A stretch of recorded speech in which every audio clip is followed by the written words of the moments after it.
Oui, bonjour. Maître Fréchette, est-ce que vous m'entendez? Tout à fait, Monsieur le Président. Bonjour à vous trois. On est tous un peu en situation d'apprentissage ici. Merci et bienvenue à tous pour cette journée d'audience. Avant de débuter, peut-être quelques points d'intérêt. Maître Fréchette, est-ce que vous avez quelque chose à nous dire sur les suivis pour les engagements? Ou c'est trop tôt encore? Alors, non, il y en a un. Bon, alors, rebonjour. Bonjour aussi aux collègues et confrères et autres personnes qui sont en ligne. Alors, effectivement, ayons de l'indulgence pour nous tous aujourd'hui avec cette journée technologique. Alors, ayons de la bienveillance envers nous tous pour passer à travers cette journée. En ce qui concerne maintenant les suivis des engagements, un engagement a été déposé vendredi dernier et plusieurs ont progressé ce week-end. En fin de journée, nous allons refaire une revue de ce qui est déjà prêt. Nous devrions être en mesure de vous offrir là, une autre série d'engagements là, dans la foulée. Vous vous souviendrez de ceux de l'AXI qui étaient quand même assez anciens, ce qui nous exigeait là, le travail là, de fouiller un petit peu. Si vous me permettez, je peux rester un petit peu dans l'intendance, Monsieur le Président, parce que j'ai le micro, puis que ça a l'air à fonctionner, puis que vous m'entendez bien. Là, si vous me faites un petit pas, je vous ai vu vous faire un Robert Guy Scully, donc ça devrait être correct que vous m'entendez. Alors, pour les notes sténographiques et le caviardage que vous m'avez demandé de regarder ça pour ne pas traîner la chose, j'allais vous offrir une date en janvier qui est équivalente à celle du retour pour l'expert pour le compte d'écart. Alors, est-ce que le 25 janvier, là, ça vous irait? Je pourrais vous revenir avec une proposition. Vous pouvez parler un petit peu plus fort, s'il vous plaît. On vous entend pas très clairement. Ah, bon, je vais y aller un petit peu plus C'est mieux comme fort. ça. C'est mieux comme ça.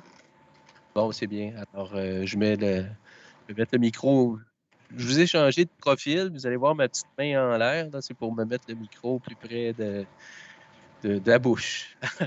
Alors, ça pour dire que je vous entretenais sur la demande que vous m'avez faite pour caviarder certains extraits des témoignages du lot et d'identifier les portions qui sont publiques.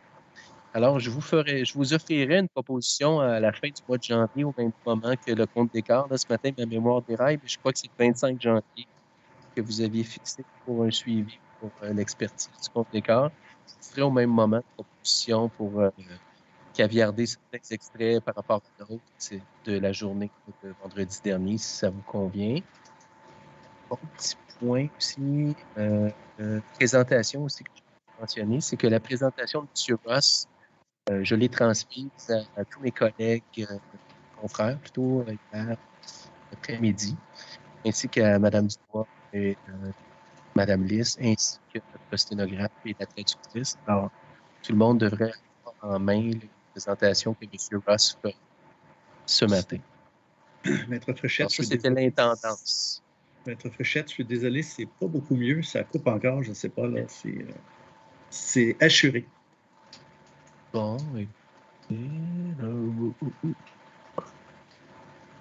est-ce que là, ça serait mieux? Est-ce comme ça, bonjour, monsieur le sténographe, est-ce que ceci fonctionne mieux? Je peux essayer encore, c'est que votre voix monte et baisse, je ne sais pas pourquoi. C'est ça. Écoutez, je vous assure que je garde un ton sobre. Je ne vois pas ce que je puis faire de mieux, monsieur le sténographe. J'essaie de... Écoutez, je me croise les doigts que vous allez survivre à cette mauvaise journée, monsieur le sténographe.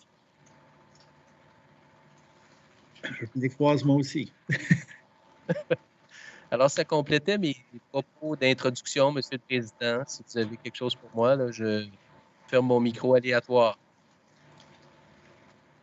Peut-être avant de débuter avec vos témoins, pour aujourd'hui, au niveau des contre-interrogatoires, juste de rappeler que la première intervenante serait l'AXI CIFQ suivi de l'AHQ-ARQ, de la FCEI, option consommateur, RTIEE et la régie. Ce serait l'ordre contre-interrogatoire. Pour la reconnaissance de M. Ross comme expert, vous voulez procéder comment? Lors de la sermentation ou...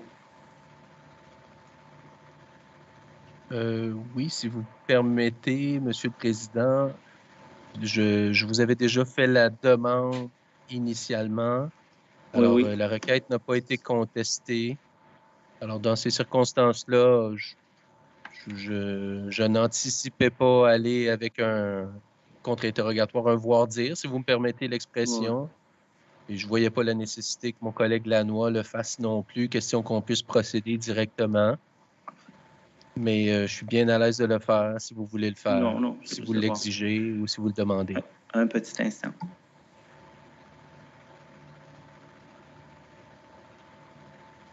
Alors, la formation reconnaît comme expert M. Ross dans le contexte du Total Factor Productivity and Econometrics Expert, comme c'était demandé. Est-ce que cela vous convient? Oui, c'est parfait. Je vous remercie. Il n'y a pas de souci. Alors, nous en serions à la formalité de l'assermentation, à moins que vous ayez autre chose pour moi. Pour le moment, non. Nous sommes en mesure de débuter si la traduction fonctionne bien. Ah, je vois Maître Cadrin. Moi, je m'excuse, j'attendais le bon moment pour interrompre les choses. J'ai levé la main simplement pour indiquer à la régie que nous aurons des questions à poser en lien avec l'engagement numéro 1 qui nous a été fourni, là, pour lequel on remercie mon confrère. Alors, je ne sais pas quand et comment, mais je voulais simplement vous le mentionner. On sera prêt quand vous nous le direz, dans le fond. Et je comprends qu'on a notre traduction simultanée ce matin. Alors, ce n'est peut-être pas le meilleur moment. Alors, j'attends vos instructions. On vous revient là-dessus dès que possible. Si je peux me permettre, peut-être, Maître Cadrin, à la pause ou sur l'heure du dîner, donnez-moi un petit coup de fil là, sur le cellulaire, là, parce que c'est pas le même panel. Peut-être me donner un petit coup de fil. On discute si c'est possible. Parfait, je vais le faire. Il n'y a pas de problème. Merci. Alors, Maître Fréchette. Oui, rebonjour. En souhaitant que tout fonctionne. Alors, nous sommes, Monsieur le greffier, à l'assermentation du panel. Alors, je fais l'assermentation en français du fait de la traduction simultanée. Voilà. Donc, Monsieur Ross, affirmez-vous solennellement de dire la vérité, toute la vérité et rien que la vérité? Dites, je l'affirme. Yeah, I'm having a technical problem. I cannot hear the translation. Okay, so do you solemnly affirm to tell the truth, the whole truth, and nothing but the truth? Say, I do. I do. Please state your name, occupation, and business address. Name is Agustin Ross. Occupation, I'm a principal at the Brattle Group. My address is the Brattle Group at, off the top of my head, I can't remember the address, but it's the address in Boston. 1 Main Street, no, I'm sorry, 1 Beacon Street, Boston, Massachusetts. Sorry. Thank you.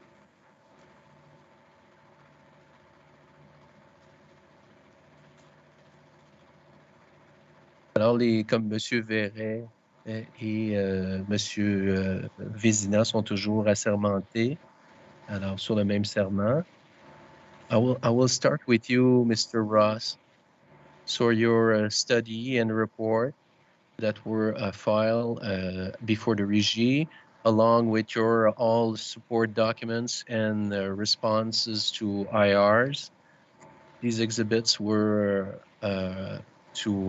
prepared by have been prepared by you, and you adopt them as your testimony in this file.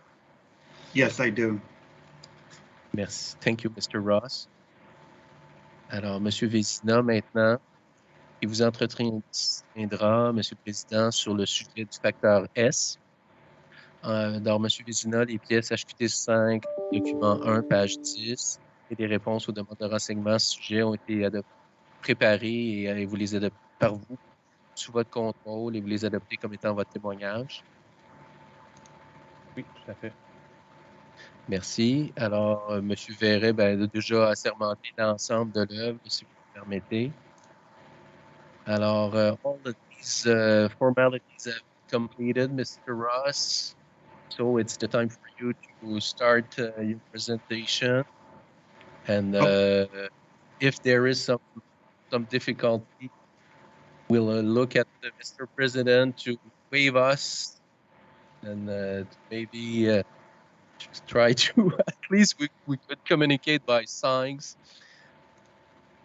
And of course, since the presentation was filed before the regime, it would be helpful to present it. Yes, that's so. Mr. Ross, while you testify, you can ask to change the page and each and every time. It will be done by the person who will assist you at the regime. Is it clear? Yes, I think I have control of the presentation. Oh, you have it? Okay, yes. Perfect. So let me start by, can everybody see the first screen?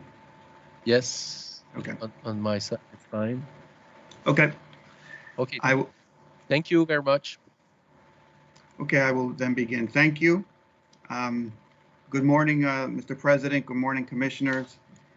And good morning to all the participants here this morning. My name is Agustin Ross.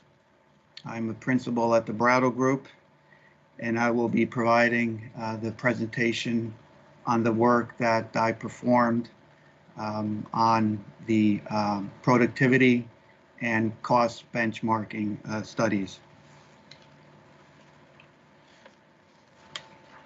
There were two studies that we performed. The productivity study, which is used to set the X factor in the MRI plan, and the cost benchmarking study, which is used to set the stretch factor in an MRI plan. The presentation this morning will be split into two sections. The first section I will be discussing the productivity and the X factor. I will begin with a little bit of background on the topic. I will then present our results, the productivity study, and I will also compare our results to the other study that was submitted in evidence by Pacific Economic Group. And I will end this section with what our X factor recommendation is for the MRI plan. The second section of the presentation will be devoted to the cost benchmarking and the stretch factor. And I will begin similarly with a little bit of background on the topic. I will present our results for the cost benchmarking. Again, compare them to the results of Pacific Economic Group, and end with our stretch factor recommendation. So that's the outline of the presentation for this morning. The first section is the productivity and the X factor. I'll begin here. A little bit of background. We know that the Régie requested a total factor productivity study. We refer to that as TFP. It can also be referred to as multi-factor productivity, so either TFP or MFP you may see. And the Régie requested the study to measure the growth of the overall productivity of the electricity transmission industry. Okay. And given preference to the electricity transmission industry in North America. So we're interested in what the productivity is of the industry. We're not necessarily focused on what the productivity is of the company. The focus is on what the industry total factor productivity is, which is the basis of the X factor in the MRI plan. So the industry productivity growth is used to set the X factor in a performance-based plan, sometimes referred to as PBR, or in French, the MRI plan. And the X factor is used for directly regulating a company's prices or its revenues. In this case, we have an MRI plan that regulates the company's revenues.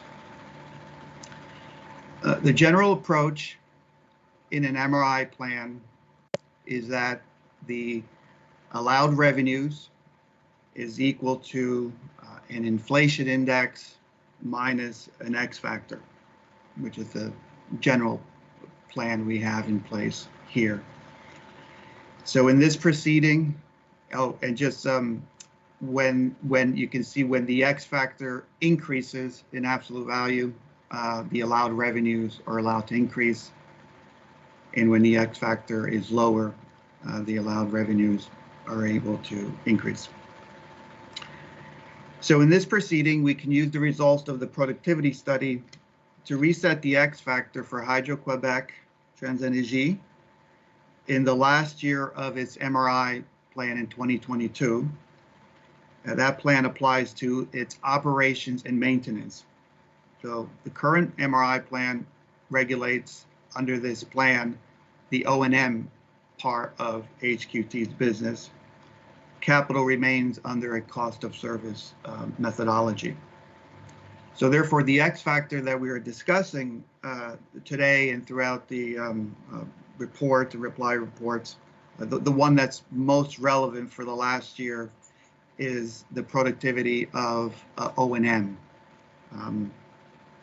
The results of the study that look at the productivity of all company services, it can be used in a subsequent MRI plan that regulates both O&M and capital. Now, very briefly, what is productivity growth? Productivity growth is defined as the difference between the growth rate of a company's output and the growth rate of a company's inputs. So you see the figure here in this graph. We have a hypothetical total factor productivity growth where we have an index of output growing over time, an index of inputs growing over time, and the productivity is the difference of the relationship between that index of outputs and that index of inputs. This is a total factor productivity example. The other example that's very relevant for our purposes is partial factor productivity. And that is a measure of the difference between the growth rate of a company's output and the growth rate of some component of its inputs. And in this case, we can calculate an O&M productivity growth and use that for the last year of the MRI plan for coming up with the X factor. Coming up with an index of outputs and an index of inputs is a challenging process, as described in our report and in the Pacific Economic Group reports. It requires making different choices about things like the outputs, things like the inputs, and I'll discuss a little bit about that throughout this presentation. Now, what data can be used to measure productivity growth? So, US data is commonly used in Canadian X factor proceedings. Comprehensive Canadian data are just not readily available to assist in measuring Canadian specific or North American transmission productivity. And it is common practice in Canadian proceedings to use US companies. And we developed a productivity model using 74 U.S. electricity companies that provide transmission services over the period 1995 to 2019. And we used the U.S. Federal Energy Regulatory Commission, what I'll be referring to throughout this presentation as the FERC. We used the FERC Form 1 data to do our productivity study. The FERC data are a comprehensive database on investments, expenses, and outputs of investor-owned U.S. electricity companies. FERC data has a very long history in regulatory accounting. It's been around since the middle of the last century.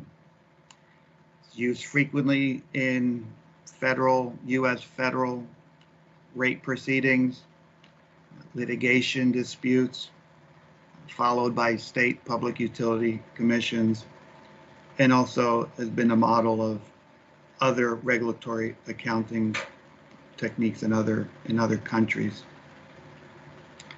Recent transmission productivity studies in Ontario and distribution productivity studies in Alberta have used the same FERC Form 1 data for their total factor productivity and X factor proceedings. And recent studies in British Columbia also used the FERC Form 1 data for unit cost comparisons between BC Hydro and U.S. electricity companies. So we use the FERC Form 1 data. We recommend it. The use of the FERC Form 1 in U.S. companies for measuring the productivity of the North American transmission industry and in setting the X factor.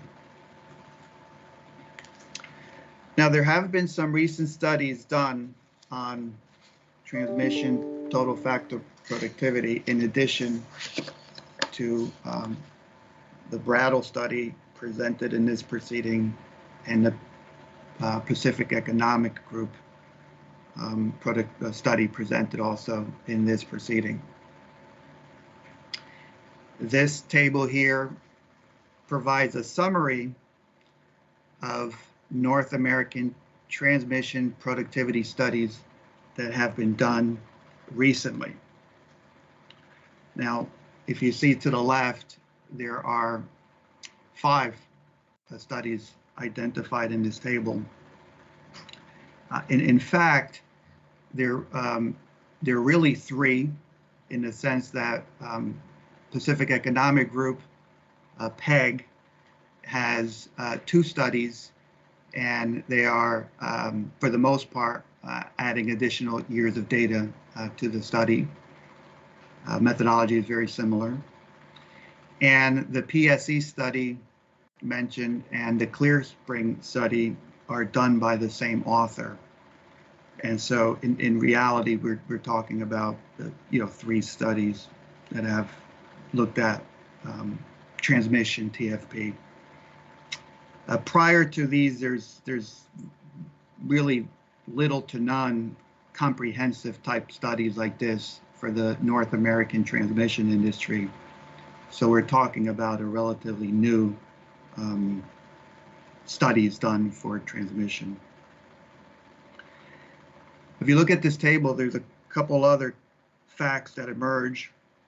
The first one you'll notice that both transmission TFP and operation and maintenance productivity growth have all been negative for all 5 studies and for different time periods. So that's one fact that emerges from this table. The other fact is, if you see on the right, all 5 studies use the same US FERC database. Now, we do differ somewhat in some of the choices we make about which accounts to include in our study and which accounts not to, but the ultimate source is the US FERC Form 1 data. If you see also the table there, especially with the O&M productivity, there is divergence. They're all negative, but there is a fairly wide range of results. If you look at the total factor productivity study, on the other hand, it's a much narrower range of results. And the next slide, I think, emphasizes that point. These are the three most recent studies, all done in 2021. The Pacific Economic Group study in this proceeding, the Brattle study in this proceeding, and the Clear Spring study that was submitted before the Ontario Energy Board. And what we see here, what I did here was put the studies on a comparable period. Although our study goes from 1995 to 2019, and the Pacific Economic Group study goes from 1996 to 2019. I just put everything on the same period of 2000 to 2019. And you can see that the results are within a fairly tight range of 34 basis points. Now, it's important to keep in mind that these studies, they use different approaches to some of the key inputs, like how to measure capital, how to measure output, what O&M costs to include in the study or not. Nevertheless, from a total factor productivity point of view, over this comment period, there seems to be fairly close consensus on results. Not as much for the partial productivity growth results, which I'll talk about in a couple of slides. There is a significant variance in the results, but we believe we know the main reasons for the differences in the results in those studies, and we can identify those and discuss those. Okay, a couple more slides and just background issues before I get to the results of the Brattle study. So a negative productivity growth means a negative X factor. In this particular MRI, because the inflation factor is what it is, a specific measure of input inflation. So economic theory behind the MRI does not rule out a negative X factor from an economic perspective. So the X factor is derived from the constraint observed in competitive markets that industry economic profits tend to zero in the long run. When output growth is less than input growth over a period, a negative X factor is acquired to ensure zero economic profits.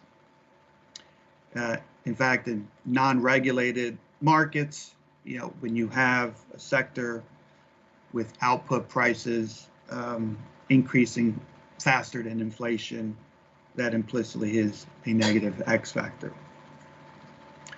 Regulators have adopted negative X factors in MRI plans. For example, the Massachusetts Department of Public Utilities for NSTAR electric utility distribution, and the FERC for interstate oil pipelines.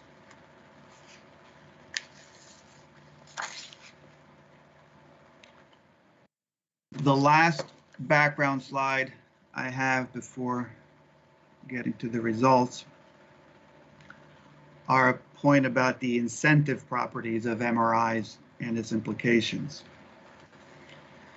So in theory, under textbook cost of service, rate of return regulation, an increase in approved costs results in an increase in rates, which provides a relatively weak incentive for cost containment. So if your costs go up and you're approved, you get to charge more. And if you cut costs, you don't necessarily benefit from that until the next rate case. Now, the key source of efficiency benefits in an MRI derives from severing or breaking the link between a firm's own costs and the rates it is permitted to charge. So that's a key feature of an incentive plan. We want to break that link to give the firm an incentive to cut costs and not have to turn over those cost benefits immediately. This implies that in an MRI plan, kind of we are discussing here, HQT competes against the industry's cost and the industry's TFP. Right? So in an MRI plan that we're contemplating, we are not looking to find the X factor that perfectly matches HQT's. A firm's own costs are not the focus. The goal is measuring the industry productivity growth and using that as the benchmark. Thus, updates to, for example, the con factor approach using HQT specific data would provide weaker cost containment incentives than using the industry X factor, because ultimately HQT's allowed prices revenues are tied to its cost. So now I'll start going into our results and start off with this slide. This slide and the next several one will show the results of our study, and as well compare it to Pacific Economic Group's studies and discuss what I think are the major reasons for the differences.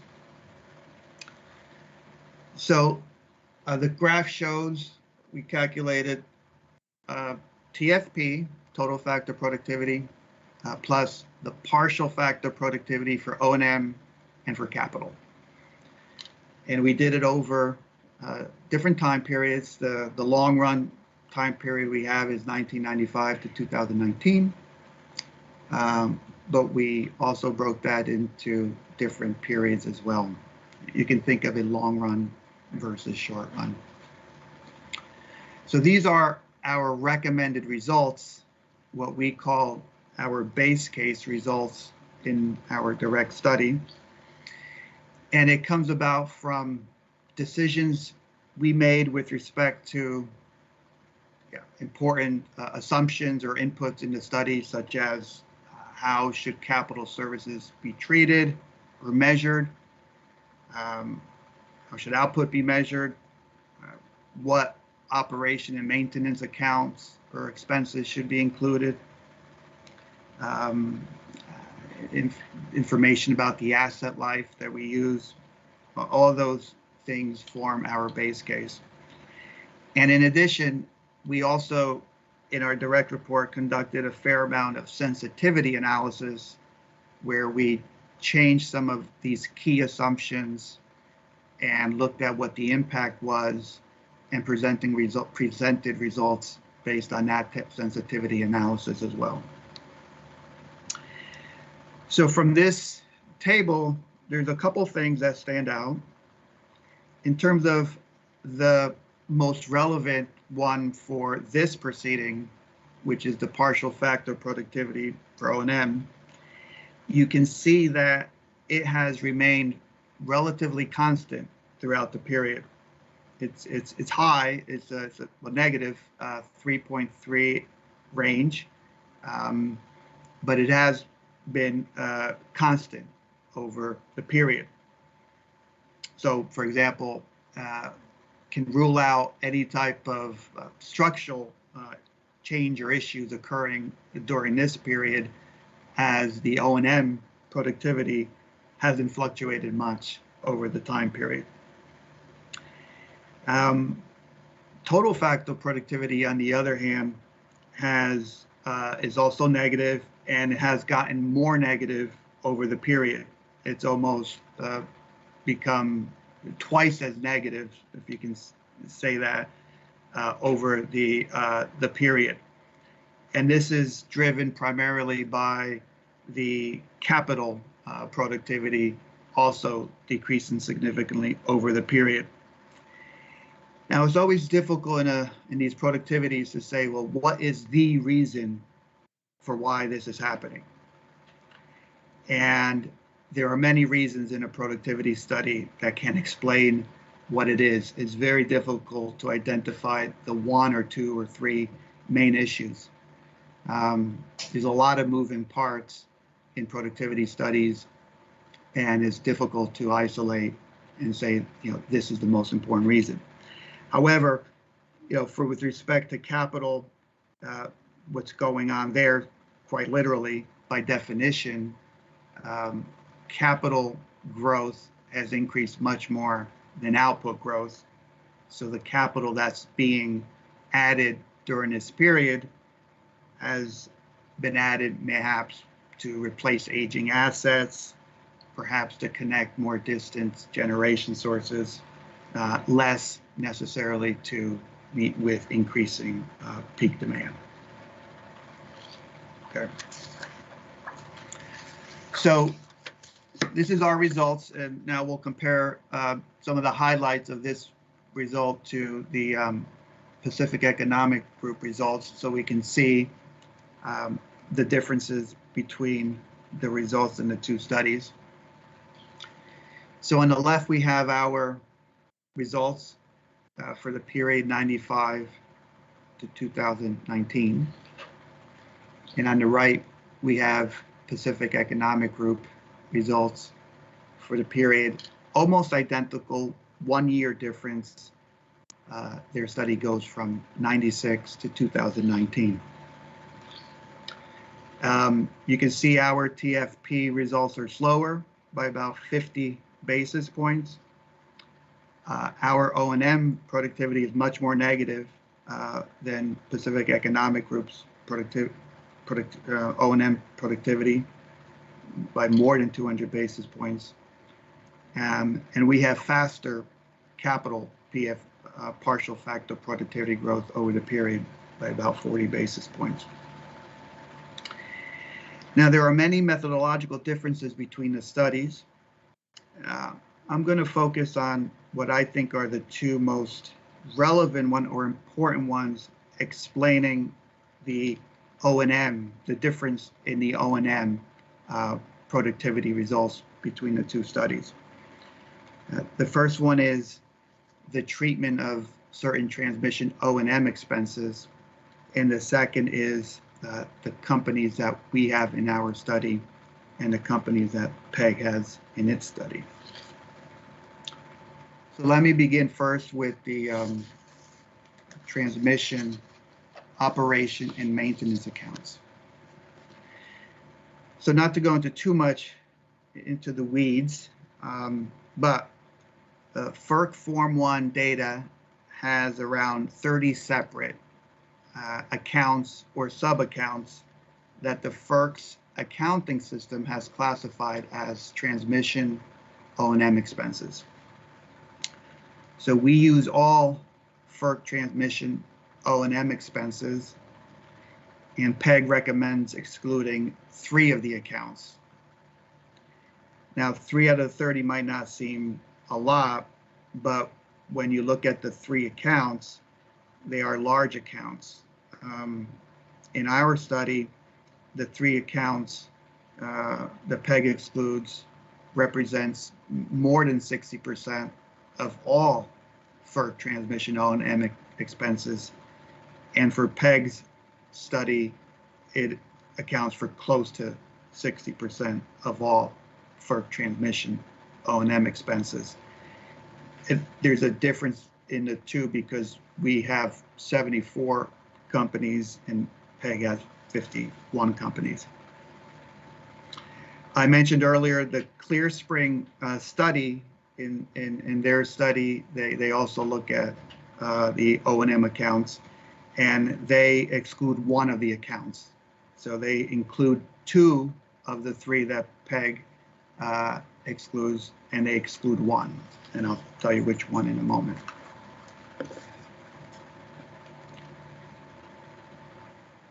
Okay, so here's the description of the three accounts that are a major driver in the difference in results between our study and Pacific Economic Group studies. They are accounts 561, 565, and 566.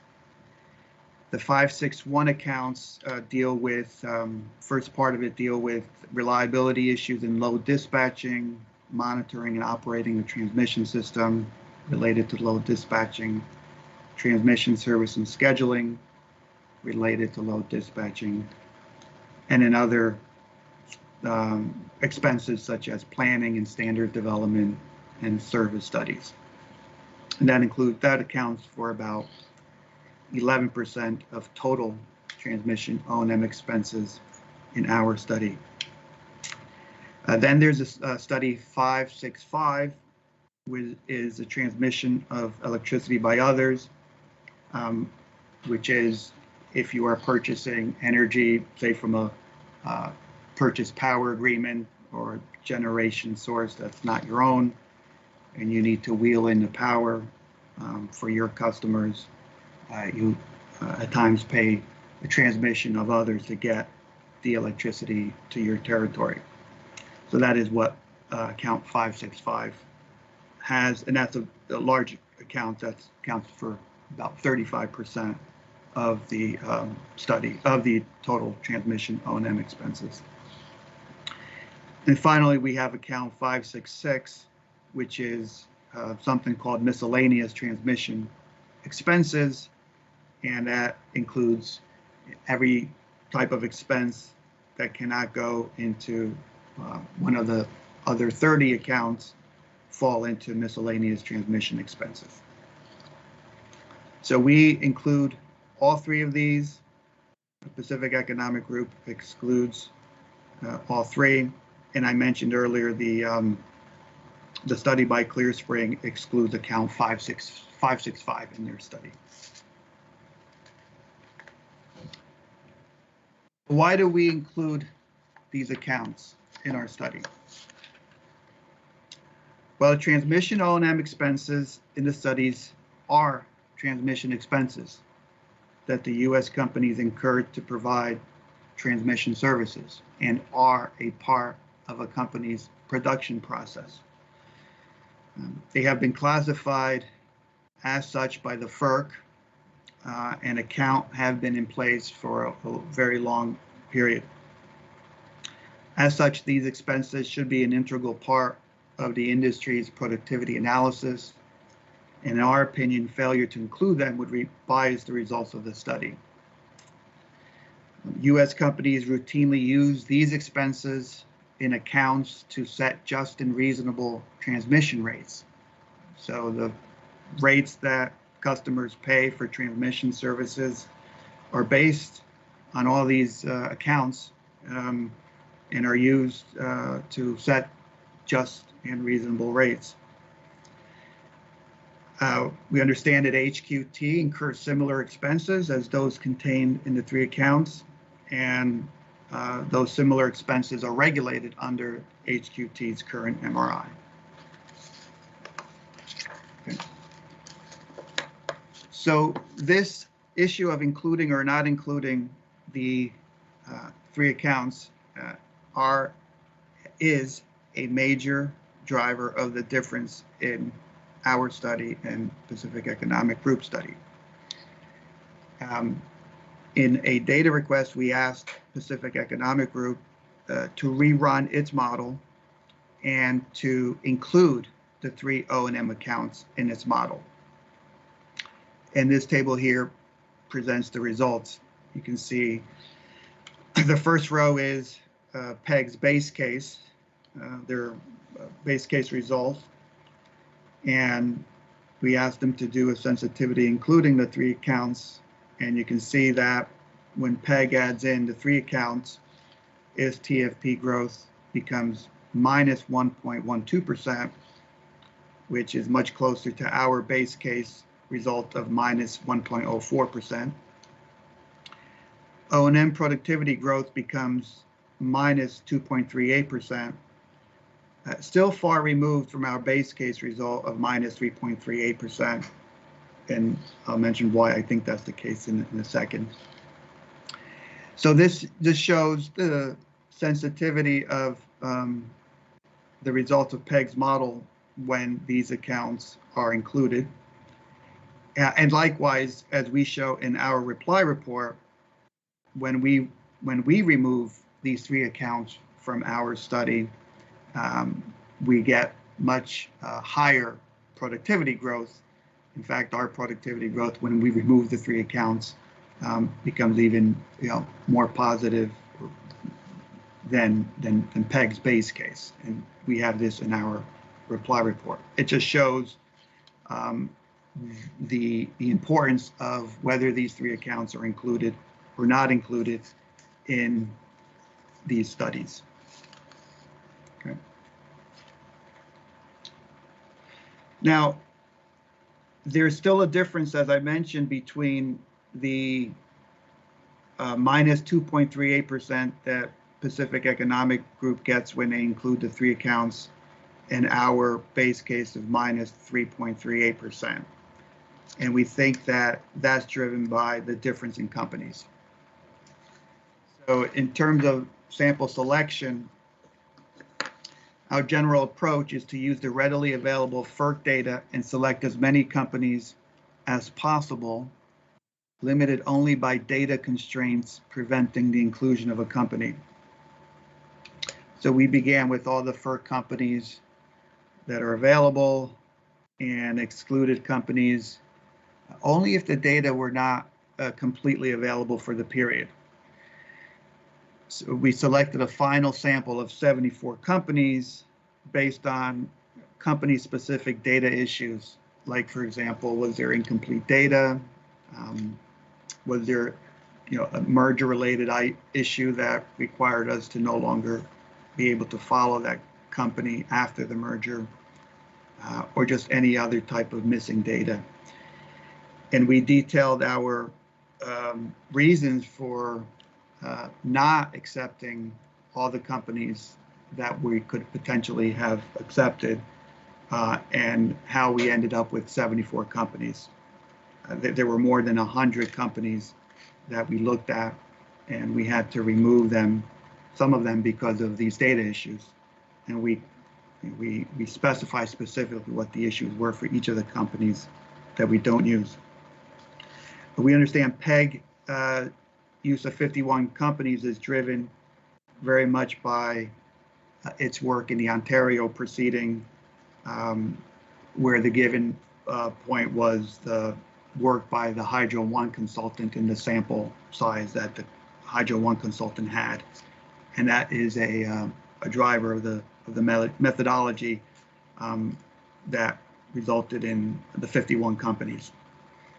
The Hydro One consultant, I referred to the PSE study in the previous slide, and that's what I'm referring to there. Now, among the companies excluded in Pacific Economic Group sample were Pacific Gas and Electric, which is the largest company in our sample, Georgia Power, which is the 4th largest, and Central Maine Power, which is a company in close proximity to HQT. So what impact does the difference in sample have between the 2 studies? What we did here is we reran our model on a smaller sample to see what impact the smaller sample would have on our productivity results. Specifically, we reran our model with the 47 companies that overlap our sample and PEG's sample. So there are 47 companies that are in our sample that are in PEG sample.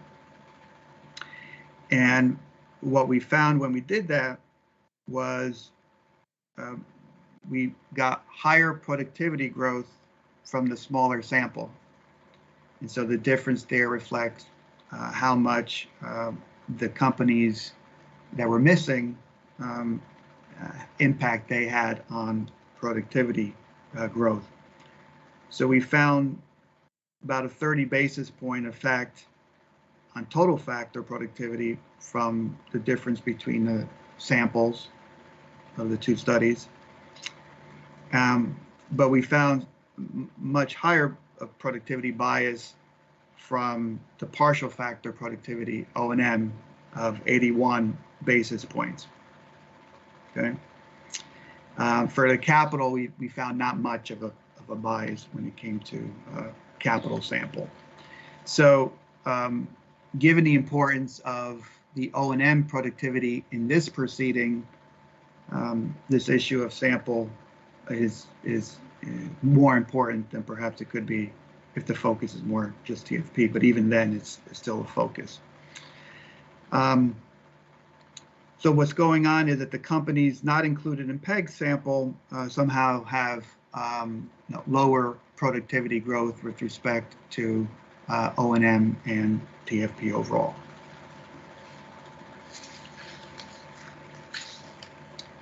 So those are, in my opinion, the two most important drivers of the O&M productivity results. There are other differences in the models that are discussed in the direct and the reply reports and also in the data request. For example, PEG identifies certain concerns with our approach, including the capital benchmark, levelized capital prices, labor price index, common cost, and measure of output. In our opinion, these are mainly methodological differences among experts, and we respond to them in our reply report. Importantly, these have relatively little impact on the O&M productivity, which is the focus of this proceeding, and mostly modest impacts on TFP growth.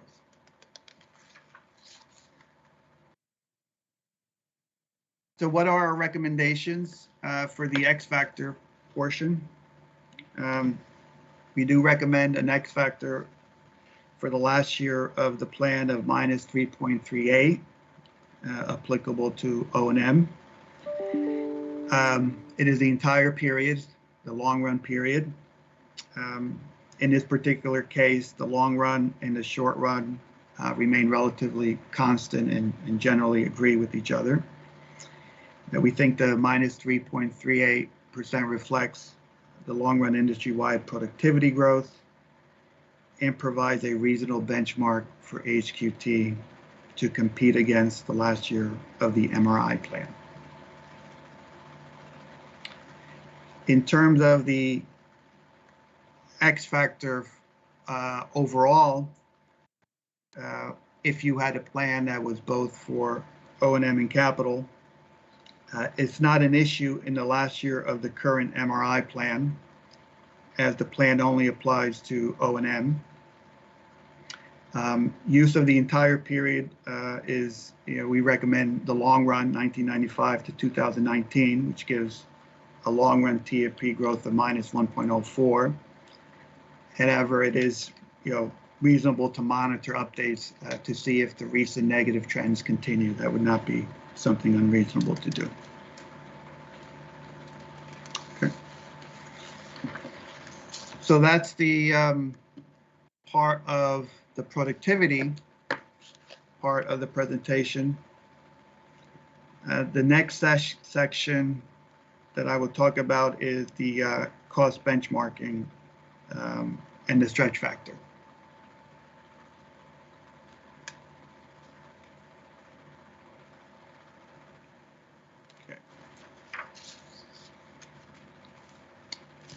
Okay. Begin with a little bit of background on this again. The REGI views the stretch factor as aiming to determine the additional efficiency effort required from the transmission provider in order to bring its productivity to a level comparable to that of other transmission utilities.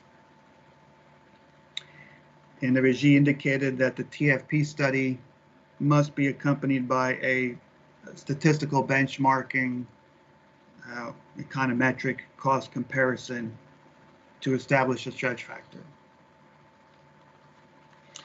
So we conducted an econometric cost comparison, call it a benchmarking analysis, by estimating an econometric cost model and using that model to predict HQT's costs. Okay. And the difference between the actual HQT costs and what our model predicts, one can look at that as a measure of efficiency. So that is the econometric cost benchmarking general approach that we did. Now, in addition, we examined stretch factor decisions in other jurisdictions and used some amount of regulatory judgment in informing on the appropriate stretch factor.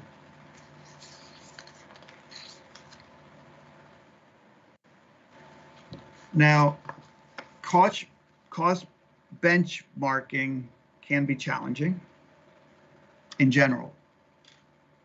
Are companies comparable, and how do you decide if they're comparable? For example, different countries, different regulatory regimes, comparative corporate structures, all these are relevant things to consider in a benchmarking analysis. And we believe that benchmarking HQT's costs are particularly challenging. And we talk about why in the next slide or two. Now, to perform the econometric cost benchmarking, we use the same US data we use for the productivity study, and we obtain similar data from HQT. So HQT and US companies are different, and as I mentioned, it makes cost benchmarking a challenge. Given that the objective in cost benchmarking is to predict HQT's efficient cost level. Unlike in the productivity study where the focus is more on measuring productivity growth rates over time, not levels. HQT has significant economic and business characteristics that are outside the control of management and that need to be controlled for as much as possible in cost benchmarking. Otherwise, HQT management is unfairly penalized. Okay. So if the econometric model does not adequately capture the significant economic and business differences between HQT and the US firms, the results are unreliable. What are some examples of HQT challenges? Well, here's a table we put together that has a list of some of the economic and business characteristics that are challenging to model in a study. Many of these actually come from the Pacific Economic Group Direct Report. They include things like the fact that HQT is a crown corporation. It's a government-owned enterprise. Our study has investor-owned utilities. So we're comparing a sample of government-owned versus investor-owned utilities. There could be reasons why that could have a negative impact on costs. There's certainly literature out there on state-owned enterprise versus investor-owned companies. On the other hand, there could be some advantages also, cost advantages that are mentioned in the report as well. In any event, the net effect of all that is something that needs to be accounted for, because that certainly is something outside of HQT management's control. Then there's a series of potential operating and logistical challenges that can affect cost. Facilities are distant from good roads, innovative technologies, hard rock, close to the surface. All these things are things that are outside any management's control. And there could be, some of this affecting our US sample as well. and it would be important to make sure that those things are not counted against any of the U.S. companies as well, because they are also outside of the control of management. And certainly these things are not influenced by the stretch factor.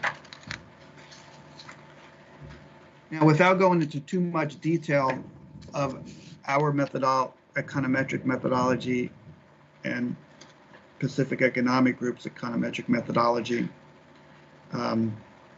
is certainly outlined in our direct report and our reply report, and certainly in the data request. But at a high level, we use a model methodology called a fixed effects model that controls for HQT's distinctive cost features. As an example, our model does not penalize HQT for the fact that it is a Crown corporation or that many facilities are distant from good roads. So when making predictions, our approach recognizes that these factors are outside of HQT's control and that no stretch factor can influence them. Pacific Economic Group estimates the model using a different methodology called pooled OLS that, in our opinion, does not adequately control for HQT's distinctive cost features. So in PEG's model, the cost disadvantage of having facilities far from roads or being a Crown corporation is counted against HQT scores. So that explains the difference in the scores we give to HQT in the cost benchmarking analysis. This table here summarizes the differences in our conclusions about cost benchmarking. So at a high level, our conclusion is that HQT is a median performer. Using this methodology, again, using an econometric cost benchmarking methodology, our conclusion is that HQT is in the middle. And what we mean by that is, if we compare HQT's actual cost to what our model predicted should be HQT's actual cost, HQT's actual costs were 1.7% below our model's predicted value. Okay. That's what we mean by median performer. It's close to what the model actually predicts. PEG's conclusion is that HQT is a very poor cost performer. Specifically, PEG concludes that HQT's actual costs are 67% above its model's prediction. Okay, so these are very significant differences in results. An implication of this 67% means that new HQT management can come in and lower HQT's cost dramatically. In this case, by close to 50%. And that is just to get to the average level of performance. That's just to bring you down to what the model would predict. So clearly these are very different results and based on different methodologies. All of this is discussed in our direct reply and the numerous data requests on this topic. Okay. So how do we use this information to set a stretch factor? Well, there is a lack of theoretical consensus as to how specifically to translate a cost benchmarking result into a specific stretch factor. And economic theory is not well developed on the topic, so there is judgment that is required. The Ontario Energy Board has come up with one way of doing it.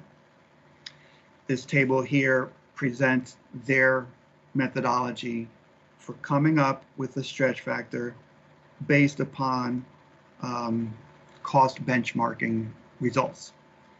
So what they do is they ask the parties to estimate similar models as we've done and to use the models to make predictions about costs and compare it to the actual cost. And they have grouped the results into 5 categories. So the first one, as you can see, if the actual costs of a company are 25% or more below its predicted costs, then the Ontario Energy Board says the stretch factor should be 0. Okay. If you look at the third category, if the results are that the actual costs are within a plus or minus 10% of predicted costs, then the stretch factor should be 0.30%. And finally, if actual costs are 25% or more above predicted costs, then the stretch factor should be 0.60%. So this is one piece of evidence that can be used to set the stretch factor based on the cost benchmarking results. We also find it valuable to look at what other jurisdictions have already decided with respect to the stretch factor and use that as additional information when making a recommendation.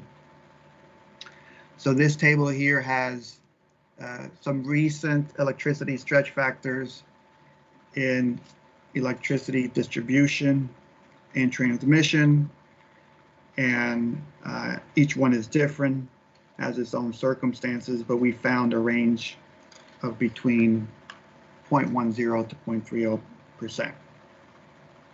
So we use this information as well when coming up with our recommendation. And finally, what is our recommendation with the stretch factor? So based upon our econometric cost benchmarking analysis, HQT's actual costs fall within a range of plus or minus 10% of the model's predicted cost over the entire period, which, if we were in Ontario, would have resulted in a stretch factor of 0.3%. Recent stretch factors, as the previous slide shows, in Canada and Massachusetts show a range of between 0.1 and 0.3% for the stretch factor. So our overall conclusion is that the selection of a stretch factor depends on some judgment, and based on the totality of the evidence, a stretch factor range of between 0.1% to 0.3% is a reasonable one for an MRI plan that resets the X factor in year 4 of the plan.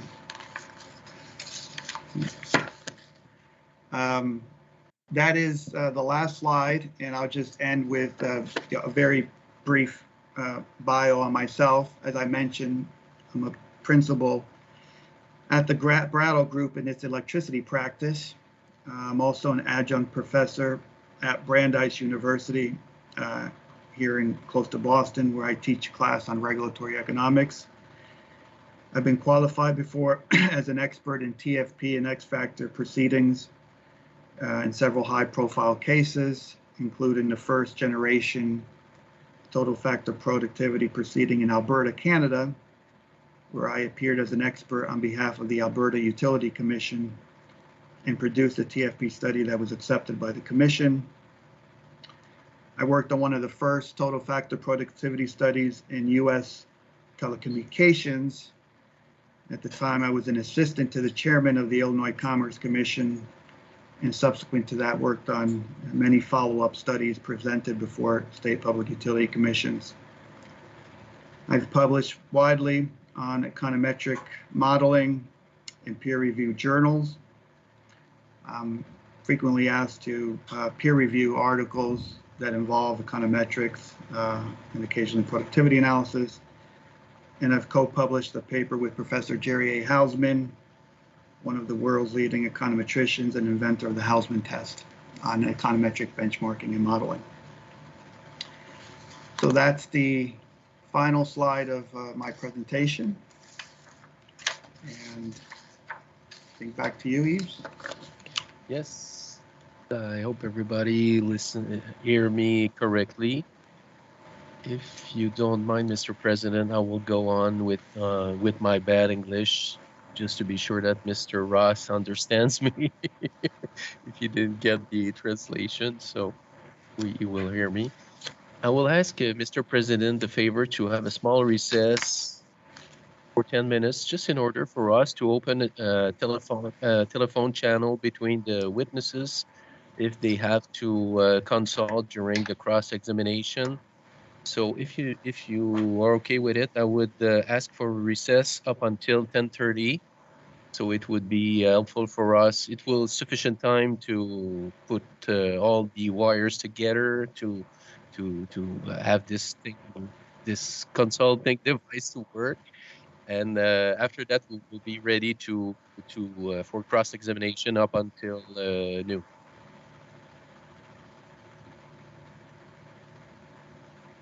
Alors, la formation est d'accord pour revenir à 10h30, prendre une pause d'une dizaine de minutes.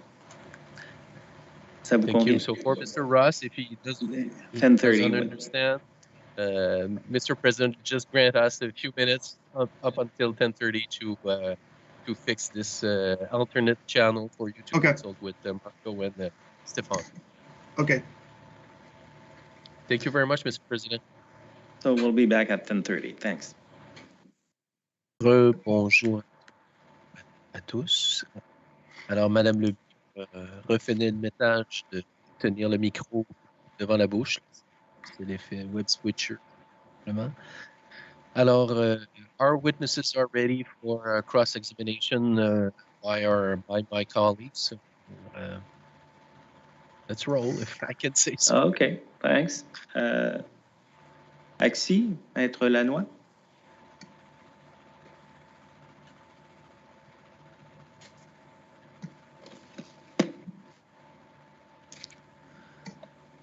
Maître Lannoy, vous aviez mentionné 30 minutes. Est-ce que c'est toujours le même temps que vous prévoyez? En fait, est-ce que vous m'entendez bien? Très bien, oui. Très bien, parfait. Alors, nous avions annoncé au total pour les 3 panels 1h30. Nous avons utilisé approximativement 30 minutes pour le panel 1. Donc, ce que nous avons planifié pour aujourd'hui, c'est 1 heure pour combler le temps total annoncé. Merci. Merci beaucoup. Alors, bonjour au panel. Alors, mon premier groupe de questions va s'adresser à Dr. Ross d'abord. Alors, good morning, Dr. Ross. Good morning. My name is Sylvain Lannoy. I'm the attorney of the Quebec Association of Industrial Consumers of Electricity and the Quebec Forest Industry Council. So I will have a question for you about your report, your study. Okay. Sorry. Il y a quelque chose qui se passe, Maître Lannoy, ça buzz.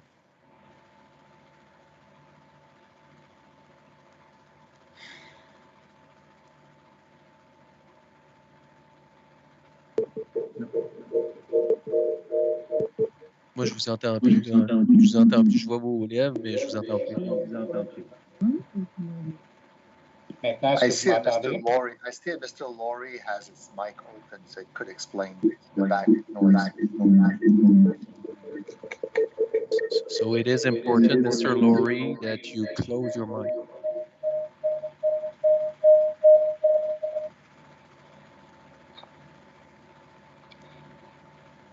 Alors, est-ce que... If I can say so, Mr. Watt, I think your mic is open too. I don't know if it's the cause of the echo. Est-ce que tout le monde m'entend?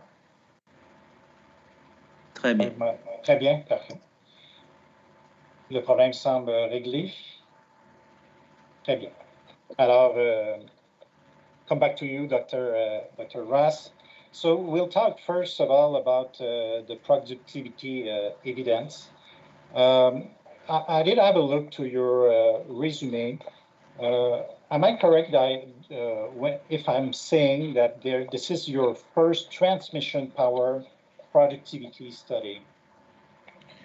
Yes, this is my first, and as I mentioned in my presentation, I think there's only been 3 produced, so yes.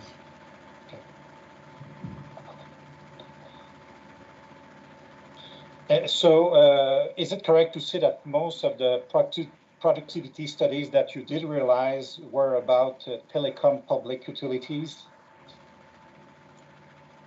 That would be a fair statement, yes.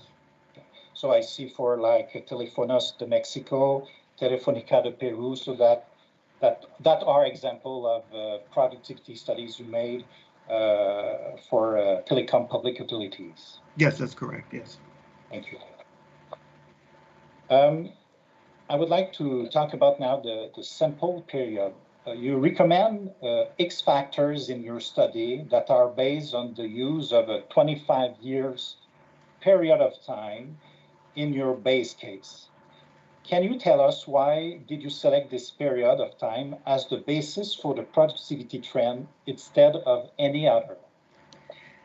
Yes, so I recommend the use of a long-term trend because I'm interested in the long-term X factor. It's the long-term that provides the incentive properties of zero economic profits. So I like to use a long-term estimate of what total factor productivity is consistent with my recommendation in the Alberta Utility Commission, where I also recommended a long-run period. And so that's the basic reason why I make that recommendation. Is there any limit that you would impose yourself if you would have access to more than 25 years of data? Could you please repeat the question? Is there a limit that you would have imposed yourself in the selection of the appropriate sample period if you would have access to a longer period, if you would have access for data for a longer period than 25 years? So in general, a longer period is better if the data are readily available, if it's not too much work to get additional data, and if you think that the longer period is consistent with a shorter period, then that would be fine. So you would have taken as long as period as you would have data available for this study? Yeah, in the Alberta proceeding, we did more than 25 years. I think we used 36 years. So if the data were readily available, I would consider it. And your recommendation in the Alberta case was based on a 36 period sample result? If I remember correctly, that was about right, yes. Okay. Now I want to talk about, I want to ask you some question about O&M transmission accounts that are used in your study. In your answer to question 6.3 of the request for information from PEG, so it's exhibit, you don't need to show it, Mr. Clerk. It's exhibit B0064, page 18. You declare that in your productivity study. Do you mind, Mr. Lanois, that we have the time to? Yeah, no problem. Just to get it. I will do the same. Can you give us the HQT référence? Vous donner la page, s'il vous plaît. Oui, c'est la page 18. It's B0064? Yeah. B0064, Monsieur Smith.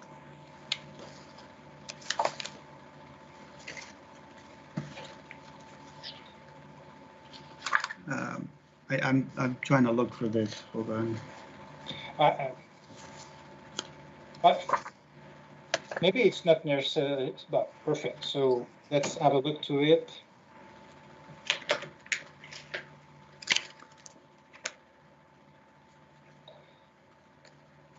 So if you go at page 18. Can you just give me one moment? I'm trying to find it. You can have a look to the screen if you want. The clerk could just show as post the appropriate page. So you see the question 6.3. And un instant, j'y arrive yeah. moi aussi, si vous permettez. That was maybe not the most important page to exhibit, but since we are all there, why not? Okay. So at question 6.3, the question was which transmission OME accounts, if any, were excluded from OMM expenses used in the study? And you answer, we exclude none. And so we understand that you didn't exclude any FERC transmission OMM account from the OMM expenses used in your study. Am I correct? Yes, that's correct. So transmission account 565 concerning expenses for transmission by others networks was therefore included in your productivity study. Mr. Clerk, you can remove the document if you would like. So, Dr. Ross, do you agree that the cost for owning and operating a transmission network is not affected by payments to other companies to use their networks? Well, it is an expense to provide output that the company is providing, which is peak demand. So it is an expense associated with an output.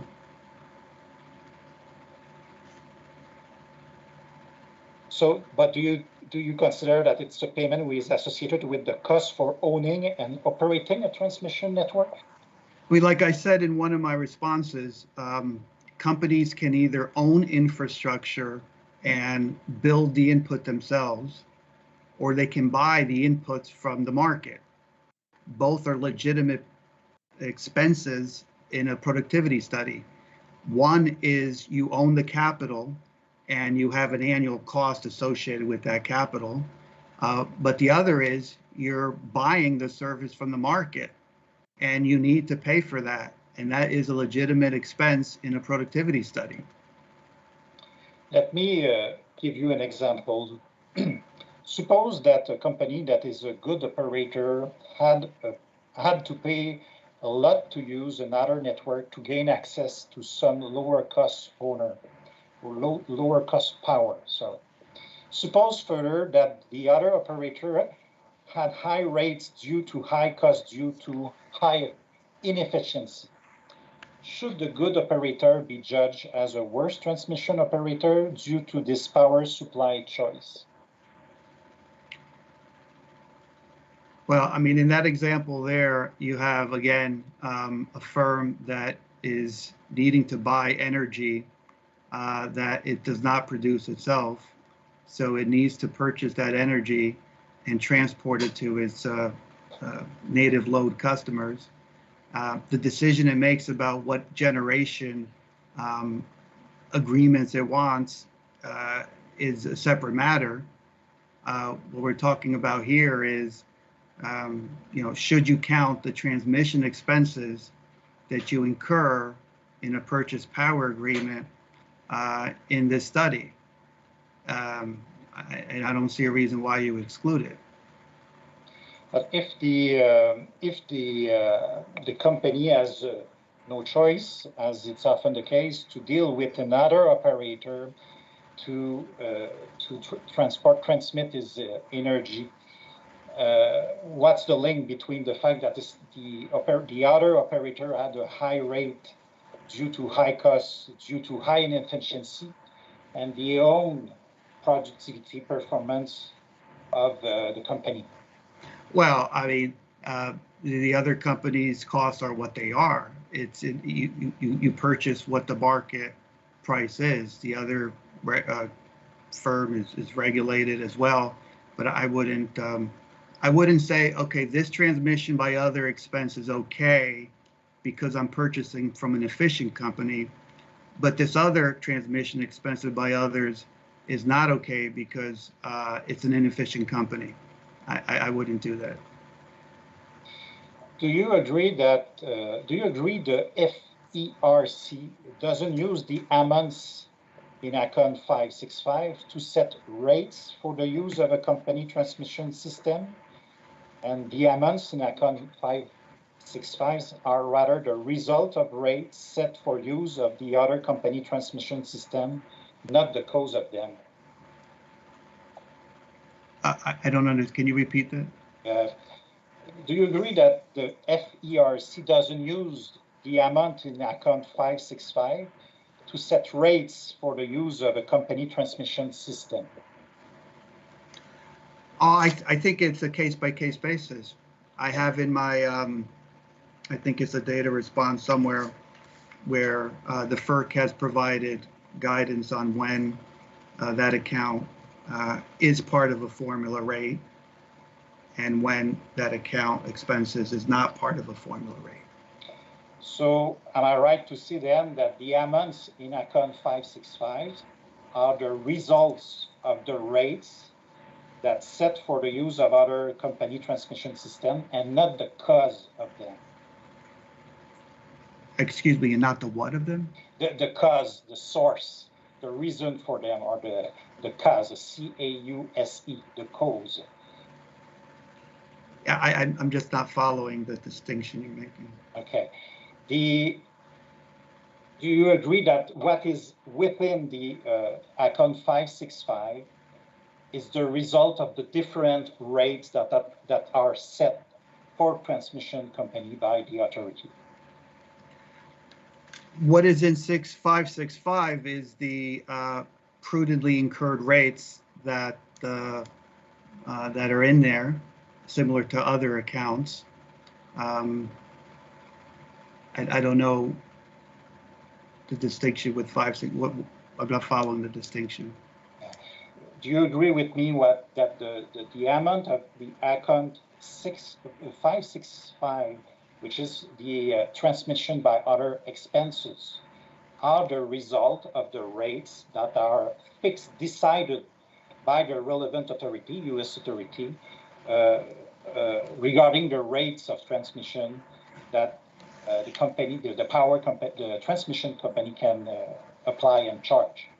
Well, yes, in the same way that is for all the accounts. I mean, every account, like 561, 565, 567, those are all approved rates and form part of the formula rates. Okay.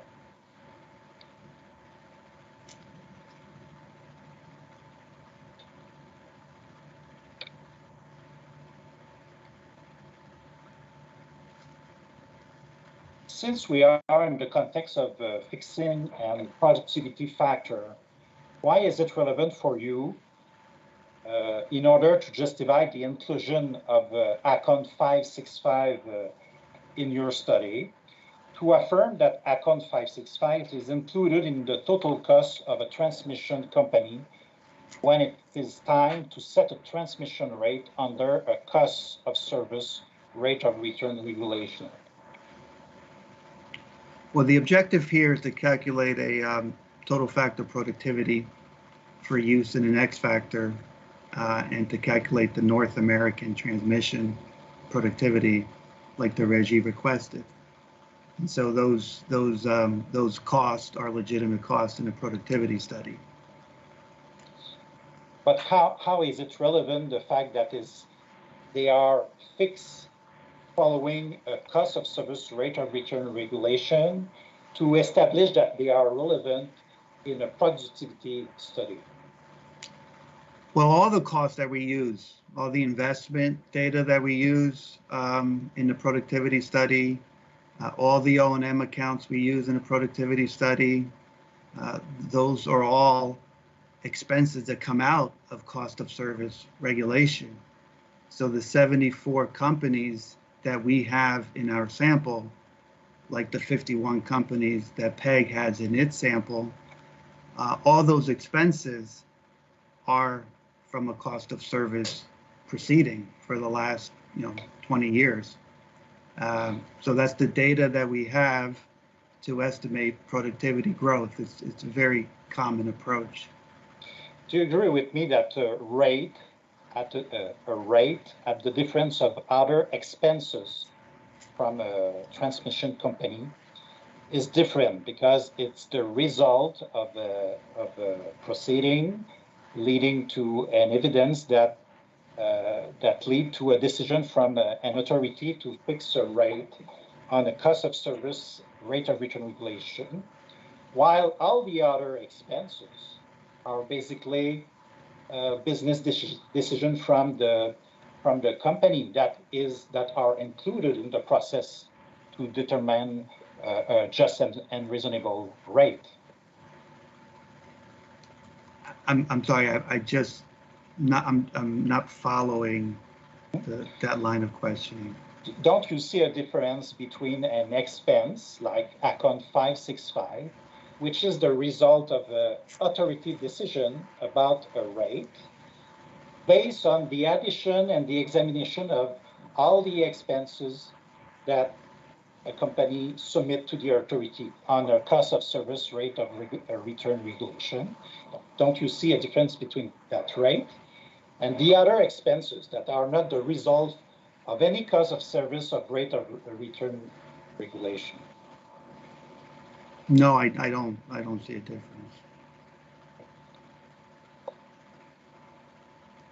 In your answer to the question 6.7 of the request for information from PEG, you state, and I will resume what is the important thing, and if you need to refer, don't hesitate.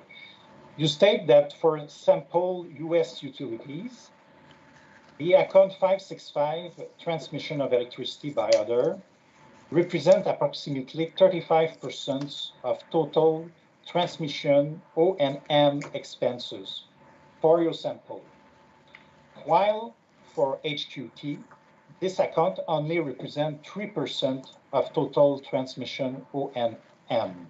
So if you want to have the exact reference, it's B0064, page 19.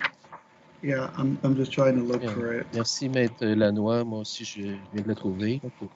Voulez-vous It's qu'on l'affiche? HQT 10, document 3.1. Wait. I'm sorry, I just need to bring it up. It's response 6.7. C'est ça, Maître Lanois? Yeah. I don't think it's necessary. Je pense pas que ce soit nécessaire de l'afficher, à moins que le témoin... On va l'afficher. On va l'afficher, très bien. Alors, à la page 19. Oui, vous l'avez. Thank you, Mr. Clark. Merci, M. Duffy. Okay. I'm sorry, I'm just trying to get to it. What is it? You just have to look at the screen. Oh, okay, perfect. The clerk just exhibit. So, gotcha. So you see, you answer to the question 6.7. Yes. For the U.S. transmission of electricity by other represent approximately 35% of total transmission O&M expenses for our sample. Yes. With variation within company, as some company exhibit a low single-digit percent, while others higher than the average. For HT3, the account labeled transmission purchases represents 3% of total transmission O&M expenses and is captured in the other expense category and not directly under transmission O&M. So in that context, my question, why should we take in consideration account 565 in a productivity study aiming to apply an X factor to HT2? So as I said in my opening, we're not looking to look at the X factor that perfectly matches HQT's. That's not the purpose of our proceeding or interest in a productivity study. Our sample of 74 companies have a wide range of percent of transmission expenses. Some of them, the average is 34. Some of the companies are much lower than 34. This reflects each company's, what I call in economics, make or buy decision. Now, what is the best way for you to provide services to your customers? And some of them rely more on purchasing transmission from others because they may have purchased more purchase power agreements. Others have a network that requires less of transmission by others, like HQT. In a productivity study, we're not looking for a sample of companies that are identical to HQT, for example, on this specific issue. So this is no impediment at all to calculating the industry productivity, and using that industry productivity to set the X factor. So you didn't apply any sort of criteria to exclude those kind of company who has a so different portion of their revenue, or sorry, a so different portion of their expense concerning transmission by others? No, nor do I do that for any of the other accounts. I'm sure if you look at some of these accounts, they're very different for HQ2 than they are for the US sample, but that's not the point of what we're doing in this productivity study. And for benchmarking, do you do any kind of adjustment? I use the same data for the benchmarking. Thanks. As you know, the Pacific Economic Group research did exclude account 565 in its productivity study. They mainly were concerned that they were sensitive to the restructuration of the transmission industry, and this restructuring is of limited relevance to MRE for HQT. That were the two concerns that were expressed by PEG to justify the exclusion of account 565 in their study. You are also aware that Dr. Steve Fenrick from Clear Spring Energy Advisor took the same position in his productivity studies made for the Hydro One in support of his transmission and distribution joint rate application. Now, let me quote a passage of Fenrick 2001 study. And for that, Monsieur le Greffier, si vous pourriez afficher, excusez-moi, la pièce C-AXI CIFQ-0052 à la page 32 du document PDF. So I just asked the clerk to post the relevant excerpt. Okay.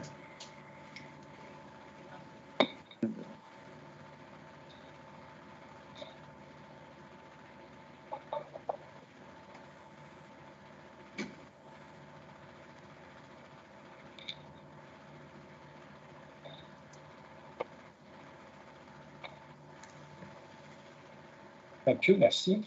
So if you see at the third paragraph of this page, and I will quote, Clear Spring used a definition of cost for Hydro One that allow us to achieve comparability with the definition used for the US sample.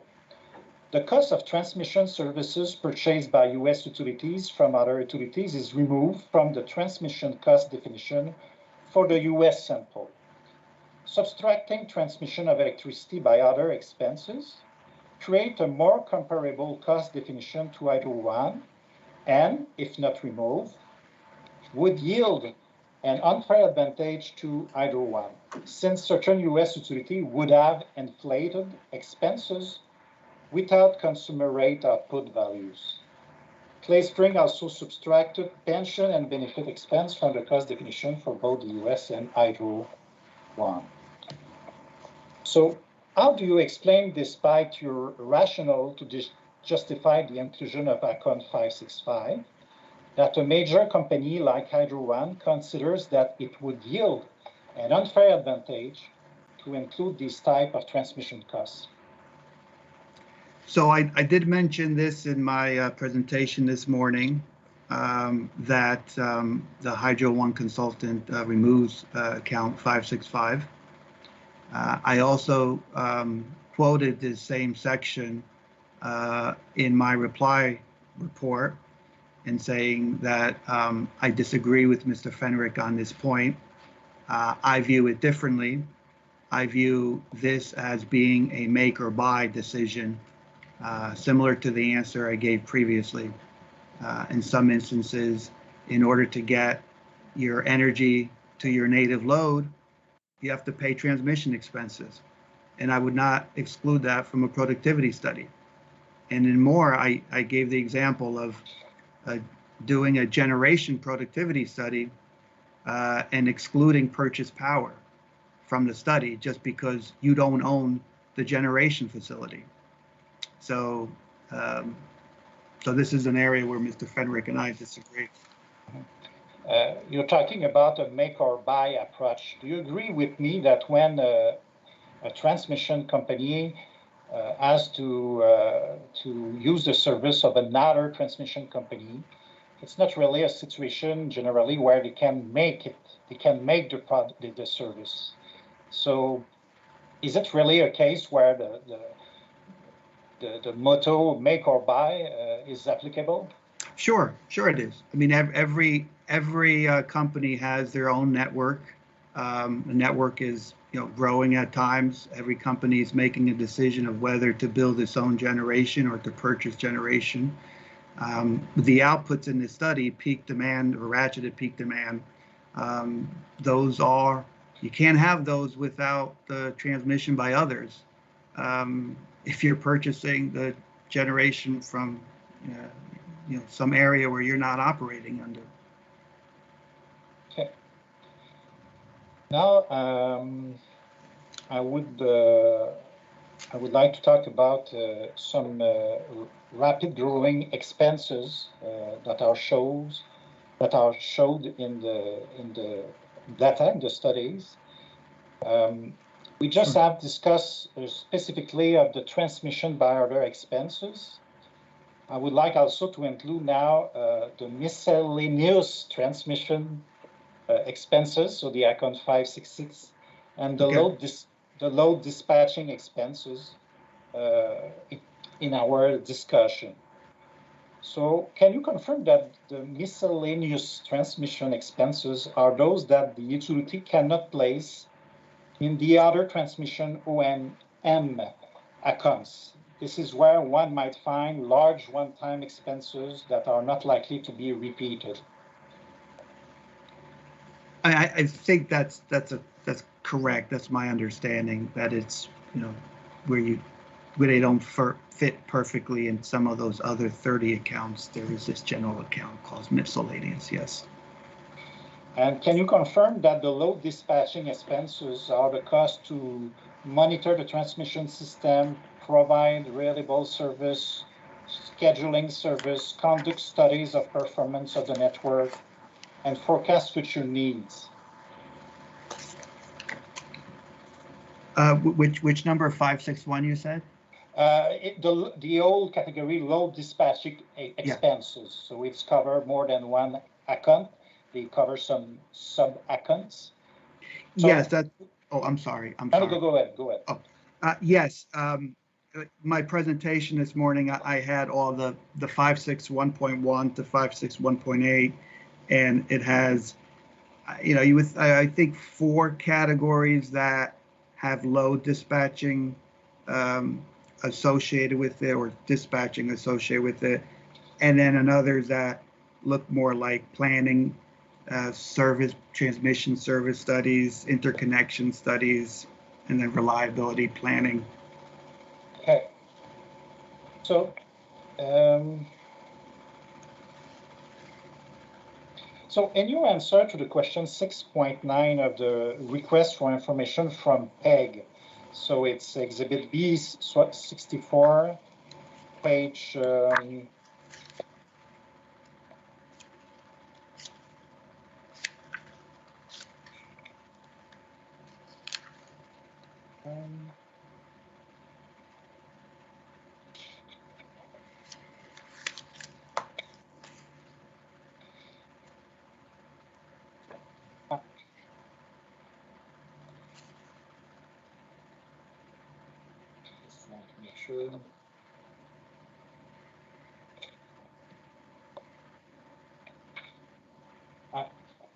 So at page 22.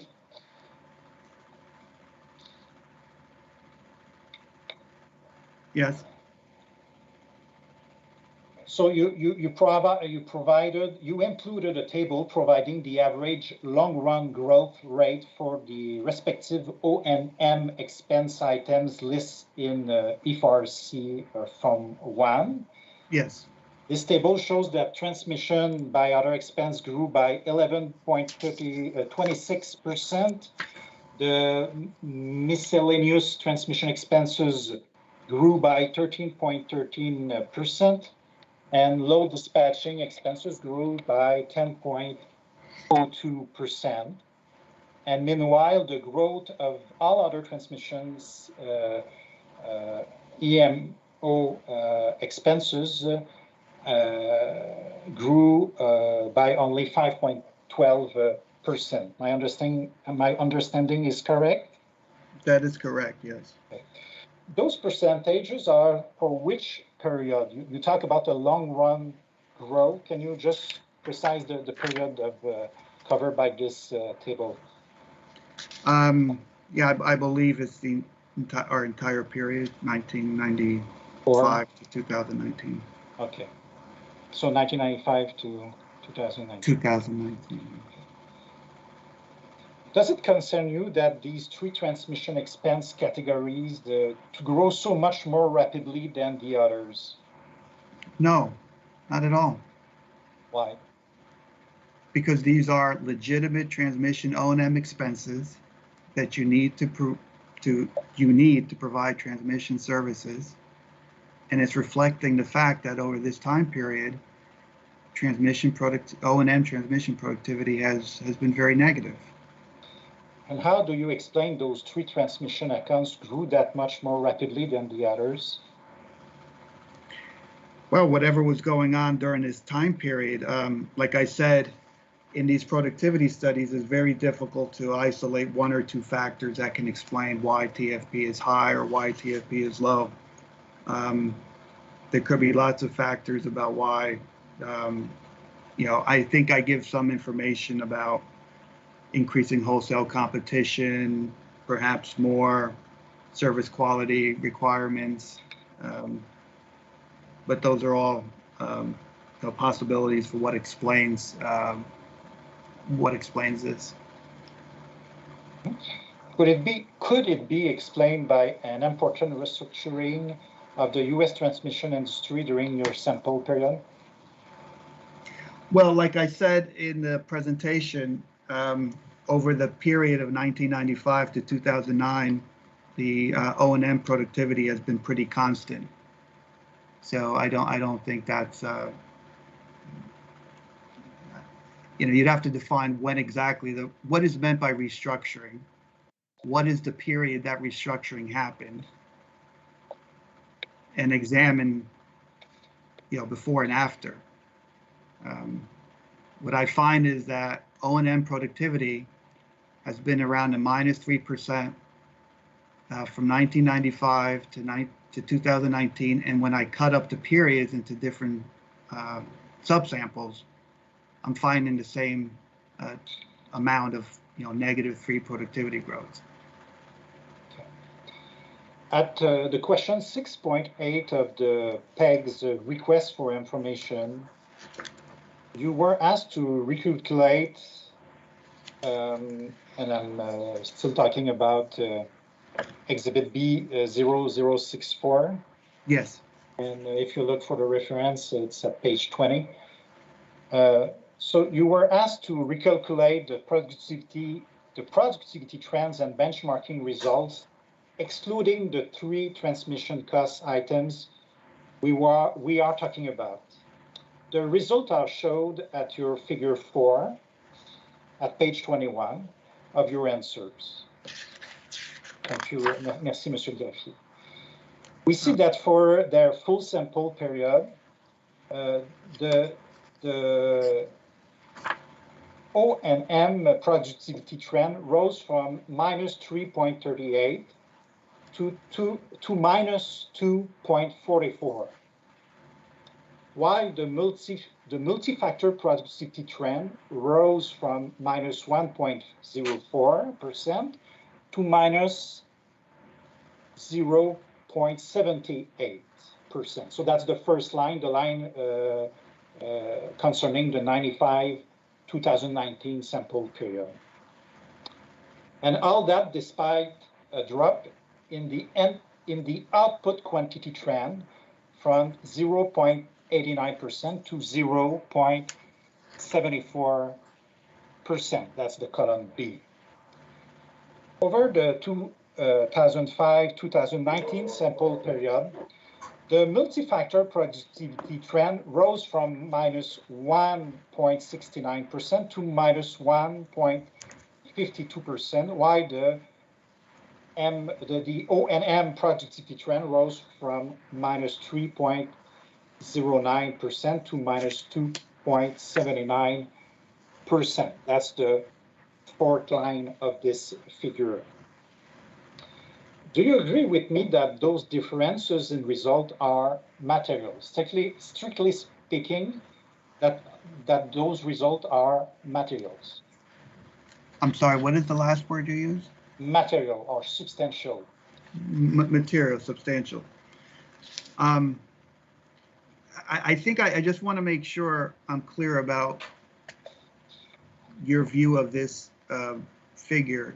Did you mention in the beginning of your question that this figure represents us removing all three accounts, or what did you refer to? That's it. You were asked by Peg to recalculate the productivity trends and benchmarking result, excluding the three transmission cost items we are talking about. So we are talking about transmission by others, the miscellaneous transmission expenses, and the low dispatching expenses. So the three items that we just talked about. So do you agree with me? So that's the context of this figure, and I was asking you, do you agree with me that those differences shown in figure 4 are material? So I want to answer the question, but I do first want to correct question 6.8 specifically is asking something different. Okay, just precise your thought. I'm sorry?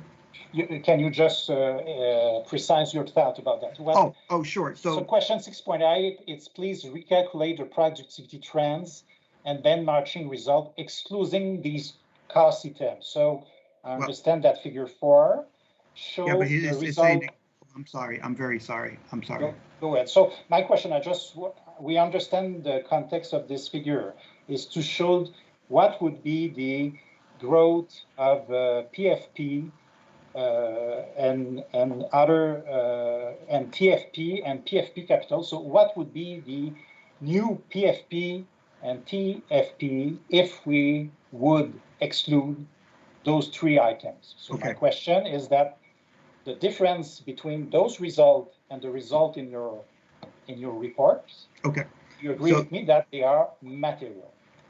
Yeah, as I stated in the presentation today, there are significant differences. Whether you include the three accounts or not is what's driving much of the difference between PEG study and our study. So I definitely agree that they are material. But just to be clear in the record, this question is asking for the exclusion of one item. So you tell me it's only for, is it for the accounts 565 only? Yes, 565. Yes. Okay. Thanks for the precision.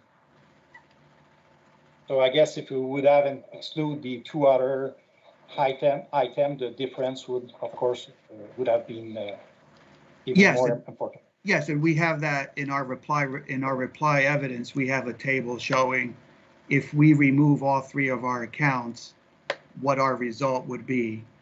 And so we have that in our reply. Okay. Thank you. Now I would like to move on the benchmarking evidence. Okay. So am I right to say that it's also your first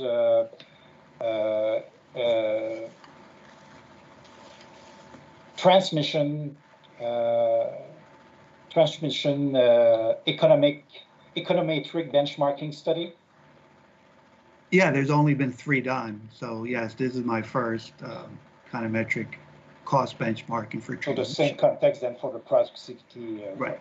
Okay. Correct. I would like to address, to begin, the labor price question. Sure. I understand from your report that after having determined a mean wage for 2019, you deflate this wage for each year of your sample using the employment cost index, so what you call the ECI. You confirm in your response to PEG's commentary that this employment cost index is only available at the national level. So am I correct to say that the deflating operation made by Brattle for the labor costs of each year of the sample didn't take into account the regional differences in labor market conditions? Yeah, we started off with data that did have differences across states. And then when we refined that in our final calculation, that precision was lost. Okay. You mentioned in your response to PEG commentary regarding this issue, and I can refer to your commentary at exhibit B0094 at page 27. 27, yeah. You said, as a sensitivity, Brattle used the same regionalized cost indexes as described by PEG in their direct report and found virtually no impact on our TFP or cost benchmarking conclusions.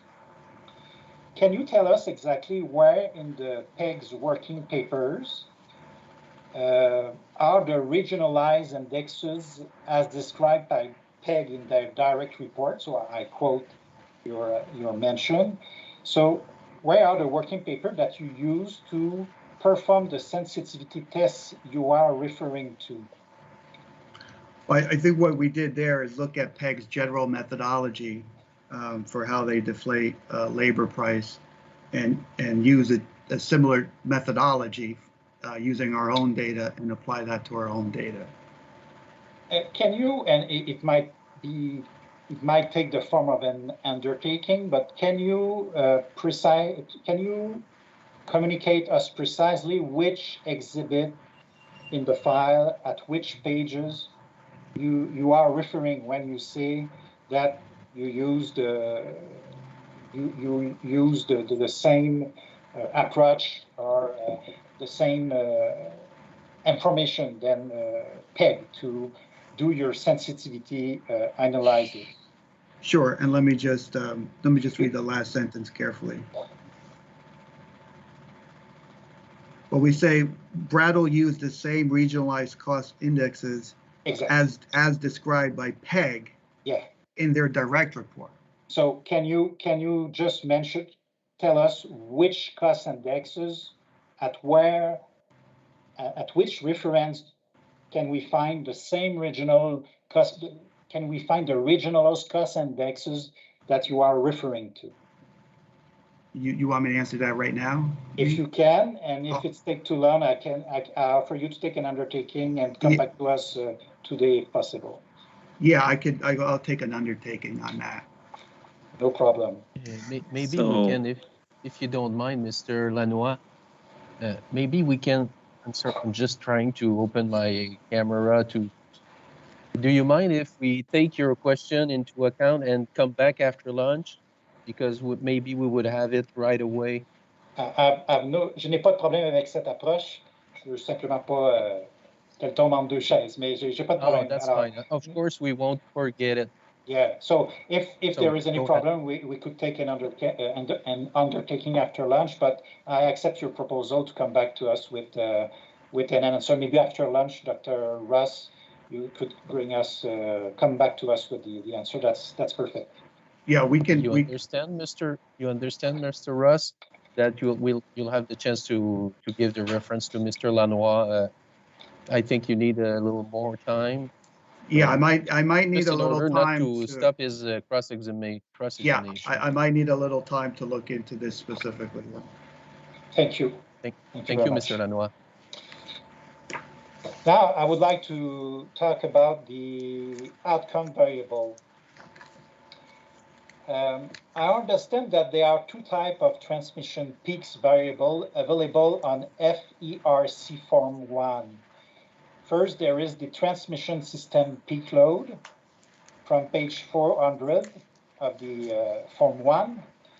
And secondly, there is the monthly peaks that we can find on page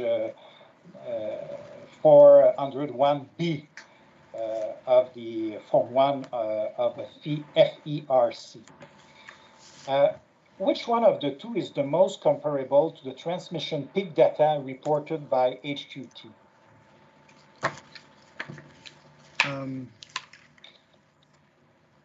I think they're both comparable. Perhaps the transmission one is a little bit more comparable than HQT's because of the transmission. So that would be my answer. Okay, so the transmission system peak load from page 400 would be the best comparable to the HQT data. Yeah, it's more comparable. Yes, okay. Correct.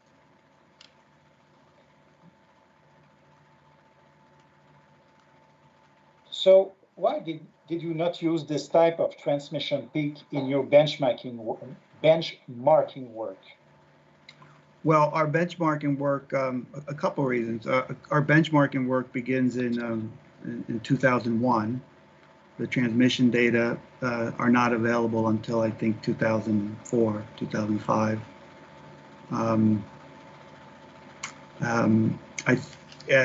The other issue, I know PEG in its proceeding in Ontario did raise some concerns about the transmission data as well. And so we kind of were looking at that. And I think we did, in our report, we did a sensitivity test. Let me just make sure I have it correct. If you can just give me just 1 second.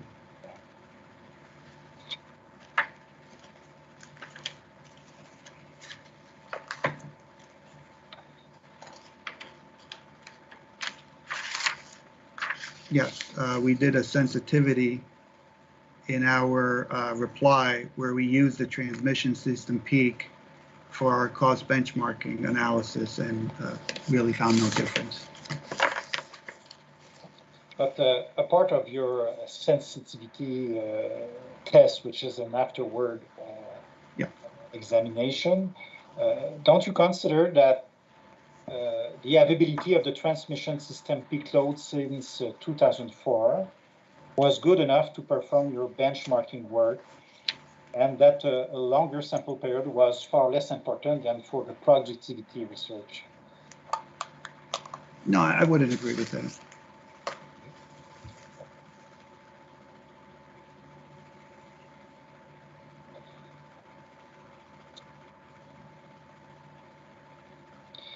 PEG note at page 18 of its commentary that in your sample, the transmission system peak load is about 11% higher on average than the monthly peak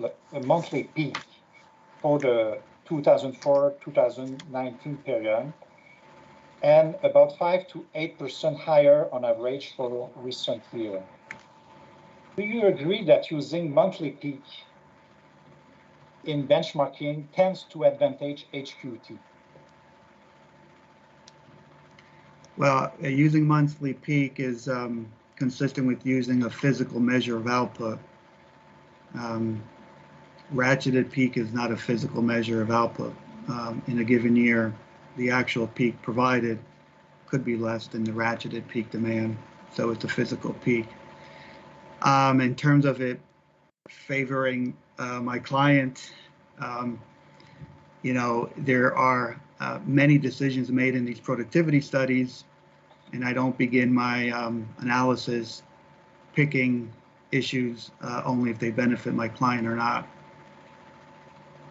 But don't you agree that the transmission peak load is more comparable data for HQT?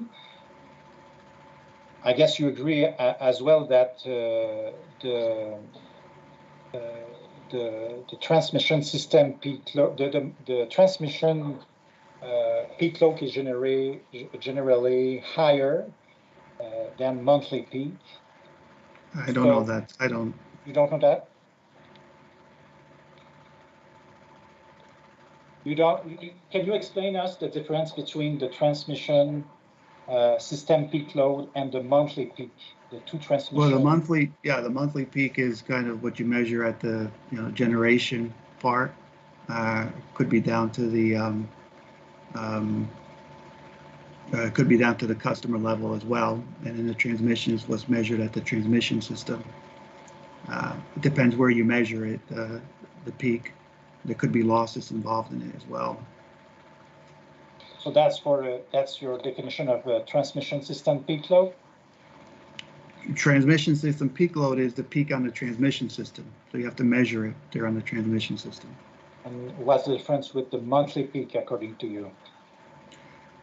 Well, the monthly peak could it's either measured at the generation or at the customer level, one of the others. Would you agree that the difference between a monthly peak and a transmission system peak load is that the second one is more firm because it removes all the optional charge or load that can be canceled or removed? I don't know. Can you repeat that? I don't know what you mean by cancel or remove. Yeah, sometimes the load can come from the fact that there is availability on the transmission system. And some of this energy that is transported, a portion of this energy can be based on firm contract on engagement to transmit this energy or this electricity. And other part of the load can be just optional, cancelable charge that can be removed in case of need for more firm engagement. So do you know if peak load exclude those, I would call it, optional charges or load? I'm not sure about that one.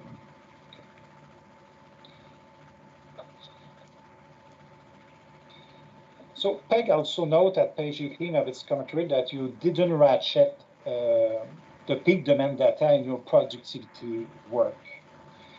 Why not using a 10-year rolling average of annual peak demand for your productivity study like does Mr. Fenrick in his productivity study, as you mentioned in your response to Peg commentary, exhibit 94, page 28?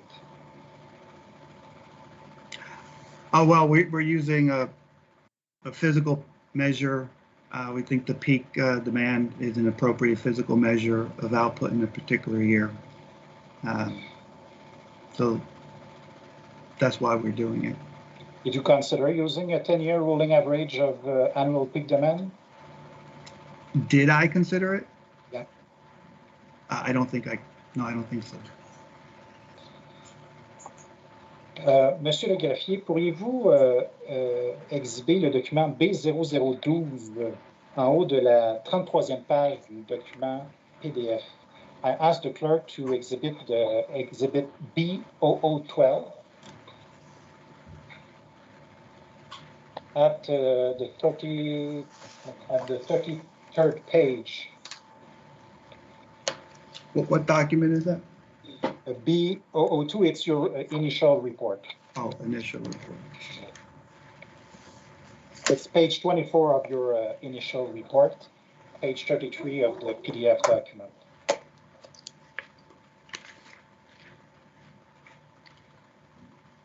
So I think I got just a different page. Yeah, it's page 24 of your own document. Oh, okay, page And- 24. Yeah, Okay. et Monsieur le greffier, il faut aller à la page 33 du document PDF qui correspond à ça. Voilà, parfait, excellent.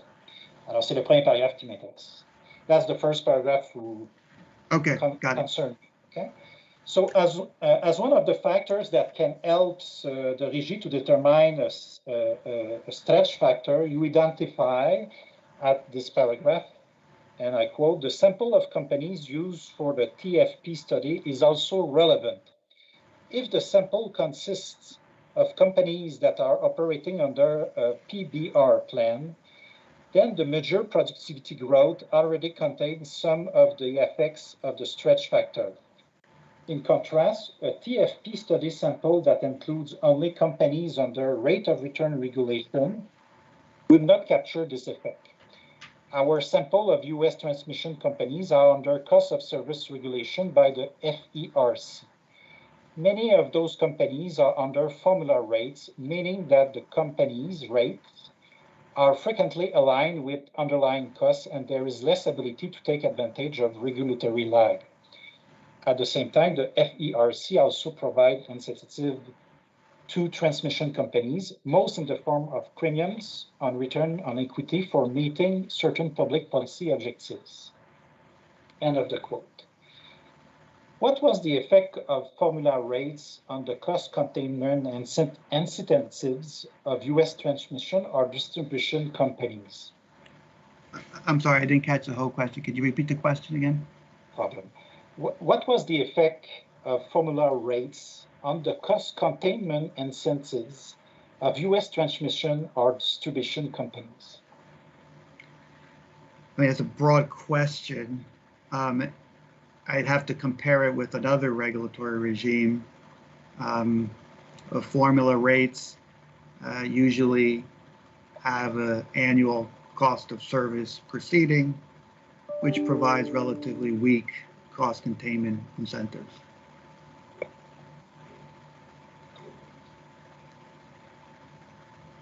So do you agree that operating under rate-making provision did slow their productivity growth? Well, again, you know, what are the sources of productivity growth? There's many sources of productivity growth.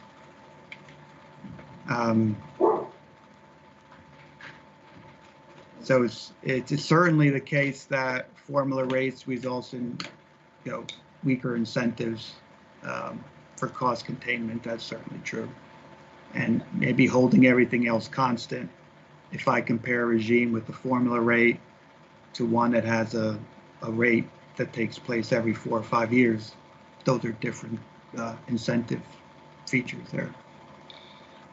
So is it correct to affirm that companies that are under formula rates have less incentive to improve their productivity, and therefore that's a reason to, that's a cause of slowing their productivity growth? The only reason I'm just hesitating on the answer is I certainly agree on the incentives for cost containment. So I would agree with that part. Monsieur Lannoy? Oui. Simplement pour vous dire que nous sommes parvenus à 1 heure de contre-interrogatoire. Est-ce que vous en avez encore pour longtemps? C'était ma dernière ligne de questions. J'en ai pour quelques minutes. Merci. So if you agree that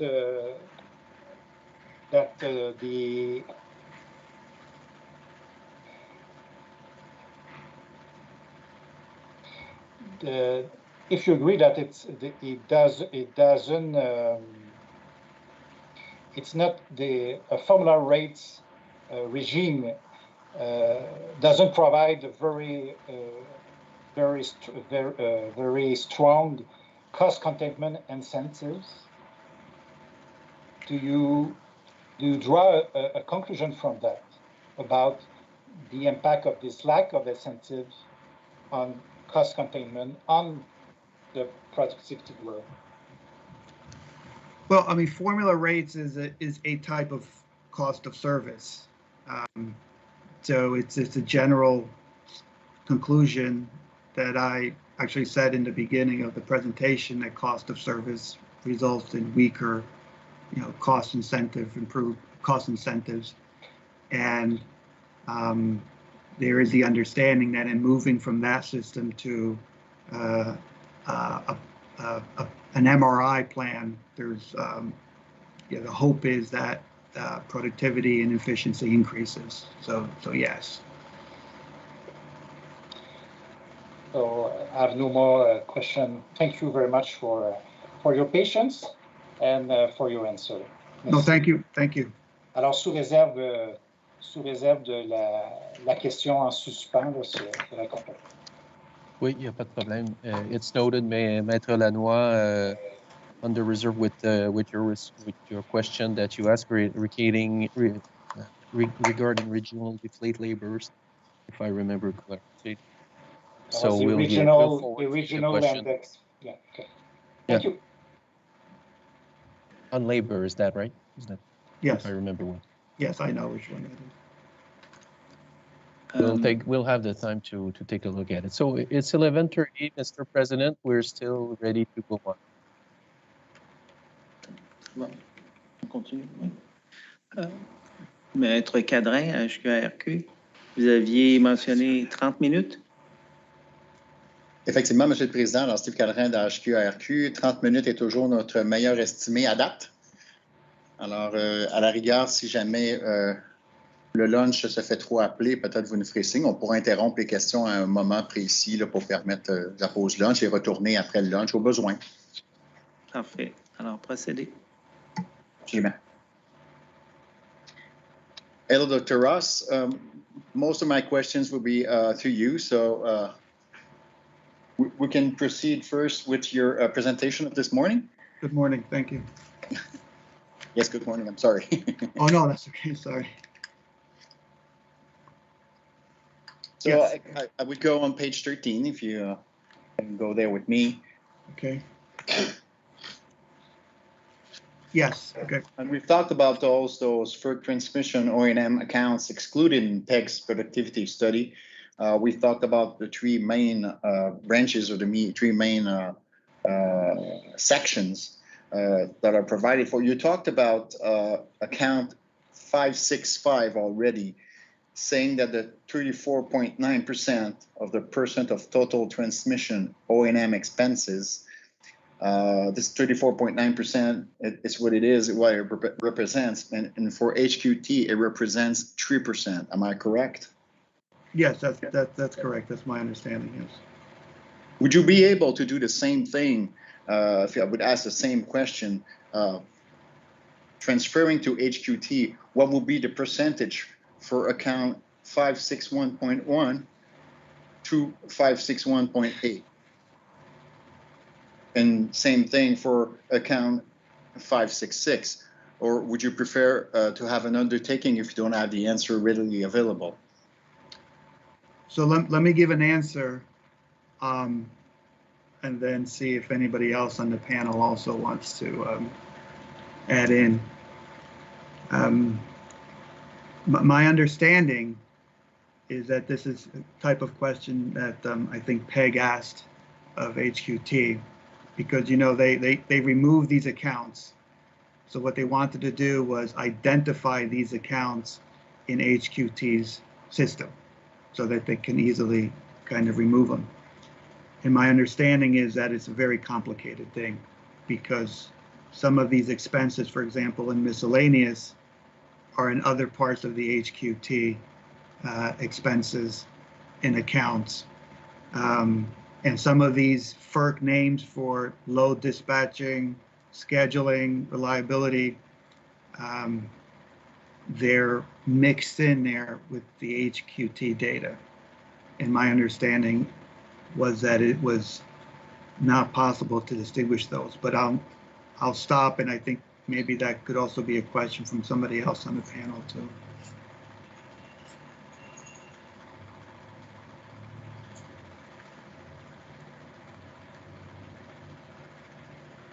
Oui, je vais peut-être juste ajouter quelque chose là-dessus. On a répondu à la question 4.1 dans le document Réponse du transporteur à l'AXI, CIFQ et PEG. Je n'ai pas la traduction.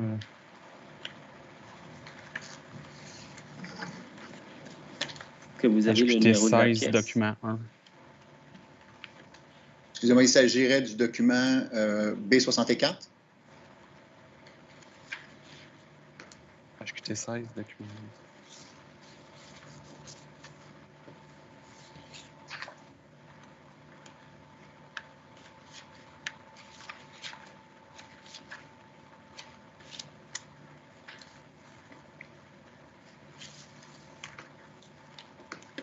Faites juste donner la référence du document en mode HQT. Nous allons trouver la réponse. Si vous dites que vous aviez répondu dans un document, on va aller voir. On le manque. Question 4.1.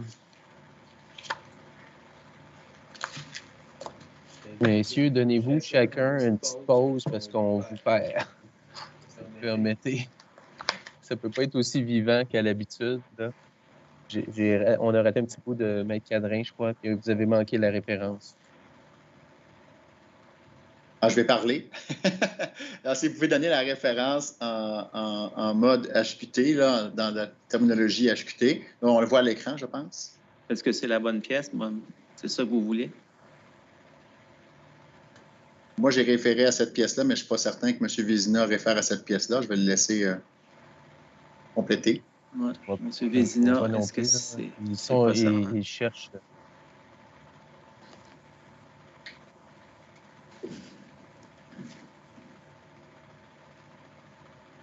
HQT 10, hein, Kelly?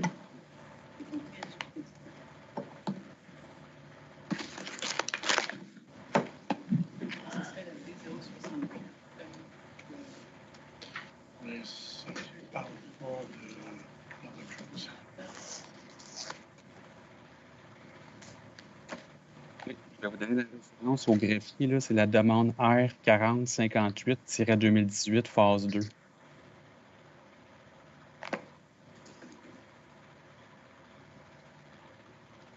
C'est une autre code, tarif.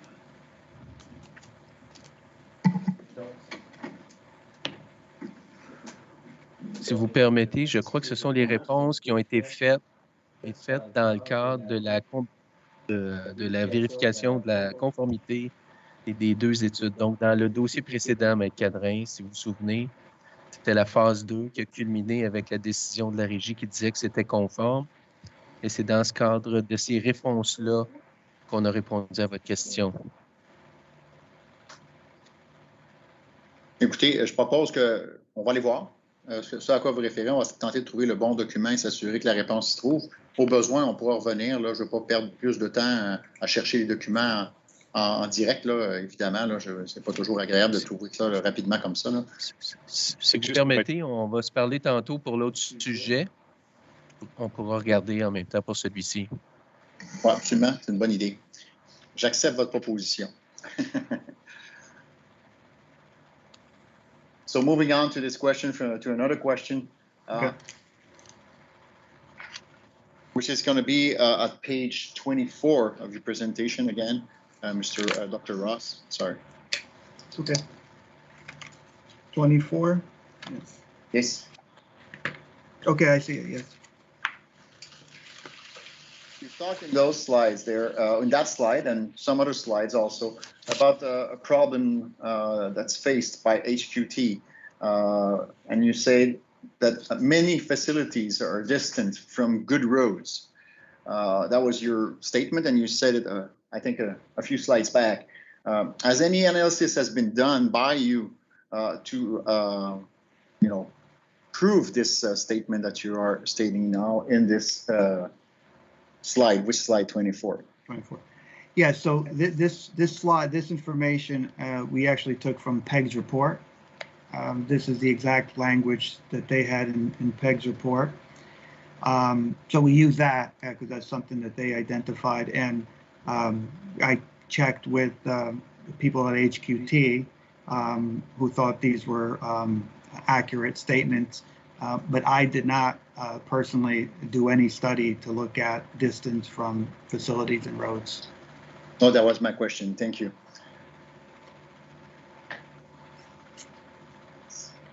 Now we can move to another document. Give me 2 Yes. seconds.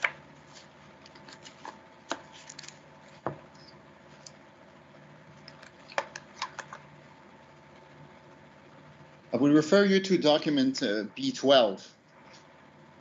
Can you tell me what document that is? Because I don't have the numbering with, is it my reply report? Is it my direct report? Or I'm sorry. Your direct report.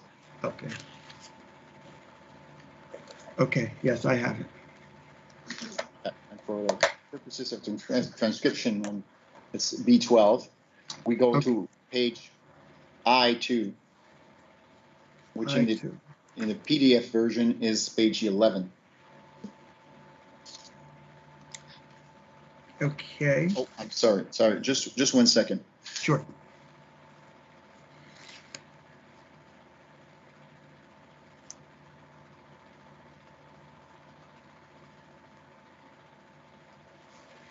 I'm sorry, my reference was wrong. Again, we're still in B12 though. It's Appendix I, and it's pages. Well, the PDF pages are 87 to 93, but I'm starting at the top of the page of the PDF, which is 90. Do you know what the page number is down at the bottom? We will get there with the court clerk in, okay, in just a few minutes. Sorry. It's Appendix 79, that's what I'm being told for the page we're referring to, which is 90 for the PDF. Non, pour le PDF, c'est 90, Monsieur le greffier.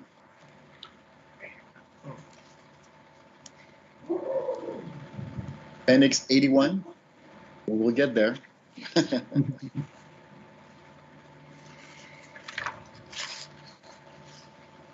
it a good page, Mr. Cadrin? The one starting with Jersey Central?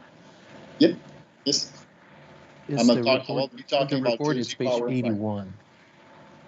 Sorry. Yeah, I'm there. I see that. Yep. Okay, we're all there, I think. Yeah. Sorry for the misunderstanding. So Jersey Power and Light Company, and says on the right side, reports 0 in labor costs, but has a non-zero O&M cost for 1999 to 2002. A similar mention is made for Pennsylvania Electric Company and Wisconsin Electric Power Company. For this reason, these 3 companies were not retained by Brattle in the sample of the 74 companies. Is that right? So so I see Jersey Central Power. What was the other company that you mentioned? Pennsylvania Electric Company and Wisconsin Electric Power Company. Wisconsin. And let me just.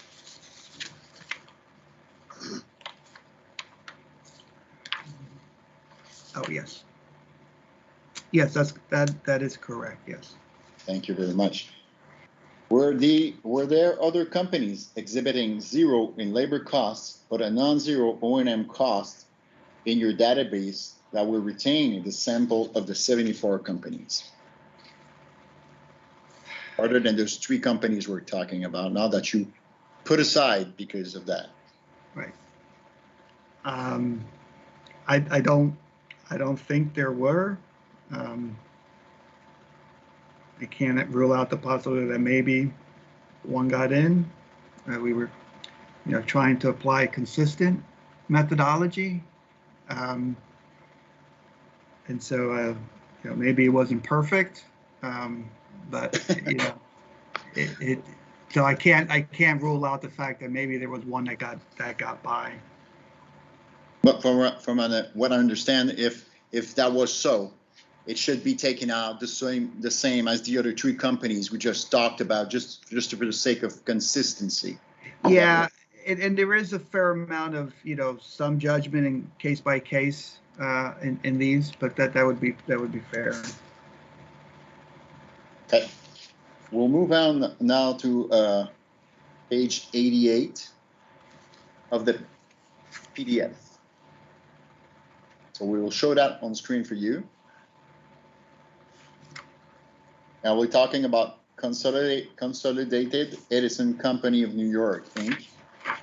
We see, thank you, Mr. Gauthier. Yes. Okay, so you see on the right-hand side, large jump, sorry, in O&M costs in 2004. 2002. Oh, this is Commonwealth or Consolidated Edison? I'm sorry, I just 1 second, just make sure I'm gonna refer to the good one.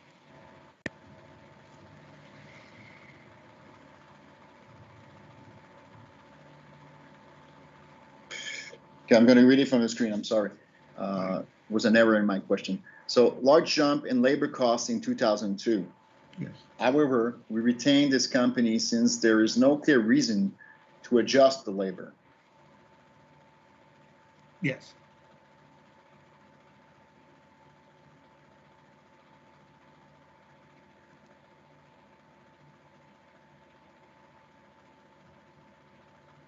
Just give me 1 second, I'm sorry. I think we got the wrong line. Okay, sure. Won't be long.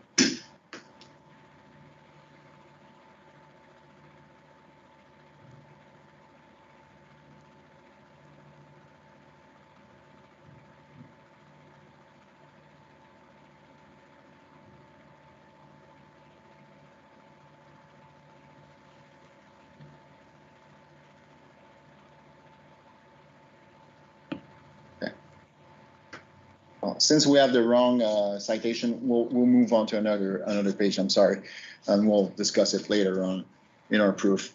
So page 92. I'm sorry, of the PDF. So 4 pages down for you. We'll talk about Southern California Edison, which also is number 2 in size in your sample, if I'm not mistaken. Is that right? That sounds about right. It's a very large company. Yes. Okay. You mentioned a spike in 1998 for O&M expenses. From your data, we've perused your data, and so this spike goes from 72 million in 1997 to 192.4 million, which is for a large spike of 167%. Also, you don't mention another major spike of 100% in 2019.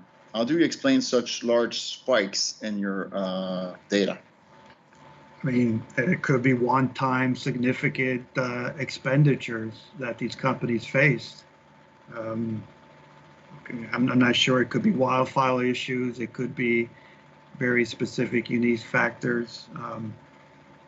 So it's not unreasonable to have those kind of expenses. And then why did you retain this company in your sample with those 2 spikes I'm talking about, 167%? And then 100% in 2019 again. And your question is, why did I retain it? Yeah, without any adjustments or yeah. So of those. I'm sorry. Go ahead. No. So I begin with the proposition that these FERC accounts are accurate.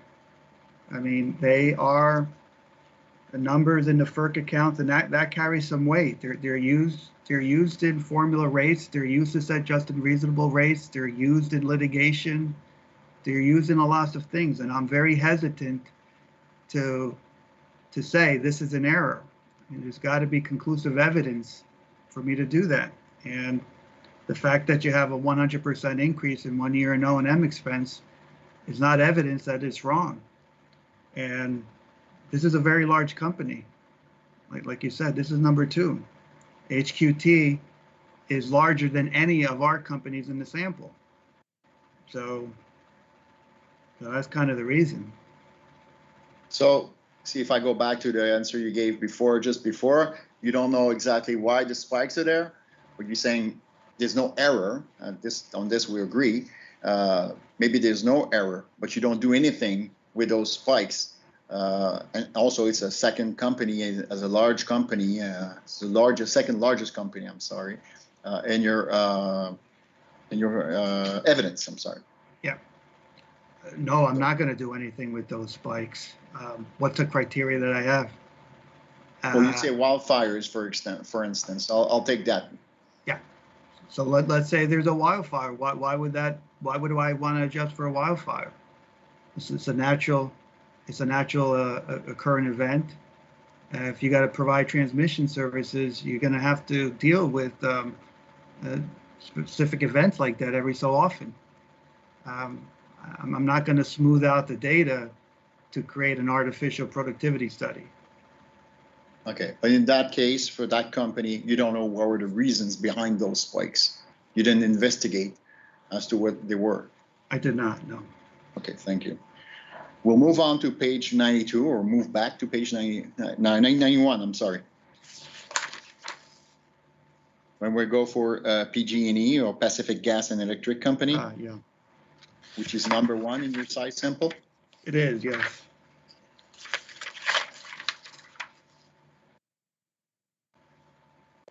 Okay, so if we look into which is written there, transmission line length data not available for 1994, we imputed the 1994 values using the 1995 figure in the transmission line added during 1995.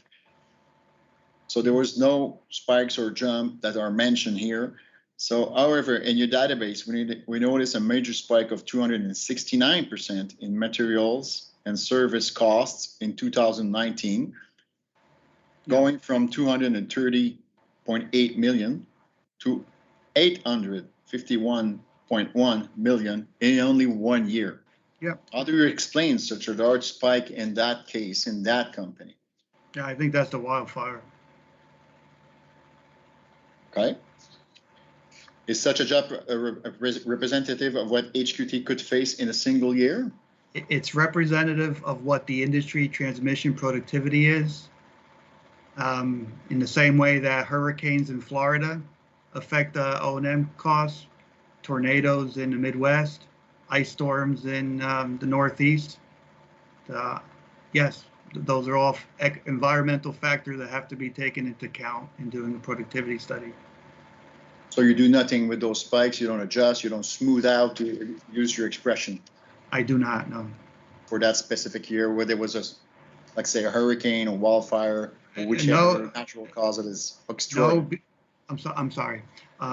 No, in fact, those wildfires have continued. Okay.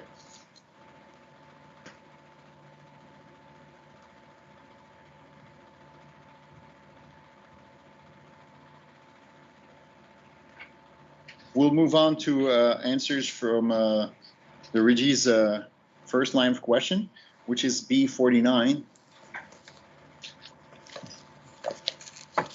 and page 35. Yeah, I just need some time to get to it. No problem. You tell me when you're ready. Quelle page, Ricardo? 35.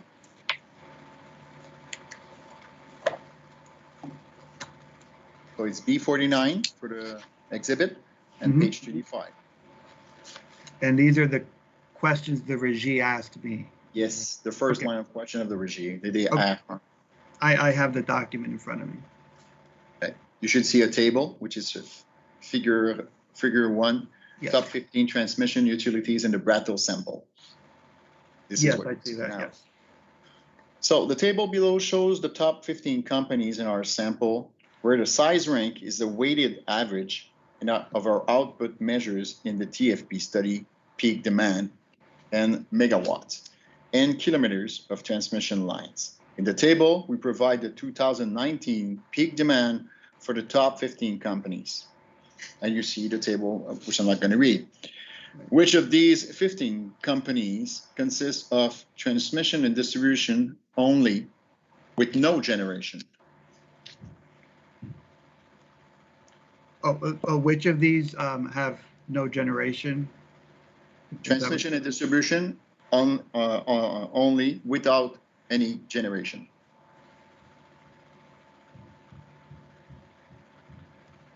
Which of these? Yeah, so I don't think Commonwealth Edison has generation.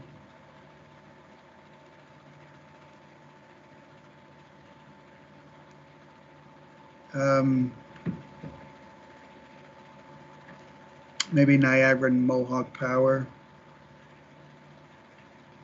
PPL may not have generation.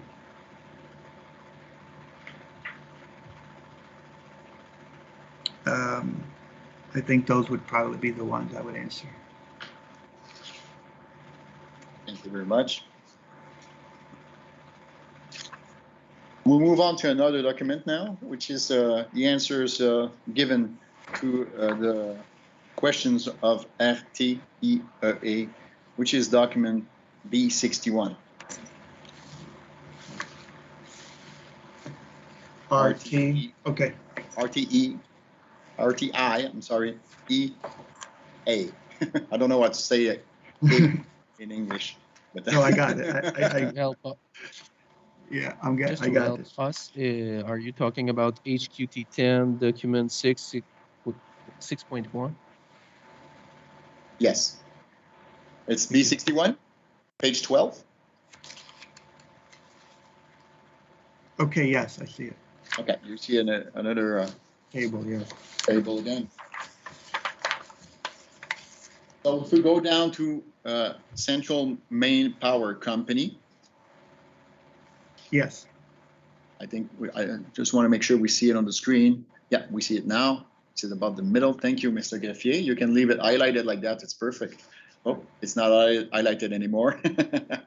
Thank you. That would be a good way to go.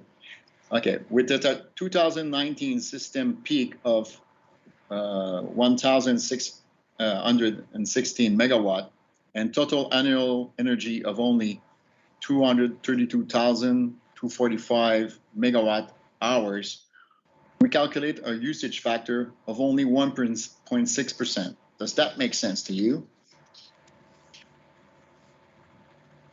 Yeah, there might be a digit here missing or something on this table.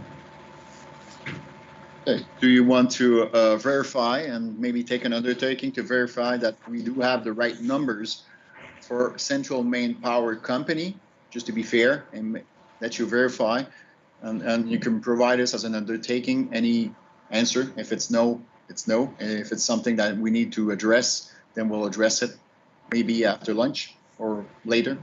Yes, that's fine. We can definitely do that. Est-ce que vous voulez un engagement formel avec numéro?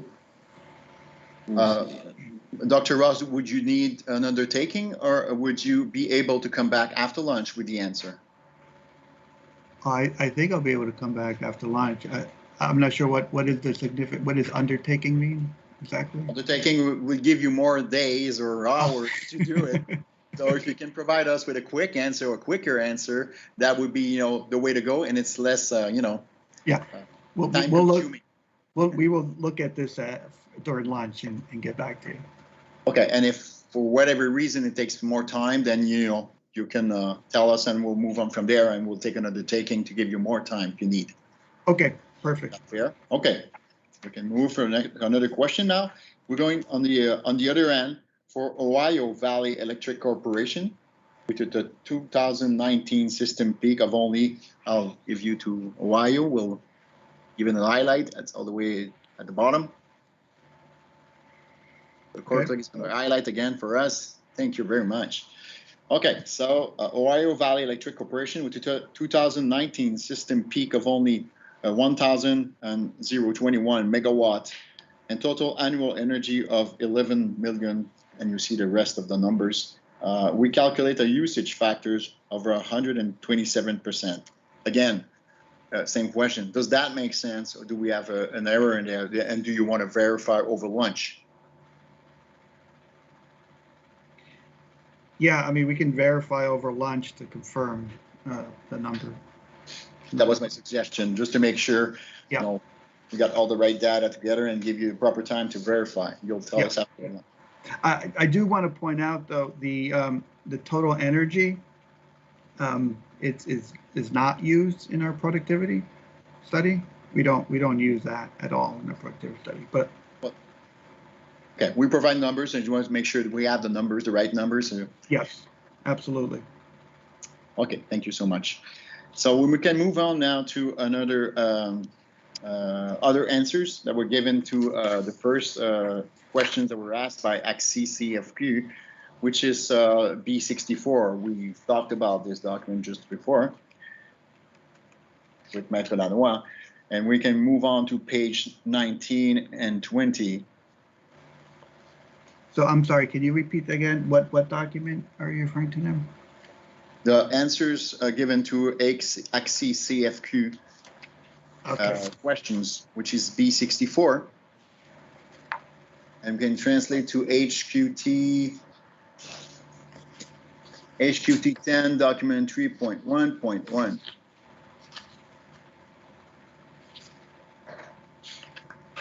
And that would be question or answer 6.7.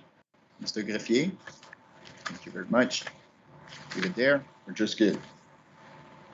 Oh, that one. Okay. Or you can look on the screen, or if you have Yeah, no, I'll look on the screen. Okay. So I won't read the whole answer. I'll start at for HQT. So that's the line 13. For HQT, the account labeled transmission purchases represents 3% of total transmission O&M expenses. It is captured in the other expenses category and not directly under transmission O&M. Our benchmarking study results and conclusion are robust to the inclusion or exclusion of HQT's transmission purchases. From a HQT standpoint, what qualifies as a transmission purchases? What is it? From whom? Or what kind of service are we talking about? Yeah, for that I might need to defer to another member on the panel that could have that specific information.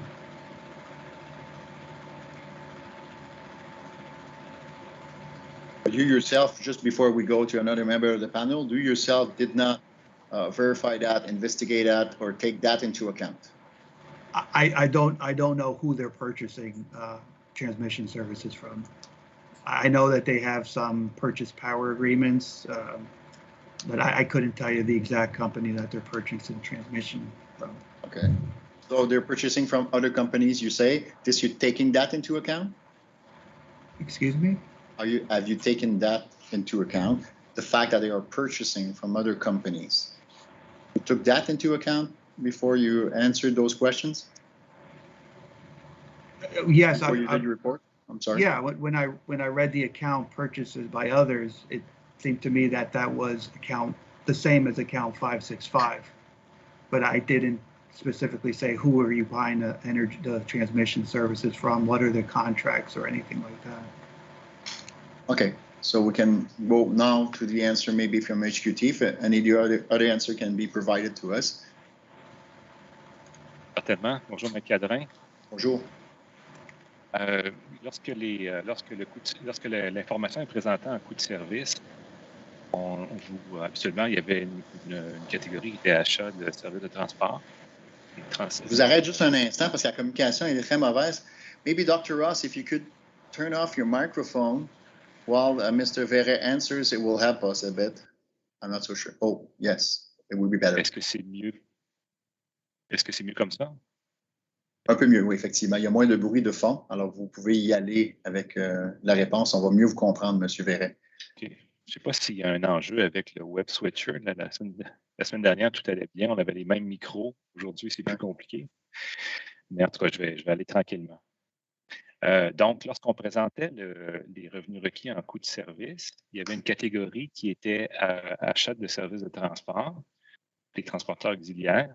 Et puis, dans cette catégorie-là, on retrouvait l'achat auprès de RTA, Énergie La Lièvre, la SCHM, puis Cedar Rapid Transmission, CRT. Donc, c'était les quatre, de mémoire, les quatre transporteurs auxiliaires auxquels on achète les services de transport. Et comme vous le savez maintenant, avec la formule qui s'applique au niveau des charges, bien, ces achats-là de services de transport figurent dans les charges qui évoluent selon la formule.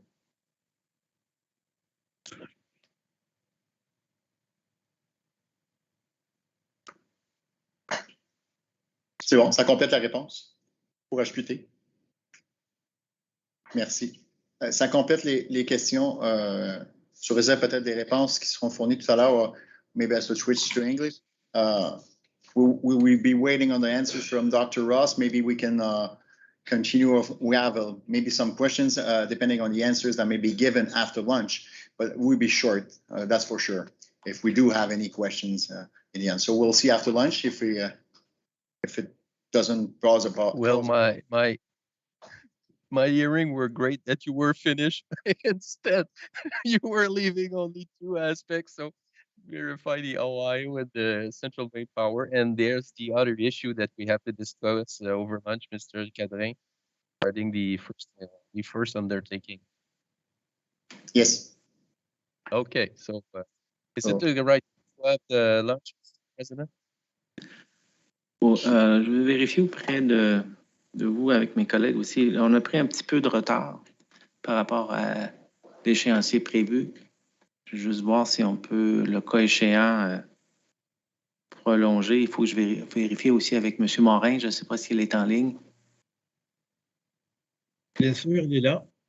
Parce que ça se peut que ça se prolonge si les intervenants utilisent tout le temps qu'ils ont demandé.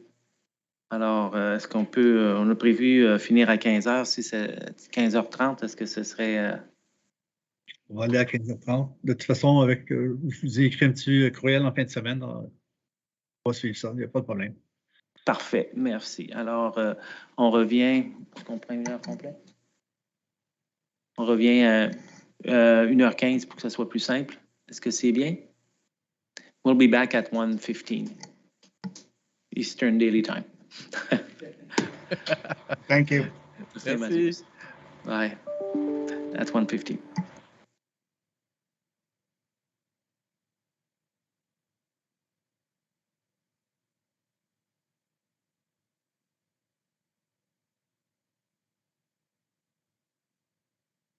Oui, bonjour. Madame la greffière, est-ce que vous êtes là? Oui, Maître Newman? Oui, c'est simplement pour vérifier avec vous si c'était correct. Dans le web switcher, j'ai juste du son, hein. Il n'y a pas d'image. Est-ce que c'est voulu comme ça ou est-ce que c'était... Alors, je vais présumer que oui, mais moi, je n'utilise pas le web switcher parce que c'est sur mon ordinateur que se déroule, entre guillemets, la réunion. Et si jamais il y avait un problème de conflit ou quoi que ce soit avec web switcher, si vous permettez. Je ne vais pas élaborer là-dessus. L'audience est déjà débutée. Je vous remercie. Si vous permettez, c'est comme ça, Maître Newman. Web switcher, c'est la traduction. OK, merci. Alors, Maître Fréchette, vous aviez déjà amorcé votre propos. Alors, oh, pardonnez-moi, je ne voulais pas être impoli. C'était des palabres comme si vous n'êtes pas arrivé et qu'on n'a pas entendu la cloche. Je suis triste. Alors, bonjour Yves Fréchette pour Hydro-Québec. Bonjour à tous. J'ai discuté avec Maître Cadrin, comme je m'étais engagé à le faire pendant la pause lunch. Alors, je ne sais pas s'il peut apparaître, s'il souhaite le faire. Steve apparaît. Ah, et voilà. J'ai entendu la cloche et j'étais là. Ah, ben c'est bien. Alors, si vous permettez, Maître Cadrin, alors pour les 2 questions reliées aux questions de précision concernant la compagnie Central Main Power et Ohio, je ne me souviens plus, là, Maître Cadrin. Alors, les précisions demandées, si vous permettez, devront prendre la forme d'un engagement écrit, car sur l'heure du lunch, on n'était pas en mesure de récupérer l'information aussi rapidement. Êtes-vous en mesure de le formuler maintenant? Oui. Soit moi ou soit Maître Cadrin. C'est comme vous le souhaitez, Maître Cadrin. Si vous avez votre question, vous l'avez peut-être déjà. Ce sera l'engagement numéro 9. Je peux tenter de formuler l'engagement numéro 9 d'un seul coup. Ça vise 2 compagnies. Je vais le faire en français, mais c'est à votre guise, là. Donc, c'est valider les données apparaissant à la pièce B61, page 12, pour les compagnies Central Main Power Company et Ohio Valley Electric Corporation. C'est bien. Alors, for the benefit of Mr. Ross, it's the discussion we had over lunch, is that there is a written undertaking regarding the values regarding Central Maine Power Company and Ohio Valley Electric Corporation that relates to HQT 10 document 6.1 that you will look at and furnish a written statement rapidly, shortly, if I can say so. And for you, Mr. President, Mr. Ross was saying to me that the French, he had some difficulty to reach the French translation. So if you don't mind, if I have some colleagues or confrères who will use the French language, well, we'll have to adapt, because I don't know if it's on the connection between Mr. Ross and Web Switcher or else. So if there is some colleagues that want to use the French language instead of the English language that we all use since this morning, so you'll have to please give me a call first. We'll try to arrange something. That was the first aspect. Le deuxième aspect, si vous permettez, je vais aller au français. Maître Cadrin, nous avons discuté de la référence que je vous ai transmise par messagerie texte concernant la réponse au dossier de la phase 2. Alors, je ne sais pas si vous voulez renchérir sur une question sur cette référence. Est-ce qu'elle va être déposée ou... Je peux vous l'offrir immédiatement. Peut-être la consigner aux notes sténographiques pour les fins de la discussion maintenant. Non, pour l'instant, nous n'avons pas eu le temps d'aller valider la référence. Maître Richard, je m'excuse. Alors, sous réserve, là, potentiellement, d'avoir une question, là, ce dont je doute, mais si vous pouviez juste formaliser la réponse, ça serait apprécié. Permettez-vous, je ne trouve pas mon cellulaire. 2 instants. Ah, ben moi, je l'ai. J'ai votre référence, je veux dire. Je l'ai. Bon, okay. Ça va.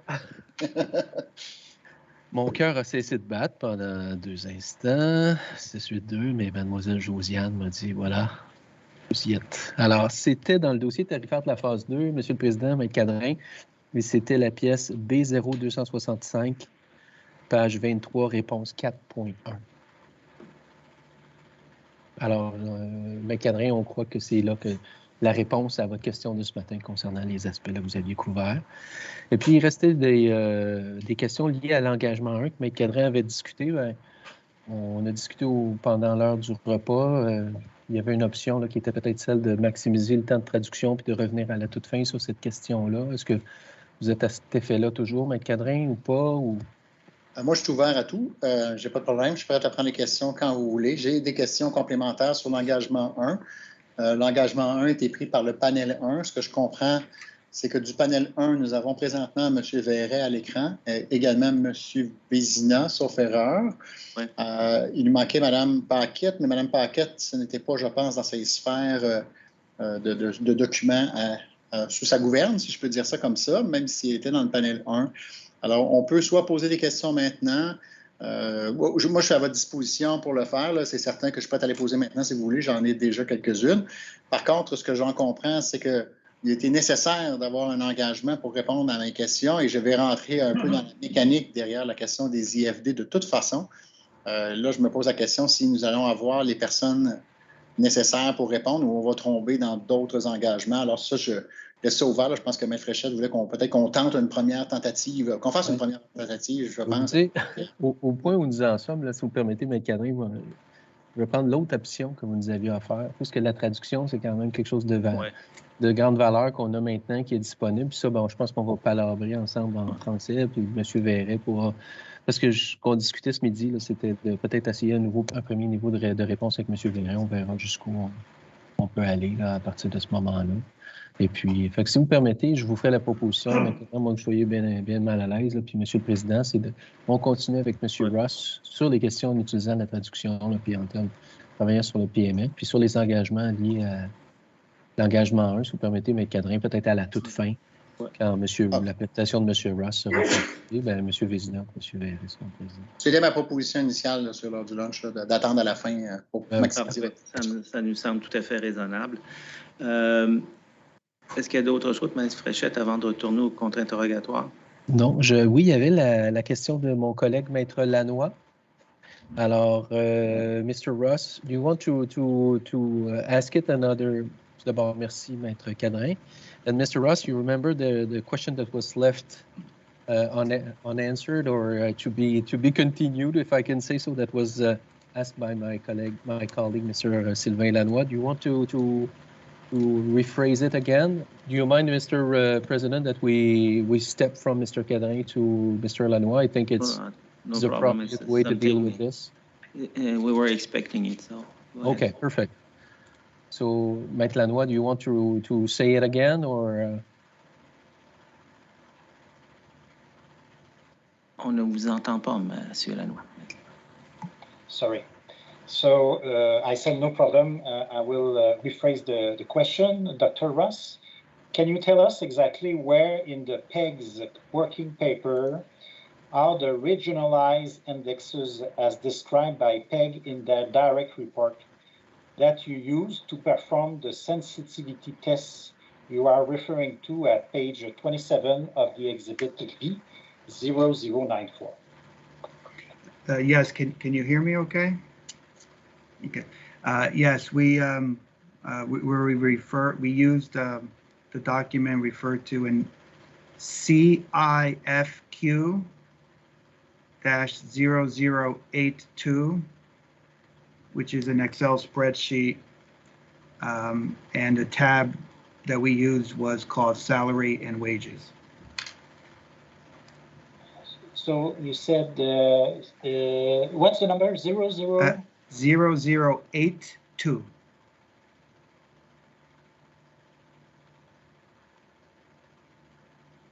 I understand these were work papers filed with the original report. The highest number of exhibits that were deposed by the AQC ECFQ is the exhibit 007T. I don't see exhibit 83. It's 82. 8 or 82. I don't, the exhibit. Do you mind, Mr. Lanois? Go in. It's referring to the phase 2 file. It's referring to the 4058 4058 file. It's the file. Okay. So 4058, and the year was 2018.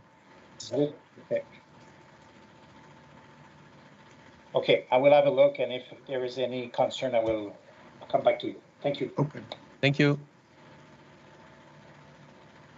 Merci. Avant d'aller un peu plus loin, j'avais une ou deux annonces. Vous avez, pour la question du 25 janvier, le caviardage, ça convient à la formation. Nous aimerions juste rapidement, il y aura vraisemblablement un huis clos additionnel pour options consommateurs. Et on voulait s'assurer que de la même façon qu'on a fait pour le huis clos d'Hydro-Québec, que chacun des procureurs nous fournisse une liste des personnes qui pourront être admises au huis clos. Ça pourrait être fait comme la dernière fois par courriel à M. Specht, le greffier. On vous soumettrait que ça devrait être fait pour demain, mardi, à midi. Donc, on aura l'occasion de valider. Alors, pour tous ceux qui nous ont fait parvenir des noms, ben, c'est peut-être les mêmes ou d'autres personnes, mais on aimerait que ce soit reconfirmé.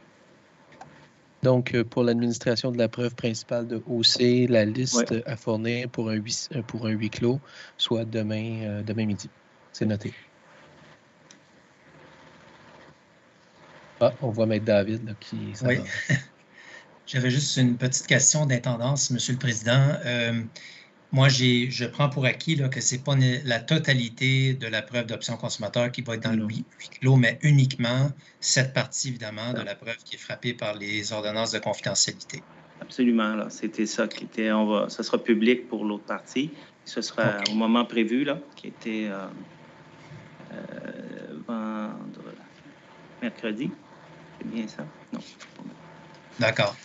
Ma suggestion... C'est en deux parties. Une partie huis clos qui concerne l'élément huis clos qui a été discuté et que vous avez dans votre mémoire.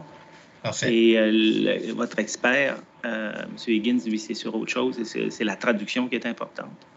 Oui, exact. Et ça, c'est... et d'ailleurs, on veut s'assurer que M. Higgins ne sera pas du huis clos, j'imagine. Ou va-t-il être du huis clos? C'est-à-dire, ça...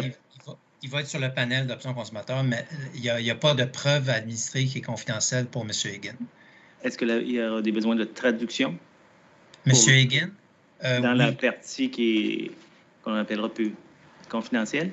C'est-à-dire, oui, il y aura besoin pour tout le panel d'options consommateurs de services de traduction. Pour que M. Higgins puisse suivre les questions et les débats. Parfait. Est-ce que, Maître Fréchette, vous êtes responsable? J'avais juste une dernière question. Est-ce que la Régie a une préférence au niveau de l'ordre? Autrement dit, est-ce que vous préférez que je commence avec la partie publique de la preuve pour terminer avec le huis clos ou l'inverse, ou vous n'avez pas de préférence? Bien là, à moins de me tromper, mais je me ferai corriger, ça commencerait avec la preuve de traduction publique et le huis clos serait le lendemain, le mercredi. Parfait. On ouvrirait avec le huis clos parce que c'est plus difficile. Il faut avoir que le greffier prépare le huis clos. OK, parfait. Ça vous va? C'est excellent. Puis, Maître Fréchette, oui. comme vous avez responsabilité de la traduction, de la question de la confidentialité pour les traducteurs, lorsqu'ils sont si c'est en huis clos, est-ce qu'ils avaient des... Bon, je n'aurais pas de difficulté à mettre quelque chose en place si c'était le cas. Je parlerai avec Mme Schutz et son équipe. Là. Je suis convaincu, elle m'écoute actuellement, qu'ils vont être d'accord de souscrire un engagement de confidentialité simple là, sur les débats qu'ils auront le plaisir de traduire. On comptera sur vous pour nous en aviser avant que cette portion huis clos démarre. C'est bien, c'est noté. Ça va? Si j'oublie, je compte sur vous. On y a pensé, c'est déjà ça. On est rendu, je pense, à la FCEI pour le contre-interrogatoire de M. Ross. Oui, alors, bonjour, Monsieur le Président, bonjour aux membres de la Régie, bonjour à tous. Alors, après les échanges de ce matin, depuis l'après-midi, la FCEI n'aura pas de questions pour le Dr. Ross. Merci, Maître. Et donc... Pardon. Turmel, c'est ça que j'ai dit, non? Excusez-moi. OC, option consommateur. Madame David. OK. This is Dr. Ross. Can everybody hear me? Yes. Yes.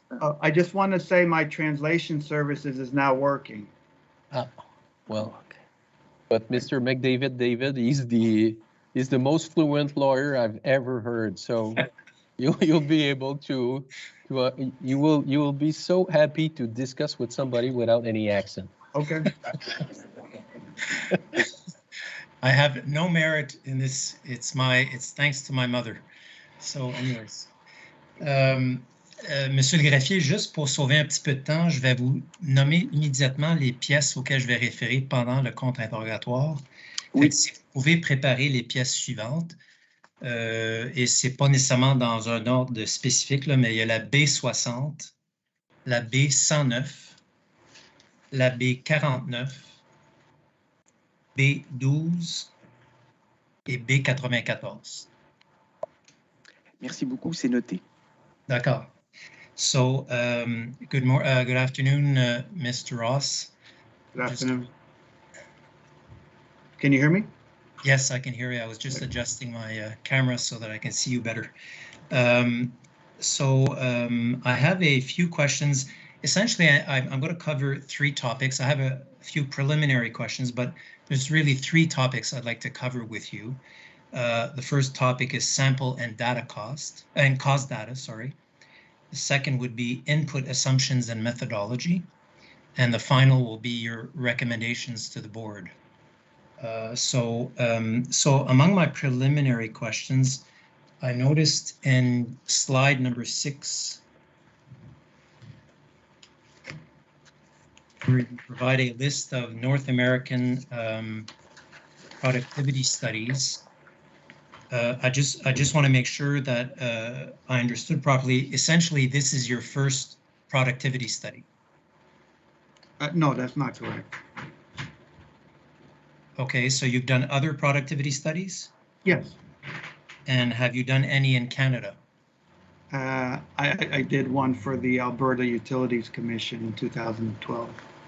Okay. And is that the only one that you've done in Canada? That's correct. Well, this one and the one in the Alberta Utility Commission, so there'll be two. Two of them, okay. And how many have you done in the US? So on my CV, I have listed 6 other productivity studies that are under my name. Okay, and that's in your CV, that is with your initial report, I guess. Correct. Okay, excellent. Then I'd like to know, how many benchmarking studies have you authored? This will be my first econometric cost benchmarking study in a stretch factor analysis. Okay. I noticed when I consulted your initial report that there were 4 authors listed. And I just was curious to know, a second author is Walter Graff. What was his role in this report? He was a senior associate at Brattle, so he worked closely with me in the analysis. So that was his role. Overall? Yes, he worked at Brattle. We have principals working and with a team of team members. Usually we have a senior associate, then we have research analysts, and he was a senior associate working on the project. Okay. I noticed that in your response to Peg's commentary, which was filed at the very end of November, Mr. Graff is not listed as an author. Could you explain why that is? Yeah, that's actually Dr. Graff left Brattle by the middle of the year. He's working at the PJM, the chief economist at PJM, which is the ISO in the United States. Okay. There's another person that's listed in both documents, Sai Shetty. I don't know if I'm pronouncing it well. Could you just explain to us, well, first of all, how many productivity studies has Mr. Shetty participated in? This will be his first. He's recently out of graduate school, so he's been working for a couple of years now. Okay, and I presume it's his first benchmarking study as well? Yes, although he's got lots of econometric experience. Okay, so I'd like to go into the first of the 3 big topics that I announced. And I apologize in advance if there's some repetition. You may have already covered some of my questions, but it's a complicated topic, especially for non-economists like myself and some of the board members. So I think it's sometimes useful to have a little bit of repetition in this kind of a situation. So first, can you please confirm the number of companies that you used in your sample? So we used 74. And they're all US companies? Correct, they are all US companies. Okay. And did Brattle compile the sample directly from the FERC data, or did it purchase the data from another data supplier? We subscribe, so that means we purchase. We subscribe to Standard & Poor's services, which includes the database, the FERC database. Okay. Now, how did Brattle determine which companies to include in the sample? What were the selection criteria? So our objective was to have as large a sample as possible. We believe that I believe that that's good for productivity just because of how volatile productivity can be. So the objective is to have as many companies as possible.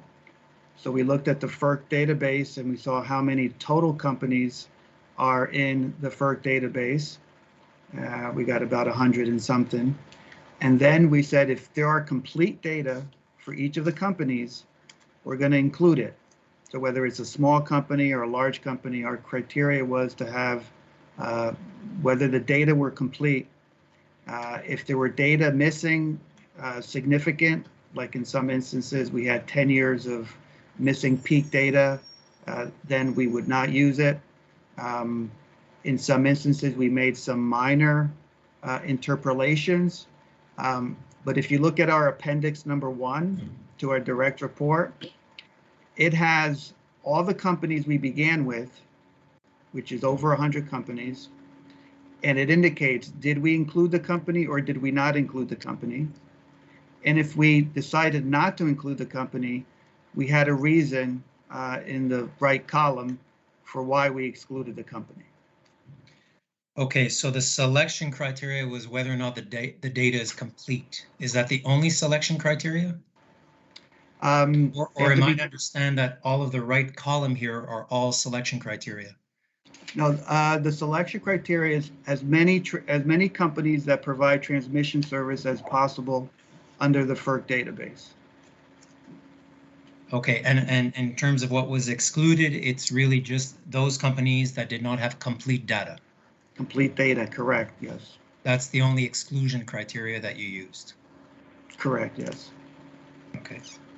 Now, how many of the 74 companies included in your sample are large according to your definition of large? And at the same time, I'd like to know what your definition of large is. Well, I really don't have a definition of large. I mean, this is somewhat of a subjective measure. Yeah. Okay, and in a subjective way, are you able to give us a ballpark percentage or number of how many of these 74 companies you would consider to be in a large category, in a medium category, in a small category, or you're not going to go there? Yeah, I didn't do that analysis. So I do refer to large companies at times. You can rank the, you can rank the top 5. Those are the largest. You can rank the top 15. It's somewhat subjective what you say is large. Yeah. And then falling after that. No, I grant you. Did Brattle quality check the data? And if so, how was this done? Yeah, I mean, the quality check we do is we use the purchase database that we got from Standard & Poor's. So that's a database that is used commonly in the United States for analysis, not just for productivity analysis, but all certain sorts of analysis. And we downloaded the data, and if there were any anomalies, we noted that down in our analysis, and it's reflected in our Appendix 1, where we saw certain anomalous data. Okay, so Appendix 1 is the key document here. Yes. Okay, I'd like to refer you to one of the answers that you provided to a Régie information request. So I don't think it's necessary for you to pull out the paper. I think it's quicker when the clerk puts it on the screen. Okay. So, Monsieur le greffier, B49, je suis à la page 36.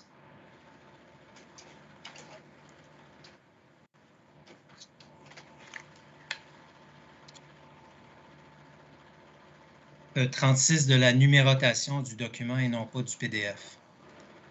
Voilà, le tableau. Okay, so I just wanted to refer you to the figure number 2, and then at the very next page, if the clerk could just go a little bit lower, there's another figure number 3. So I have a couple questions on these 2 figures. So go back to figure number 2, maybe. Okay. So can you confirm that Brattle did a sensitivity analysis in response to the Régie's question, and that it appears that the impact of leaving out small companies is small, depending on partial or total factor productivity? Well, I can confirm that we did this sensitivity in response to the Régie's question. So I can confirm that. And the results are there. For O&M productivity, it does change if you use the top 5 companies compared to our base case. And the same thing for the top 10 and the same thing for the top 15. As you remove companies, your productivity results will change. Okay, so maybe I'd like to break down my question first with respect to productivity results. Is it the case that the impact is small if you leave out, that it appears that the impact of leaving out small companies is small? Well, again, it's you know, my definition of small or your definition of small is a somewhat subjective thing. Let's take the productivity. Let's take the O&M productivity here. Our base case is minus 3.38, and when we throw out 69 companies, and we're left with 5. Productivity becomes more negative by about like 30 basis points. I would say that's a modest change to partial productivity when we leave out a lot of those companies. Smaller ones, yeah. Yeah. Okay, and would the same be true with respect to the benchmarking results? There is little impact taking out the small companies? Well, they don't change our, in the example here, the figure, I don't know what figure it is on the, if you go down a little bit, is it figure 3 or table? Figure 3, I believe. Yeah, if the person could just move down a little bit. Monsieur le greffier, c'est possible de descendre. Merci. Okay, yeah, figure 3. It shows that our results change modestly. But when we use if we talk about the Ontario Energy Board criteria, it doesn't change the conclusions. Okay, but the question was with respect to the impact of leaving out small companies, both, if I understand correctly, your answer, both with respect to productivity and benchmarking, it has a relatively small or modest impact, like you say. Yes, if we can go back up to the first table.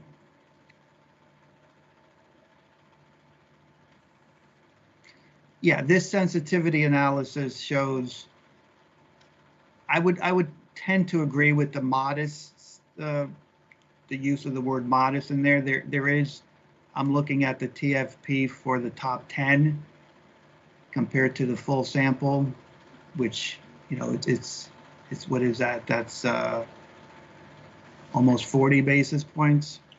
So that's not necessarily modest. Okay.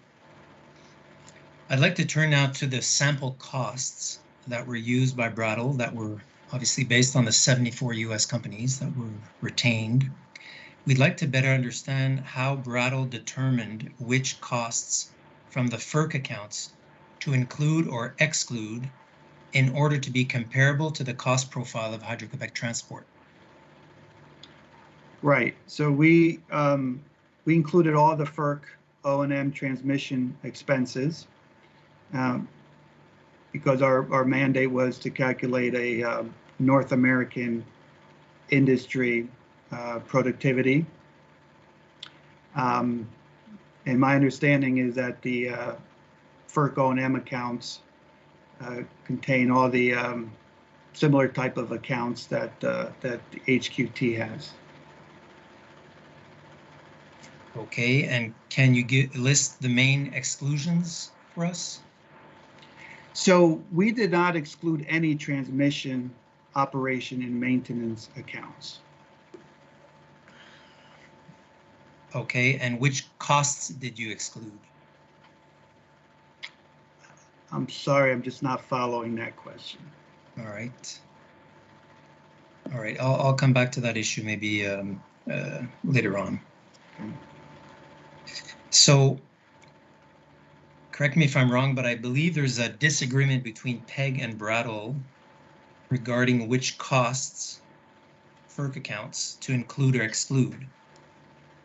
So the two most important disagreements, and obviously correct me if I'm wrong, seem to concern transmission by others, and then secondly, administrative and general costs.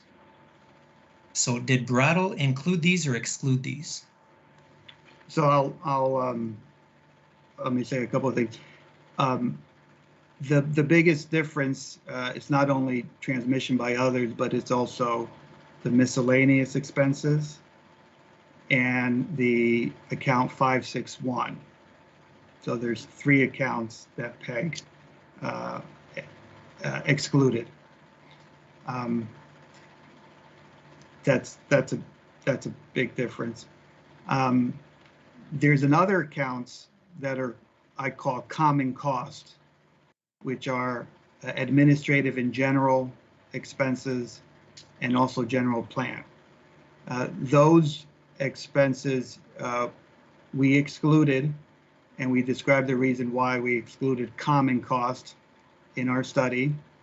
The impact of excluding the common cost in our study is very little when you're looking at the partial O&M productivity.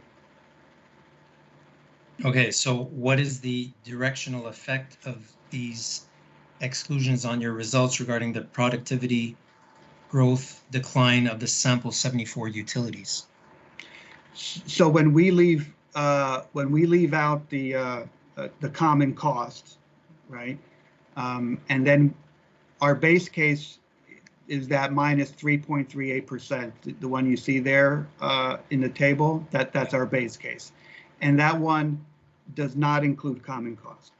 When we add common cost to it, our figure goes from minus 3.38 to, I believe, is minus 3.48. Okay, so that's with respect to common costs? Yes, that's with respect to the impact leaving out common cost has on the O&M productivity.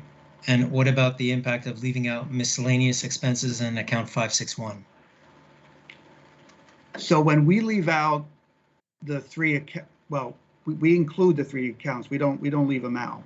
I'm sorry. So let me make sure I'm on the same page. What's the question again? I'm sorry. I just want to know the directional effect of these. I'm trying to figure out the directional effect of these disagreements about Yes. which costs to include or exclude on your results. Yes, correct. And so I think the focus is on the partial factor productivity. Can we focus on that, because that's Yep. the relevant? Okay. I agree. So okay, so I'll focus on that. When we put it this way, and I had this in my presentation this morning, we asked PEG to rerun its model, including all 3 accounts. Okay, and it's I can refer you to the page.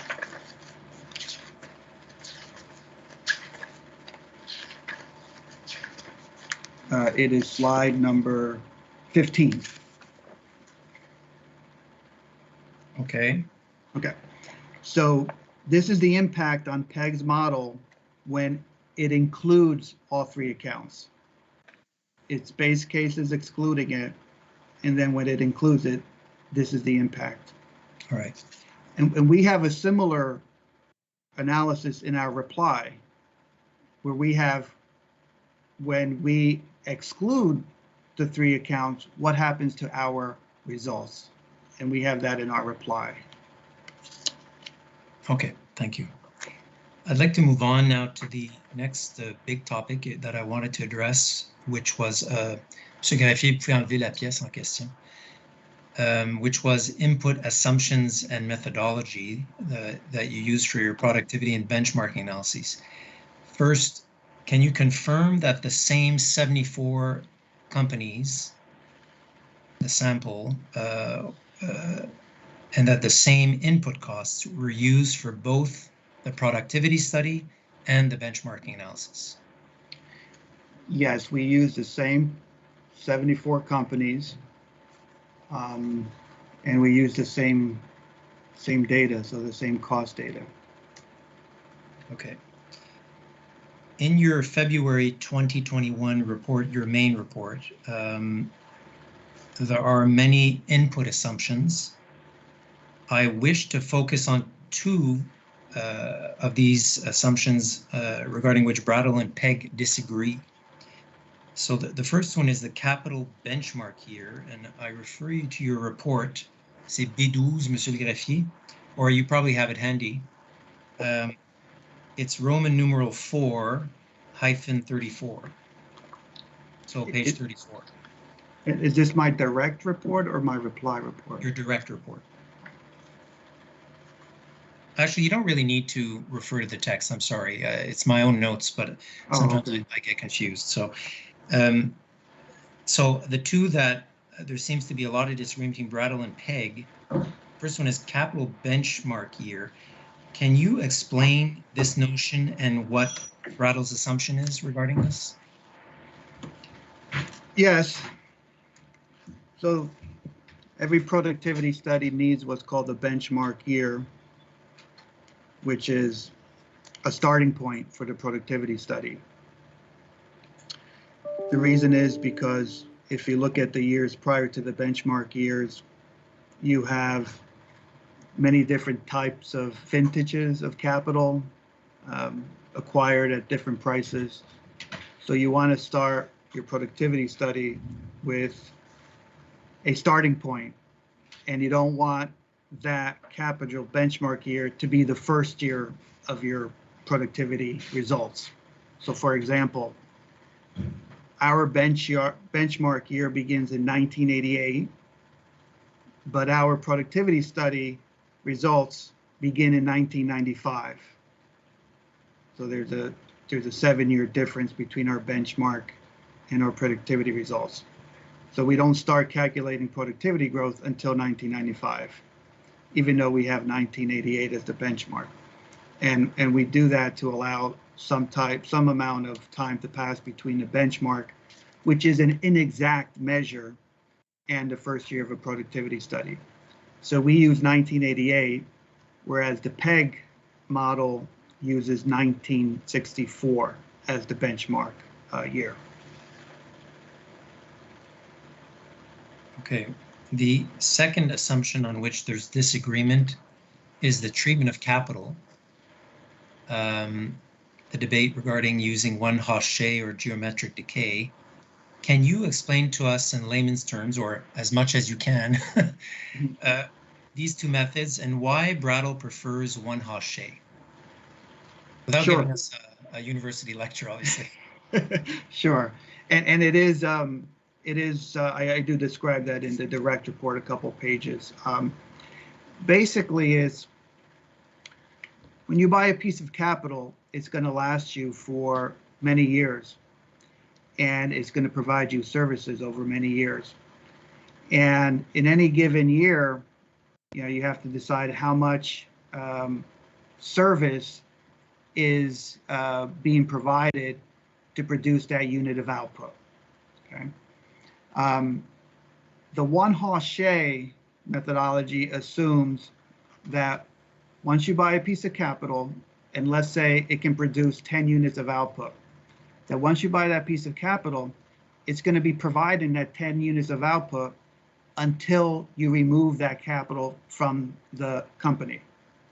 It's called the one-Hauchet because it's kind of similar to a chair. So let's say you have a chair, you bought it, it's technically a capital service. It's giving you the same input, you're sitting on it from the day one of the chair until you throw that chair away.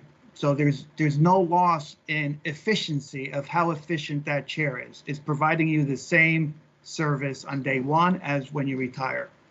That's the one-Hauchet approach. And that to us seems like a more reasonable approach for things like a transmission service, these type of capital assets.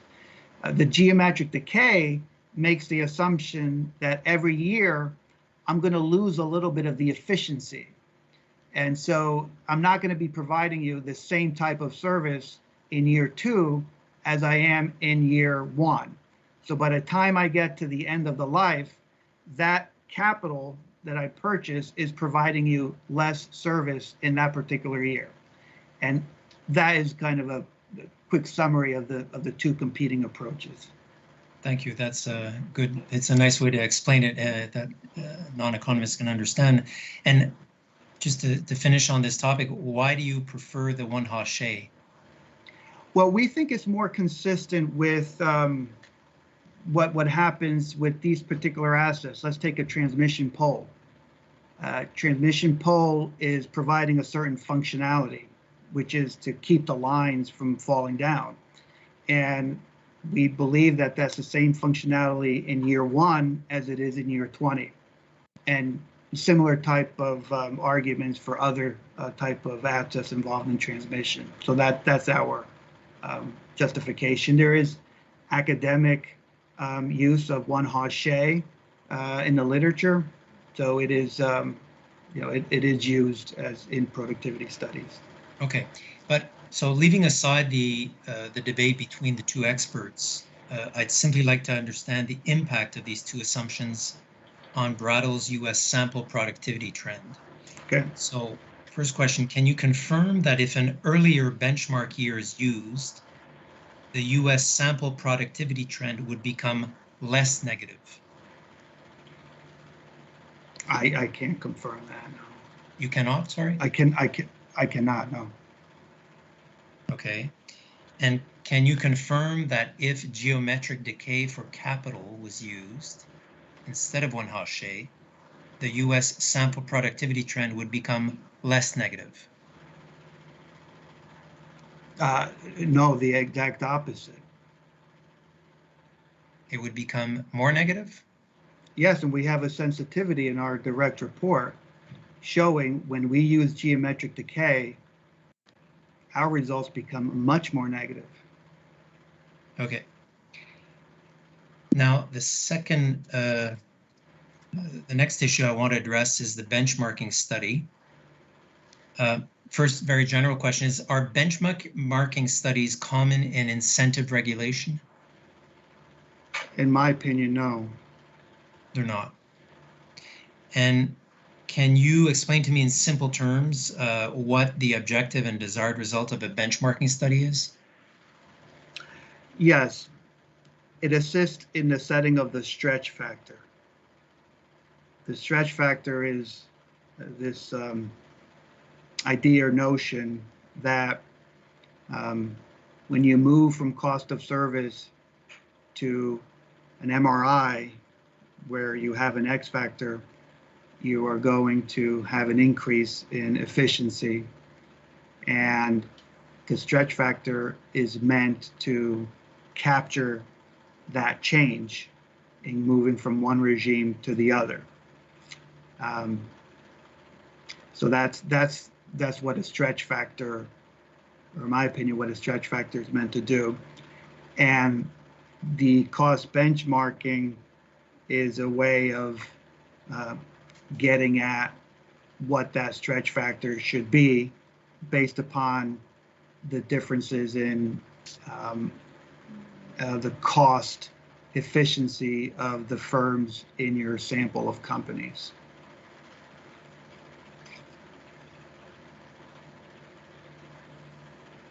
Okay, why do benchmarking studies, why does it use recent cost data as opposed to long-term trends? Well, and I'm not sure I understand that question. We're using, both PEG and us use a long sample of data to estimate our econometric cost models. With respect to the benchmarking study? Yeah. Okay. And which years or period did you use? Well, answer that. Yeah, so our study, for cost benchmarking, keep in mind that here we need to bring into account HQT's costs. So in the productivity study, we don't have, HQT is not a sample in the productivity study. When we do the cost benchmarking, we need to bring in HQT because the objective is how do HQT's costs compare to the benchmark. And HQT data were not available until beginning 2001. So our cost benchmarking data goes from 2001 until 2019, and we estimate our model during that period. Okay, thank you. Monsieur le greffier, vous pouvez enlever le document de l'écran. All right, I want to turn to your direct report. or rather, your slide this morning, slide 27. Yes. Where you list recent electricity stretch factors. Can you? So the question is, can you confirm that some of these companies listed here are not similar to HQT? For example, the Ontario distributors.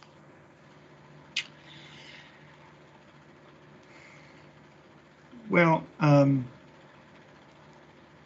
yeah, I mean, HQT is a very unique company, so that's that's a fair statement. Okay, can you confirm that there is disagreement between Brattle and PEG on a number of methodology issues related to the benchmarking studies? And what are the primary points of disagreement? Yes, I can confirm that. I would say the primary disagreement is in the econometric estimator that we use in predicting HQT's costs. So we both have econometric models. I use one type of approach called the fixed effects methodology. PEG uses a pooled OLS methodology, and that is the main driver of the differences, in my opinion, between the two cost benchmarking results. Okay, and can you describe in simple terms once again the specification of the Brattle model as it relates to the difference between using fixed effects and random effects panel estimators and ordinary least squares residuals as applied to a benchmarking study? And secondly, how this affects the relative scores of Brattle and PEG? Yeah, so the main difference is we look at the fact, or we believe there's the fact that every company in our sample, 74, 75 companies, have certain features that are very difficult to measure, that are unique, and that affect cost over time. So I gave the example of being a crown corporation or other logistical challenges. These are all challenges that are very difficult to include in a model specifically.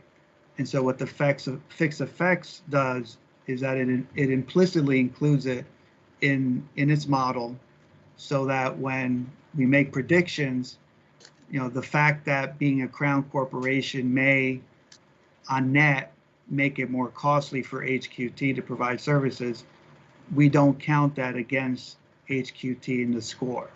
When we make our predictions, we take that into account. In econometric terms, we assume every company in our sample has a unique constant term. The pooled OLS methodology assumes that every company in the sample has the same constant term. So those two approaches give you different results and predictions. Okay, thank you.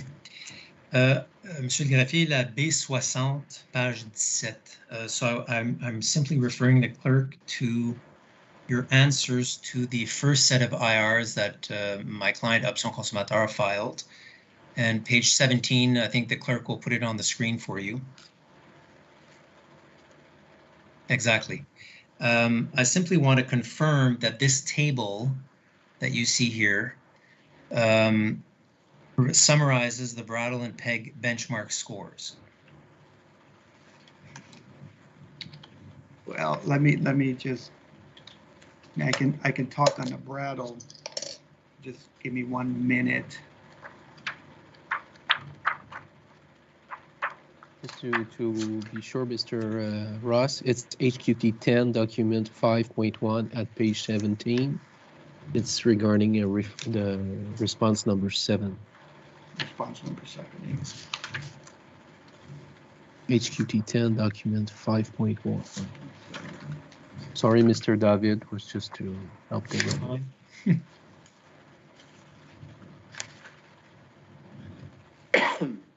Oh, yes, this is total costs.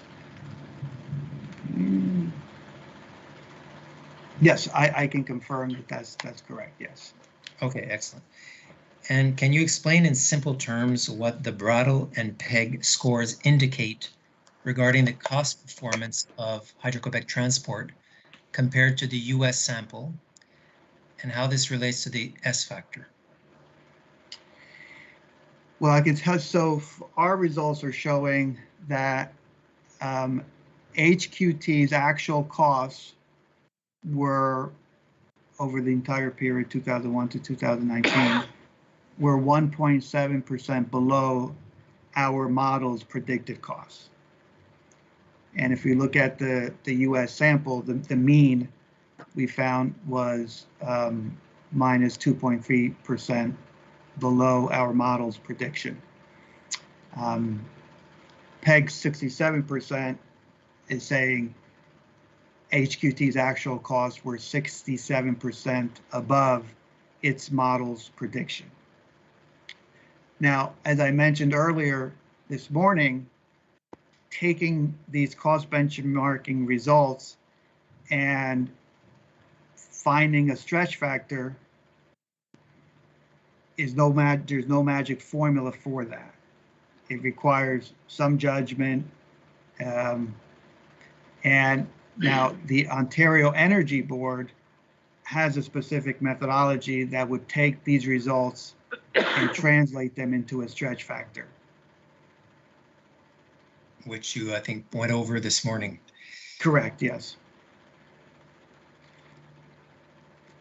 Okay, and leaving aside the issue of which expert is correct, can you explain why the two experts' scores are so different and how the regulator is supposed to make sense of this? Well, they are very different, as I mentioned, because of the assumptions we're making in the econometric modeling. That is unfortunate. It is a reality of sometimes econometrics. You know, I worked for the chairman of the Illinois Commerce Commission when I began my career, and it is a challenge to weigh different evidence and to render an opinion, but it does require going through the written evidence, our data responses, an explanation that we both give, and kind of reaching a judgment of what makes more sense in this particular case. Especially, our opinion is HQT is a very different, for cost benchmarking purposes, is a very different kind of company operating in a different country, different regulations, and different organizational structure. And so to us, there are a lot of things in there that are affecting HQT's cost that are outside its management control. And so I think looking at kind of the reasonableness of the results, is it reasonable to expect that new management can come into HQT and reduce costs so dramatically as implied by the PEG model?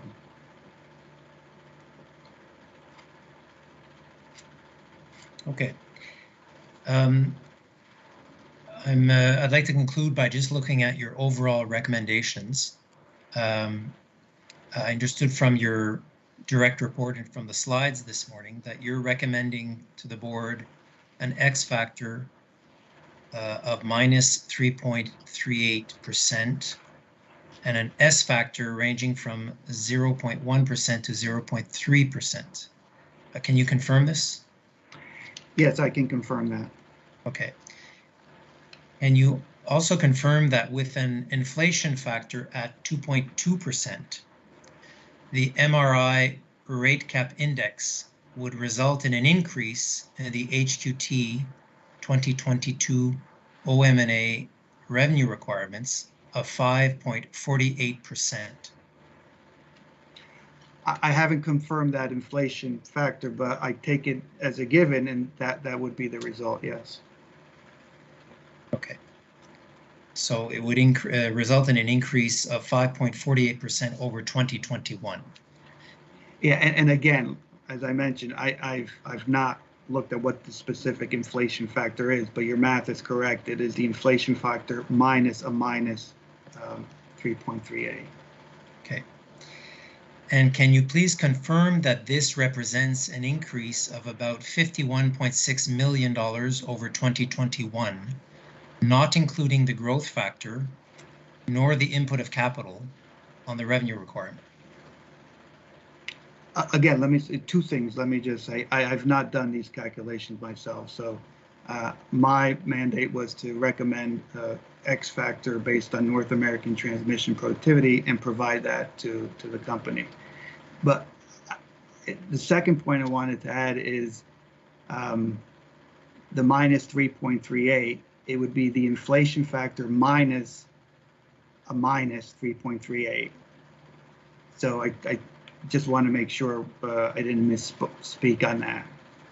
Okay, thanks. And my last question relates to Brattle's views on a future HQT MRI that would include some capital in the revenue cap index formula. And I wanted to refer you to B109, if the clerk can put it on the screen.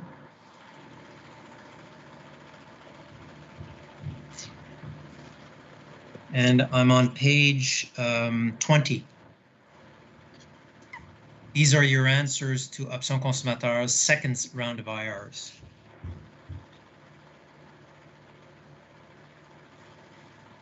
So I can just read you what interests me. Okay. Just give me a sec. Yeah, so yeah, Monsieur le greffier, un peu plus bas. So question 8A is please reiterate Brattle's views on an HQT comprehensive MRI, including capital, if this should be implemented in 2022 or later. And then we can read your answer. See table 20 in our direct report where we presented the cost and benefit discussion of including capital in an MRI. We understand that including capital in an MRI plan for 2022 is not contemplated and is not an option, but could be for any potential future MRIs and would require fuller analysis. Can you please confirm this is still your view regarding a future MRI, including capital? Yeah, that's still my view, yes. Okay, thank you. I have no further questions and I thank you for your answers. Thank you. Merci, Maître David. Maître Neumann, RTIEE. It's a long day. It's a long day, Mr. President. Everybody on the panel is up and running for another period of question, or you need a small recess. So it's Mr. Ross who's doing the big job here. So you're fine to go on, Mr. Ross, or do you need a 5-minute reset? No, I'm good. Okay. And we're good also. So The question is does Mr. Fréchette want a 5-minute recess? oh, well, I'm always at the disposal or mercy of Mr. President. I'm sorry. Before it was Mrs. Duquette, but now it's Mr. Roy. So if Mr. Roy, would you wish to take a 5 minutes, there's no problem for us. It's too bad. Si vous en avez besoin, on peut arrêter 5 minutes, il n'y a pas de problème. Ouais, je vais regarder les témoins, là, s'il y en a un qui me fait un clin d'œil. OK, peut-être laisser Maître Neumann, mais faire couper son interrogatoire, c'est pas agréable. Là. Si vous avez besoin d'une pause, Maître Neumann, est-ce que vous en avez pour une dizaine, quinzaine, vingtaine? Plus que ça, faudrait que je revoie, mais j'ai beaucoup de questions. Bon, peut-être un petit 5 minutes, M. le Président. 5 Permettez, minutes, on vient de perdre une minute. Oui. Donc, 14h30 ou 25? 14h25, oui. Un petit minute. A small recess, Mr. Ross, just 5 minutes. OK. Merci. 14h25, c'est correct? Oui, c'est parfait, M. le Président. 5 minutes. Merci. Yes.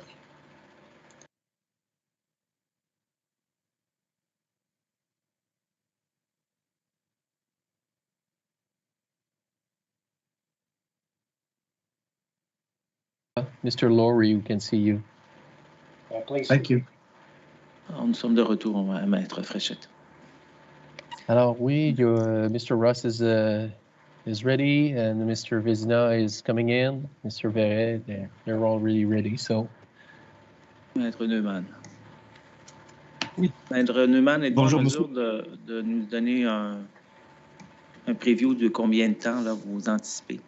Approximativement 45 minutes, comme je l'avais indiqué dans l'avis de planification d'audience. Parfait. So, good afternoon, Mr. Ross. Good afternoon. First of all, good afternoon, Mr. President and Madame la Régisseure. So, Dominic Newman for RTIEE. Mr. Ross, first of all, I will continue on an aspect that you answered to my previous colleague from Option Consommateur. Okay, so you mentioned that the data was provided to Brattle by Standard & Poor's, and it compiled, if I understand correctly, the data which is contained in the form submitted by each company to FERC. Is that correct? That is correct, yes. Your company, Brattle, has not specifically verified the data contained on these FERC forms. Is that correct? You base yourself on the compilation of that data that was provided by Standard & Poor's. That's correct. We use the Standard & Poor's database. Okay. There were a few anomalies mentioned earlier by my colleague from AHQ, IRQ, and on which you took an undertaking. And I will review with you some other anomalies.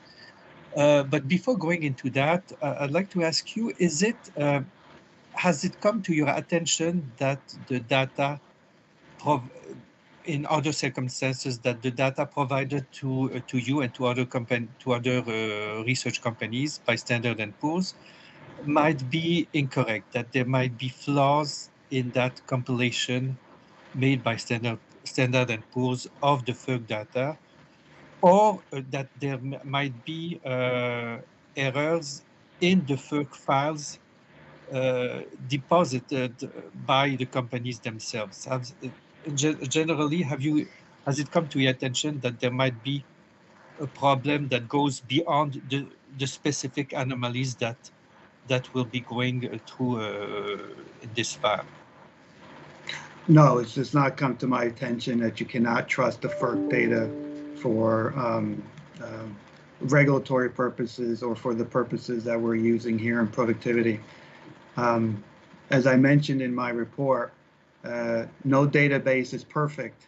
Mm-hmm. Perfection cannot be a requirement for doing these type of studies or even for doing FERC formula rates.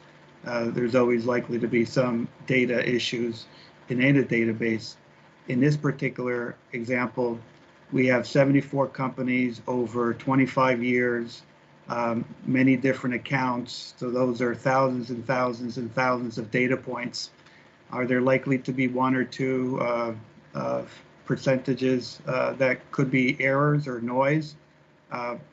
Perhaps, but the issue is what impact that has on the overall productivity results.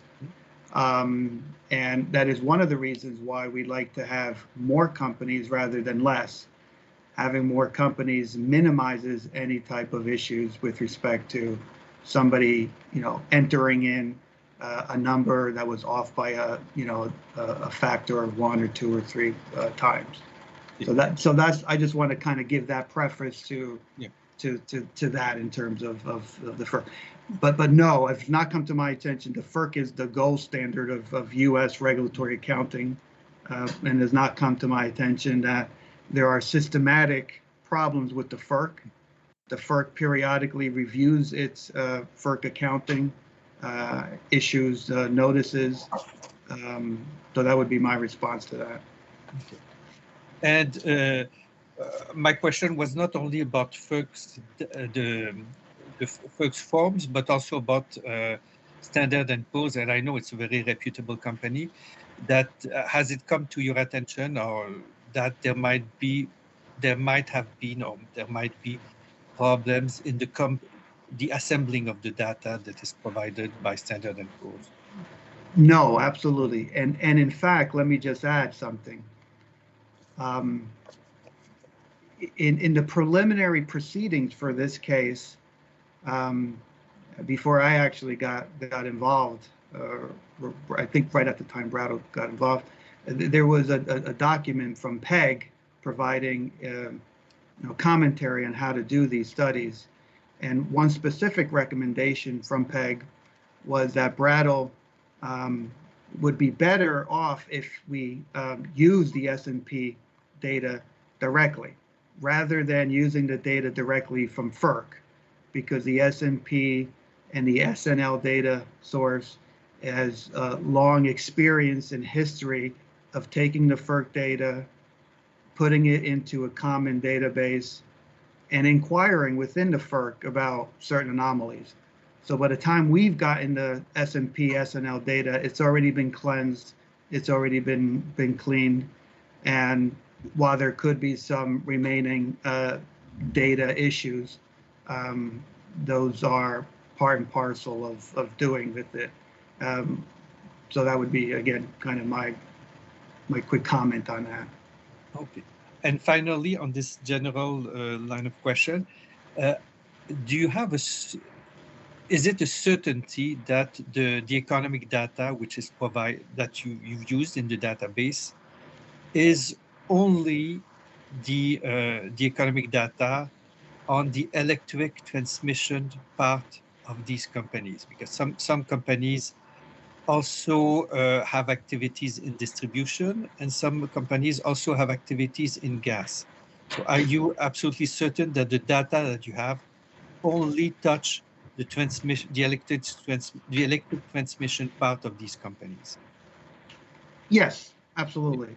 That the data that we focused on was the transmission portion. We did not include any of the distribution portion of the data or the generation portion of the data.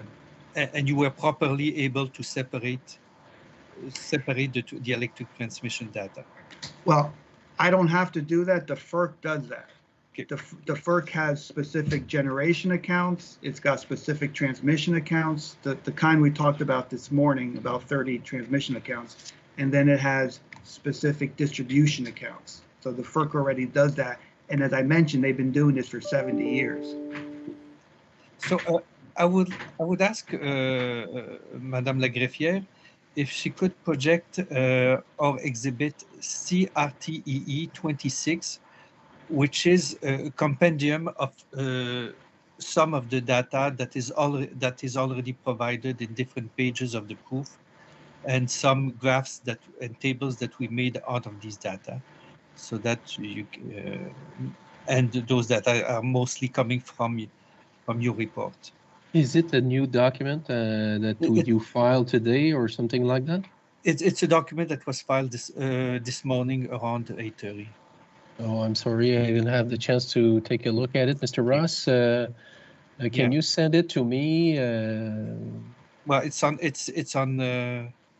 Mr. Ross, have you had the chance to look at the new document that Mr. Newman filed this morning? I have not, no. Yeah. So you'll have to project it, Mr. Newman, because we didn't have the chance. That's what I'm asking. That's what I'm asking. We didn't notice what you filed. Is it this one? Just a second. Yes, except for the proof. Since it's a new document, you won't be angry at me, Mr. Newman, if we take the time to really look at it when you ask a question, just to be sure that we understand and we get absolutely. it right. It's simply a question of courtesy. Instead of going back and forth in many documents, many pages of the document, it's summarized. And also, if we can move to the first page where there's the first graph.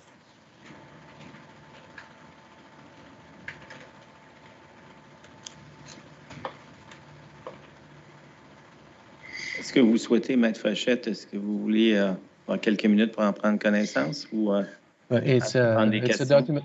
It's a document that was filed this morning. It's difficult for us to take into account in the heat of the moment. You remember, Mr. Chairman, that we were in the action all day long. So I trust Mr. Newman that it's not in order to confuse the witnesses and Yes, in order to speed up the process. So if I feel, Mr. Chairman, that we are not able to follow it, or Mr. Ross has some difficulty, we will give you a sign. We will send you a sign or something. Yeah. It's the aim is to make things easier, because if I recall a few minutes ago, AHQ RQ had verbally expressed that it had made a certain calculation on two figures that were already provided, which provided a certain ratio, and an undertaking was taken based on that verbal calculation. And we, as you can see in the following pages, we have done the same thing, but instead of doing it verbally, we put it in writing so that it's more easily available. If you don't mind, Mr. Newman, let's go on. If we have some difficulties, and maybe we'll ask for a recess, or tomorrow you can finish, because I'm quite sure that Mr. Russ will have to be with us tomorrow also. So let's move on. And if you're okay with that, Mr. Chairman, we'll continue on. And if there are some difficulties and we are not at ease with the process, and we need a little time, we'll send you. Yes. If ever you need to raise a flag, raise it. Thank you. Yeah. So, Mr. Ross, in the graph that we've made, and it's a graph where we have both, where we have two types of information that you have provided us, which is the peak demand in megawatt, the peak capacity in megawatt, and the length of lines. Well, we've placed it in kilometer, but for the purpose of the graph, it would show the same if it was in miles. So what we see is that Hydro-Québec had barely a few companies, maybe 5, maybe 10, if we can, if we go a little bit further in that curve, are really atypical from the rest of the companies of your sample. And I know you've provided a sensitivity analysis, which was discussed a few minutes ago with my colleague from Option Consommateur. But do you think it would have been sounder from the start to choose to take only the largest companies? And I oppose that to your the wish that you've expressed from the beginning to take as many a number as large as possible of companies. Would it not have been your purpose, your initial purpose, to select those companies that resemble the most Hydro-Québec, both for the purpose of the X and the S factor, instead of making it a goal to use the data from as many companies as possible? No, I reiterate my my opinion about using as many companies as possible to get the transmission, North American transmission productivity estimate number. As I mentioned, we want more companies just because productivity can be volatile.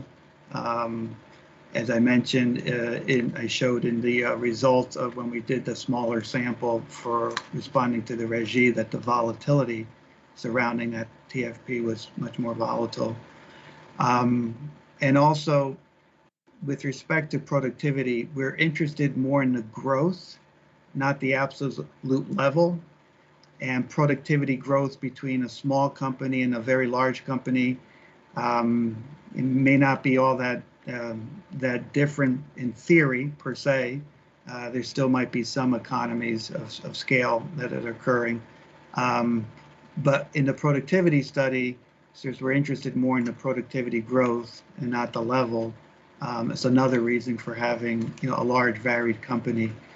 When it comes to the cost benchmarking, it's for this specific reason that we use a methodology in the econometric model that tries to control for the fact that HQT is so different from our other companies.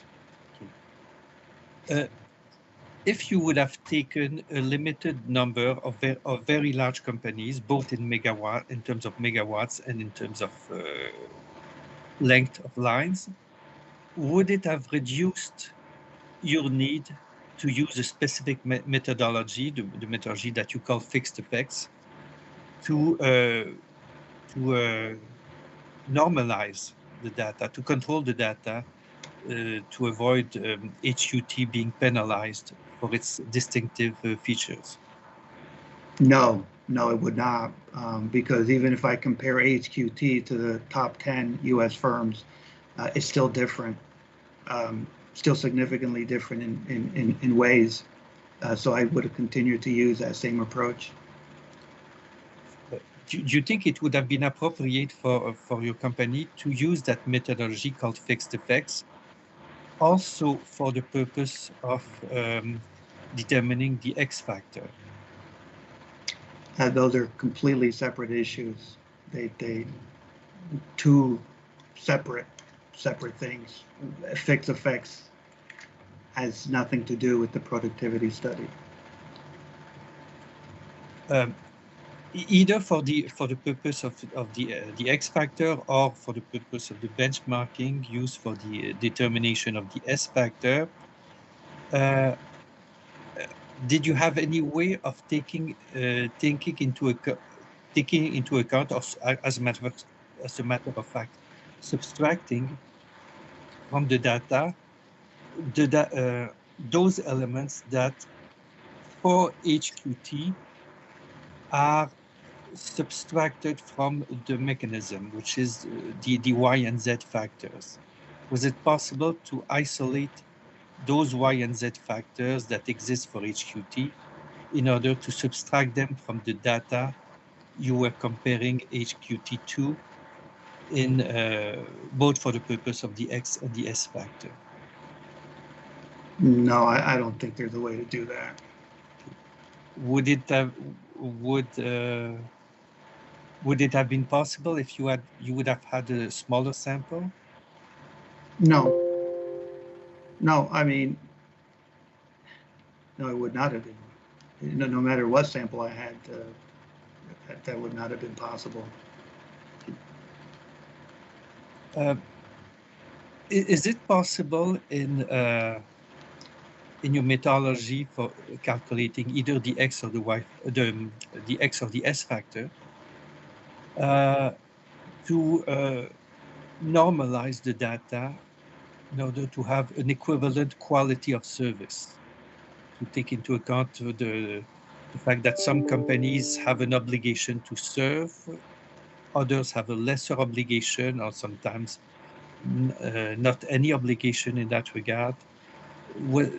Was there any way that you would have been able to normalize the data so that you would have an equivalency in terms of quality of service? Not that I'm aware of. It's certainly not standard common practice in these productivity studies. I've not read any academic articles on how one would do that. It would have been introducing an element into this analysis that would have been extremely novel and extremely controversial. As you know, from my understanding, you did not include the Texas companies in your sample, unless I'm mistaken. And as you know, there has been some issues recently in Texas with ERCOT, namely that maybe the company was very productive, had a high productivity factor and maybe lower cost, but it translated into a major disruption in services, in a sense that the company was unable to deal with certain meteorological events that happened. to what extent is the sample that you have protected against such occurrence? That the occurrence being that we may have somewhere in these 74 companies that are that appear to be very productive, that have lower costs, but maybe are taking risks that others do not take concerning the quality of their service. So one correction, I think I do have one Texas company in there. But it's not the one that had major failures in the past year? Well, we do not have, I don't know what it had in the last year. We certainly don't have many of the ERCOT companies because there's a unique feature that the Texas ERCOT companies are not regulated by the FERC, so they don't have to report FERC information. So can you repeat your last question again? I'm sorry. So is your sample protected from having such occurrences among the list of companies that are part of that sample, companies that could have the same flaws that have been seen in Texas, namely high productivity, lower cost, but something lacking in terms of the quality of service that they're providing to their clients? Because preparing for major meteorological events takes both capital investments, but we're not talking about that, but also may take operation and maintenance costs that would make the statistics jump, would make are you protected? Or you have no way of knowing if any of these 74 companies may have these flaws in them? Well, so I think I take issue with your definition of flaws and the facts you're presenting about those Texas utilities, in the sense that I haven't looked specifically at those Texas utilities and to see what is it that caused the, I think you're referring to the ice storm of last year, and what caused that. So I can say that we do have a very robust sample of companies that comprise all geographic areas. I agree with your last point about investing in these potential natural occurrences are part of the study. Pacific Gas and Electric is one. Hurricanes in Florida, we include those companies. Ice storms in Maine, we include all that. So I think the sample is a lot of companies that likely resemble whatever the facts were for the Texas utilities that are part of ERCOT.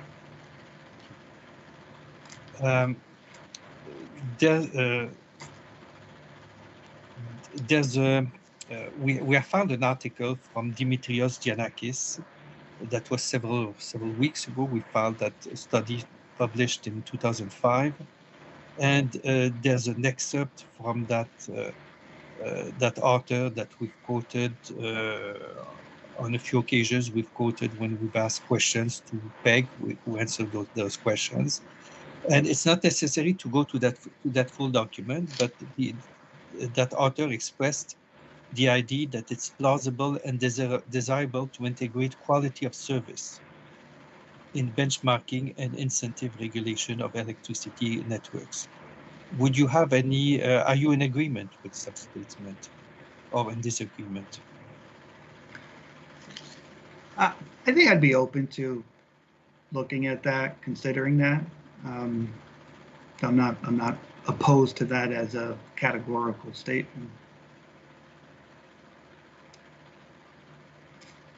And would that be compatible to with the report that you're submitting? Like, would it be possible to integrate that in your analysis, in your report?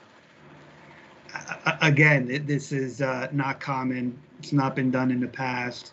I'm not sure the article you're referring to I don't know if he proposes a specific methodology or it's more of a general. General. Yeah. But a general methodology has to be landed, and when you land it for the first time, it's going to be controversial. There's no history of how to do that. So if that's something that the Régie wants to explore in the future, it's certainly open to consideration. Is it possible, Madame la Greffière, to go a bit further in that document that is being projected right now?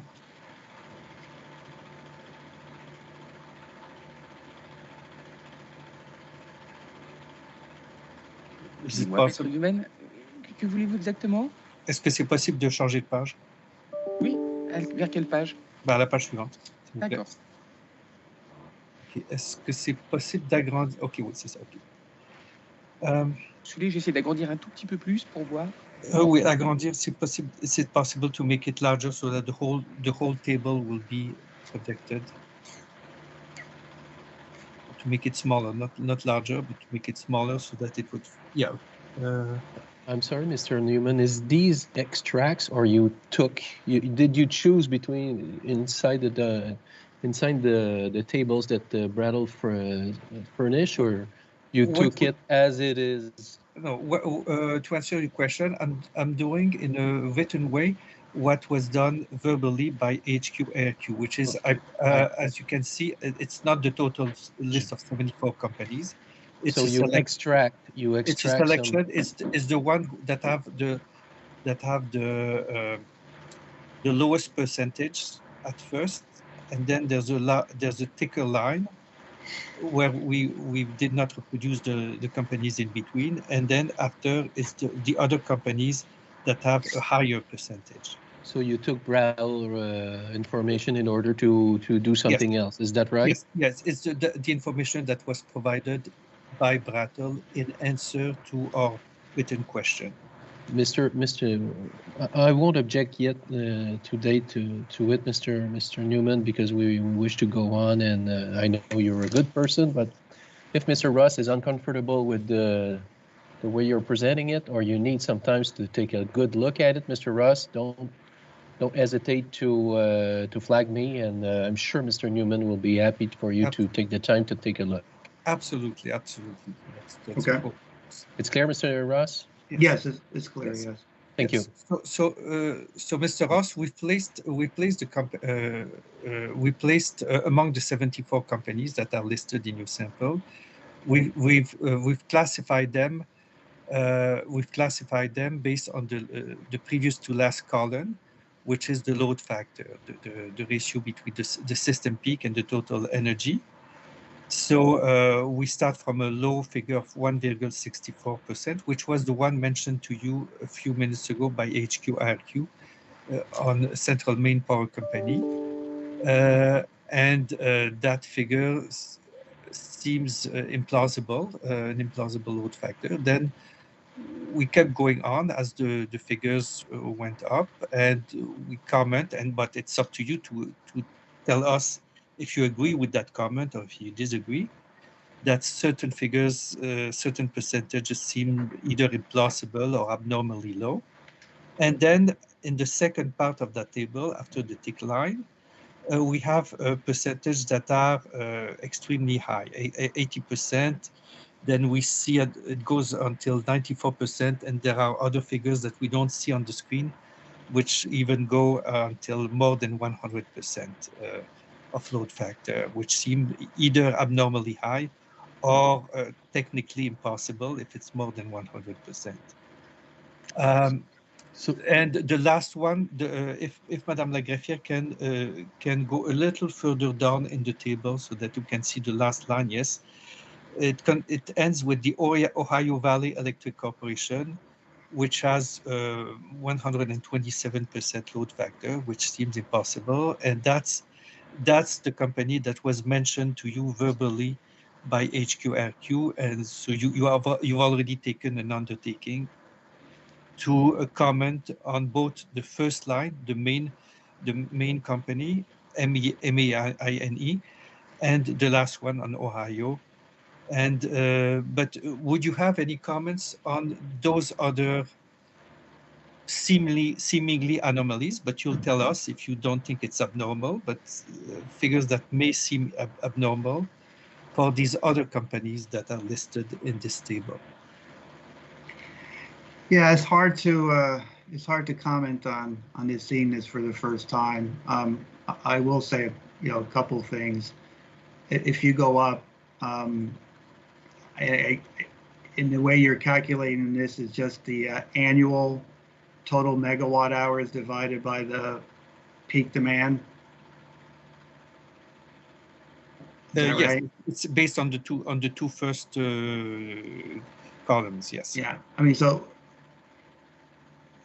this is probably best taken in a data request. The definition of the load factor is average usage over a period divided by the peak. So I know you're using the term load factor in that column, but I would definitely need to pause and think about whether that really is a load factor in the way I use load factor, things like that. Even if it's not the load factor in your definition, would you think that the ratio between column A and column B, so that appears in the third column, would you think that that ratio, no matter how you call it, is abnormal?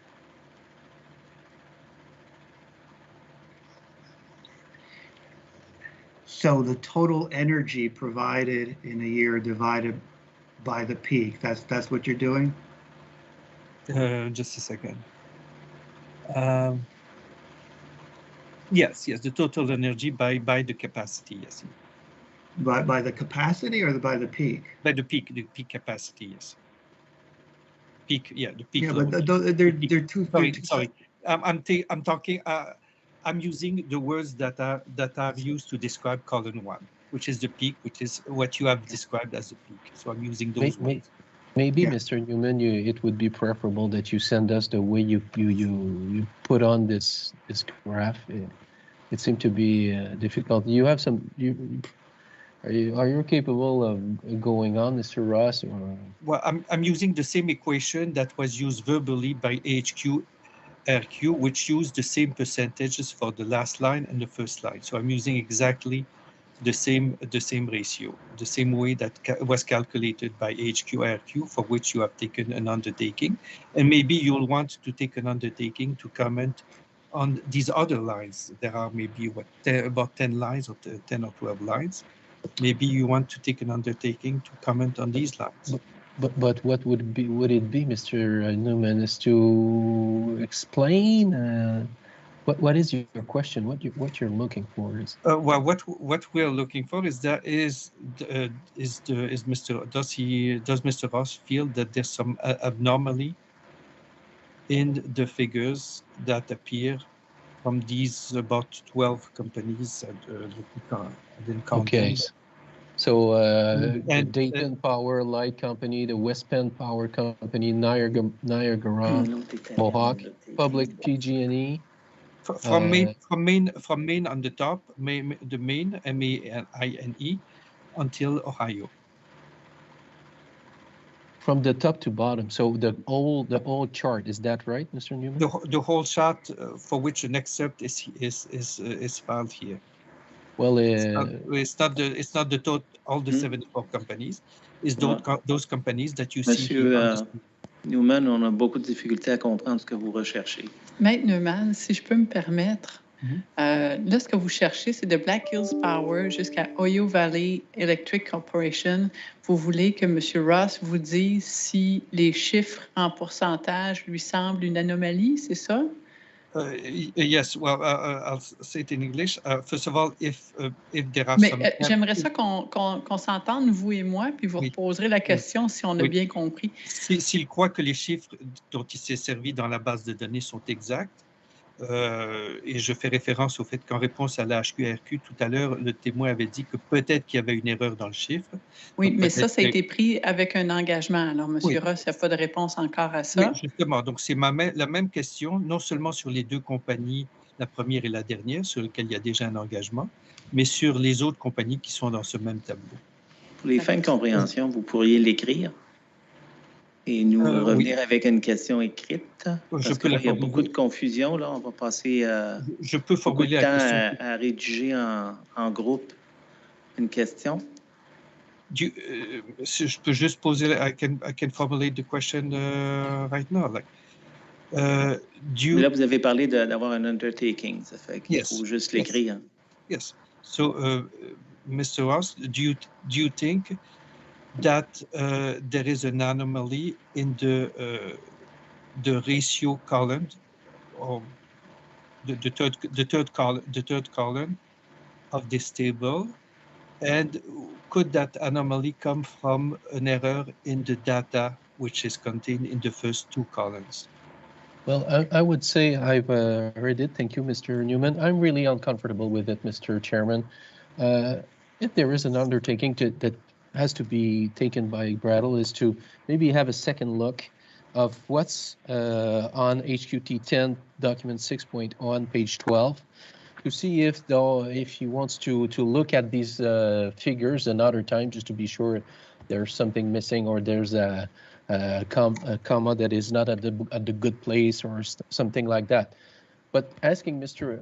Ross to come and document that it was filed this morning with a formula or something that they calculate on their part, well, it's up to them to make their demonstration, Mr. Chairman. So I'm not at ease with this I'm not at all at ease with this undertaking. But if it would be of some interest to the interveners, maybe Mr. Ross could look at it again at HQT 10 document 6.1, and it was a response in table at 1.1.14, page 10 and following. So maybe it's a thing that we can do, but trying to comment on stuff that they come up with this morning, well, it's difficult, Mr. Chairman, and I don't think we're going somewhere. I think, in fact, that document was filed this afternoon. No, there's another document which was filed this afternoon, but what I'm talking about is the document that was filed at around 8:30 this morning.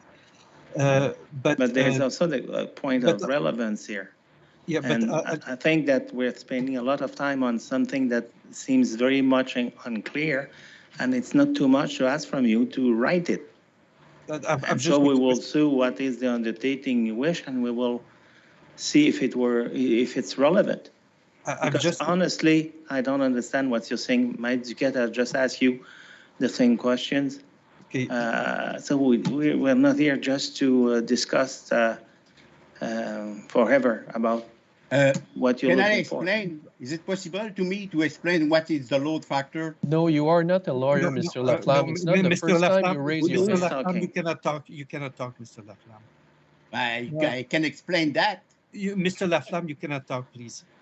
Okay. I'm sorry, Mr. Chairman. My question is exactly. I'm sorry, Mr. Chairman. It's going to be a circus here. Mr. Laflamme yes. I don't even know kind of a witness. Who just talked. Mr. Chairman, my question, I've mentioned it, and it's the same question. The same Mr. question. Newman, I just asked you to write it because we're confused, and we have been talking about that for the last 5 to 10 minutes. Yes. It's more than enough. Okay. Just clarify a question, and I think the best would be the writing test. Write it, and we understand, or we don't. Do you want me to write it right now, or after the end of my? You should carry on your cross-examination, and you will have time to write it afterwards. Okay, and my goal is to obtain an undertaking similar to the one that was taken by HQRQ on two of the lines of that table. If you permit, Mr. Chairman, we'll take a look at the document that was filed today, which I didn't have the chance to do, Mr. Russ either, and we'll have the chance to see if there is something that is filed tonight. Okay. So, you can count on our best efforts, if possible, to give you information, Mr. Chairman, in order for you to make a good decision. But if we feel that it's of no value for this file, of course we will object to it. But we need, first of all, the the formal question from Mr. Newman, and we need also the way he calculates stuff. So, in order for Mr. Ross to understand it very clearly, what is the question and how we to should come. proceed No now. problem. We No problem. should No problem. proceed. Is it possible to go to the next page, please?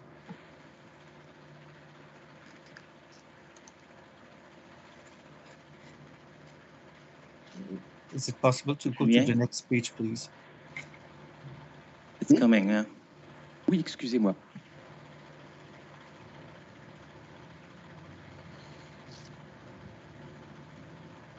Yes. Also, Mr. Ross, in your in an answer to our question on page 1, you've indicated that you've used for PG&E length of transmission lines of 36,659 miles, and from what we've checked, and we didn't check for all the companies, but from that large company we've checked, and the website of that company mentions 18,466 miles of transmission lines. Do you have any comment on that? Is it possible there might be a mistake somewhere? Well, this is coming straight from the FERC database, so I don't know how those companies that you found are defined, if it's the exact same company or not. I know circuit miles of interconnected. What is interconnected transmission lines? There could be a significant amount of in-state transmission lines. So I'm not completely sure of what the 18,000 refers to. Is it possible that there was some clerical error on the part of Brattle? I will object to this question, Mr. Chairman. It's clear that Mr. Ross used FERC Form 1 documents from Standard & Poor's. These are the information that was gathered by FERC. It's long been used. So Mr. Ross, I'm sure he never reviewed websites from this company, website from that company. We use FERC Form 1 information, Mr. Newman. So I object to that question. That line of questioning. Microphone did not hear my question. My question was not about the subject of his objection. Is it possible that Brattle committed an error in transcribing the figure which it had received from Standard & Poor, and that Standard & Poor maybe has given you 18,000 instead of 36,000? Well, this question is a good one, but we surely not looked at websites. So, Mr. Ross, you understood the question. My question is not about the website. Is it possible that Brattle, after having received the figure by Proper, that Brattle may have made a mistake in not transcribing the figure that Standard & Poor had given him? Again, it's unlikely. It's not like we take the Standard & Poor's database and re-enter it somewhere. So unlikely, but we'd be happy to go back to the original S&P database and confirm it.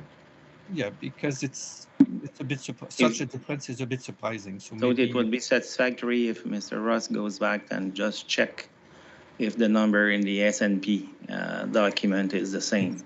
Yes. That would be it? Yes. Okay. Okay. Is it necessary?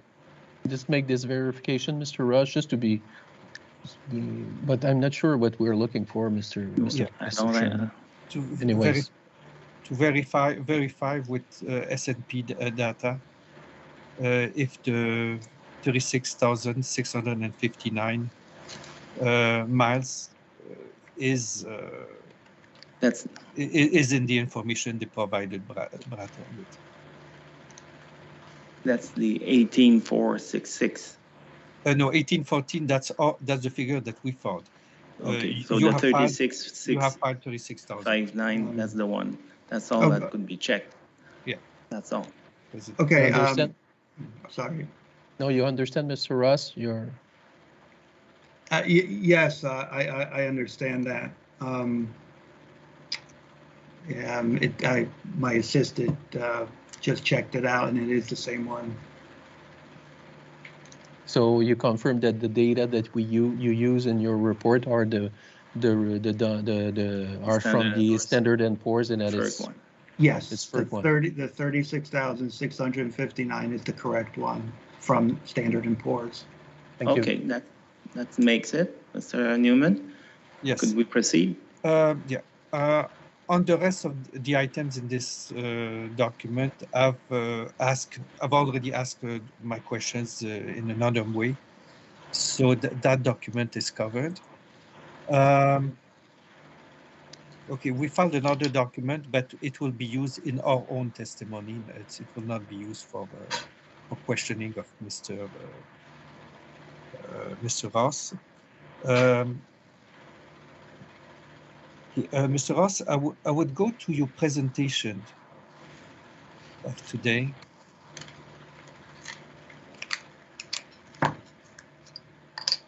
Okay.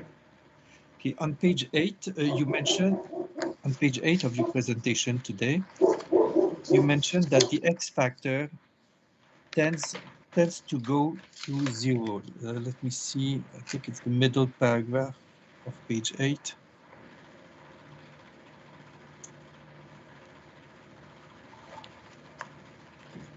Okay, it's the third item on that page.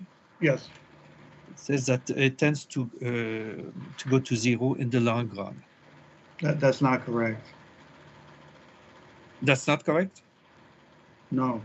Okay, so could you, that's what I read in your text. It says the X factor is derived from the constraint observed in competitive markets that industry economic profits tend to 0 in the long run. Okay, so that... It doesn't say that the X factor goes to 0 in the long run. Okay, thank you, that clarifies it. On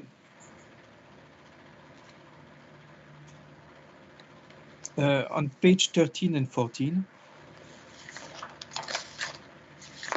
Monsieur Newman, vous avez atteint vos 45 minutes. Est-ce que vous en avez pour pas trop longtemps? J'en ai pas pour longtemps, mais une partie de mes minutes ont été prises par Maître Fréchette avec les objections. Il y a des minutes qui ont été prises à essayer de comprendre votre question. Je ne suis pas d'accord, Monsieur le Président. On ne peut pas me reprocher quoi que ce soit. Maître Neumann dépose des documents à tort et à travers, en matinée, en après-midi, que je n'ai jamais vu, qui aurait pu m'envoyer la veille ou l'avant-veille. Je suis désolé, mais chaque procureur est responsable de gérer son contre-interrogatoire et son temps. Pas à moi à faire ça. Vous n'avez rien à me reprocher, Maître Neumann. OK. Donc, comme je l'ai mentionné, donc je suis à la page 13 et 14. Okay. My question concerns account number 565, which is the transmission of electricity by others. And there were some questions asked to you earlier today on that. To put it simply, is it a correct understanding? So when you pay a tariff to another transmission company, which provides you some transmission service, that other company, if it's regulated, normally either has an incentive mechanism of its own or is based on cost of service plus a return on investment. So when the subject company pays another company, it pays the cost, the O&M expense, plus and plus also the capital cost, which is the amortized capital cost, plus the return on investment of that other company. Is that the correct understanding? Generally, yes. The other transmission provider has regulated rates, primarily based on cost of service.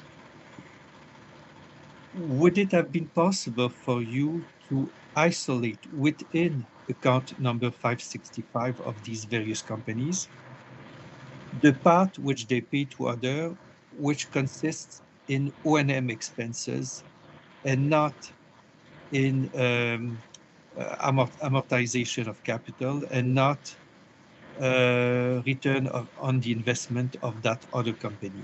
So would it have been possible for you to isolate that data, to take that data only in consideration? Well, two things on that. It would have been impossible to do in a practical sense, but I don't know why you would want to do that. Well, so that you would only take into account operation and maintenance costs. No, I mean, you have to take everything into account. As I mentioned in the make or buy decision, either you're making it yourself, which you're incurring capital and O&M expenses, or you're buying it. Yes. So when you're buying something, it rewards the owner for its cost of service. I would not try to remove the capital portion of the FERC 565 O&M account. But do you agree with me that if it had been not bought but done by the subject company itself, for the purpose of the economics that you're taking into account, you would have taken into account only the operation and maintenance costs? No. I mean, it's in the capital account. So when the transmission provider provides its own transmission service, it's incurring expenses in two accounts. It's incurring expenses in the capital account, and it's incurring expenses in the O&M. You can't separate the two. The O&M expenses are not independent. They're mutually linked with the capital accounts. Yes, I totally agree. But since the mechanism is a mechanism on O&M, it would have been possible to separate the O&M from the capital expenses. No, not to get a productivity number, no. I'll go in page 16.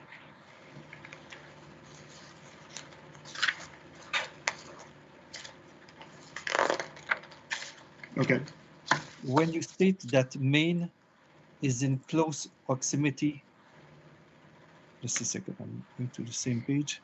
Yeah, the last line, Central Maine Power is in close proximity. Are you just talking about the geographic proximity, or are you stating that there is a certain resemblance in the way the company operates? Or... I was meaning geographic proximity. Okay, let me see. I just want to check if there's another question on page 17. No. No, so I thank you very much. I thank you, thank the Régie, and thank you, Mr. Ross. And this concludes my questions. Merci. La Régie, je ne sais pas si Maître Legault peut toujours vérifier avec M. Morin en premier s'il peut dépasser à 3h30. Écoutez, M. le Président, oui, je vous suggère plutôt de commencer demain matin. Je ne sais pas si la formation aura aussi des questions. Moi, j'en ai pour une 15 à 20 minutes maximum. Si la formation a des questions, ce serait plus simple qu'on fasse le bloc de la Régie ensemble. Et puis, c'est ma proposition. Ouais, Maître Fréchette, est-ce que ça vous conviendrait? Je pense que le Dr. Ross est fatigué un peu aussi. Oui, oui. Alors, Dr. Ross, like me, is up and kicking, if I can say so. We would be. It's important and interesting subject that we couldn't go on and on. But Mr. Morin had worked a long day trying to figure it out, our words in French and English and all of that. And I'm sure that Mr. Ross is available for tomorrow morning. I will ask Mr. Verret and Vézina, I don't know, but surely they will be surely up on the stand for you, everybody, to be able to render this testimony. So if Mr. Legault asks for 15 to 20 minutes and maybe the formation. So let's say that at 10 o'clock, Mr. Ross and the panel, Mr. Vézina and Verret, can assume that you'll be free to you go. said 10 o'clock? Well, we start at 9. We'll be over at 10. We can assume that at 10. This panel. So we'll be back at 9 o'clock tomorrow to carry on the cross-examination of Mr. Ross. Thank you by very the much. Régie and the members of the panel. Thank you very much, Mr. Chairman. Merci. Bonne Thank you. soirée. Thank you. Thank you.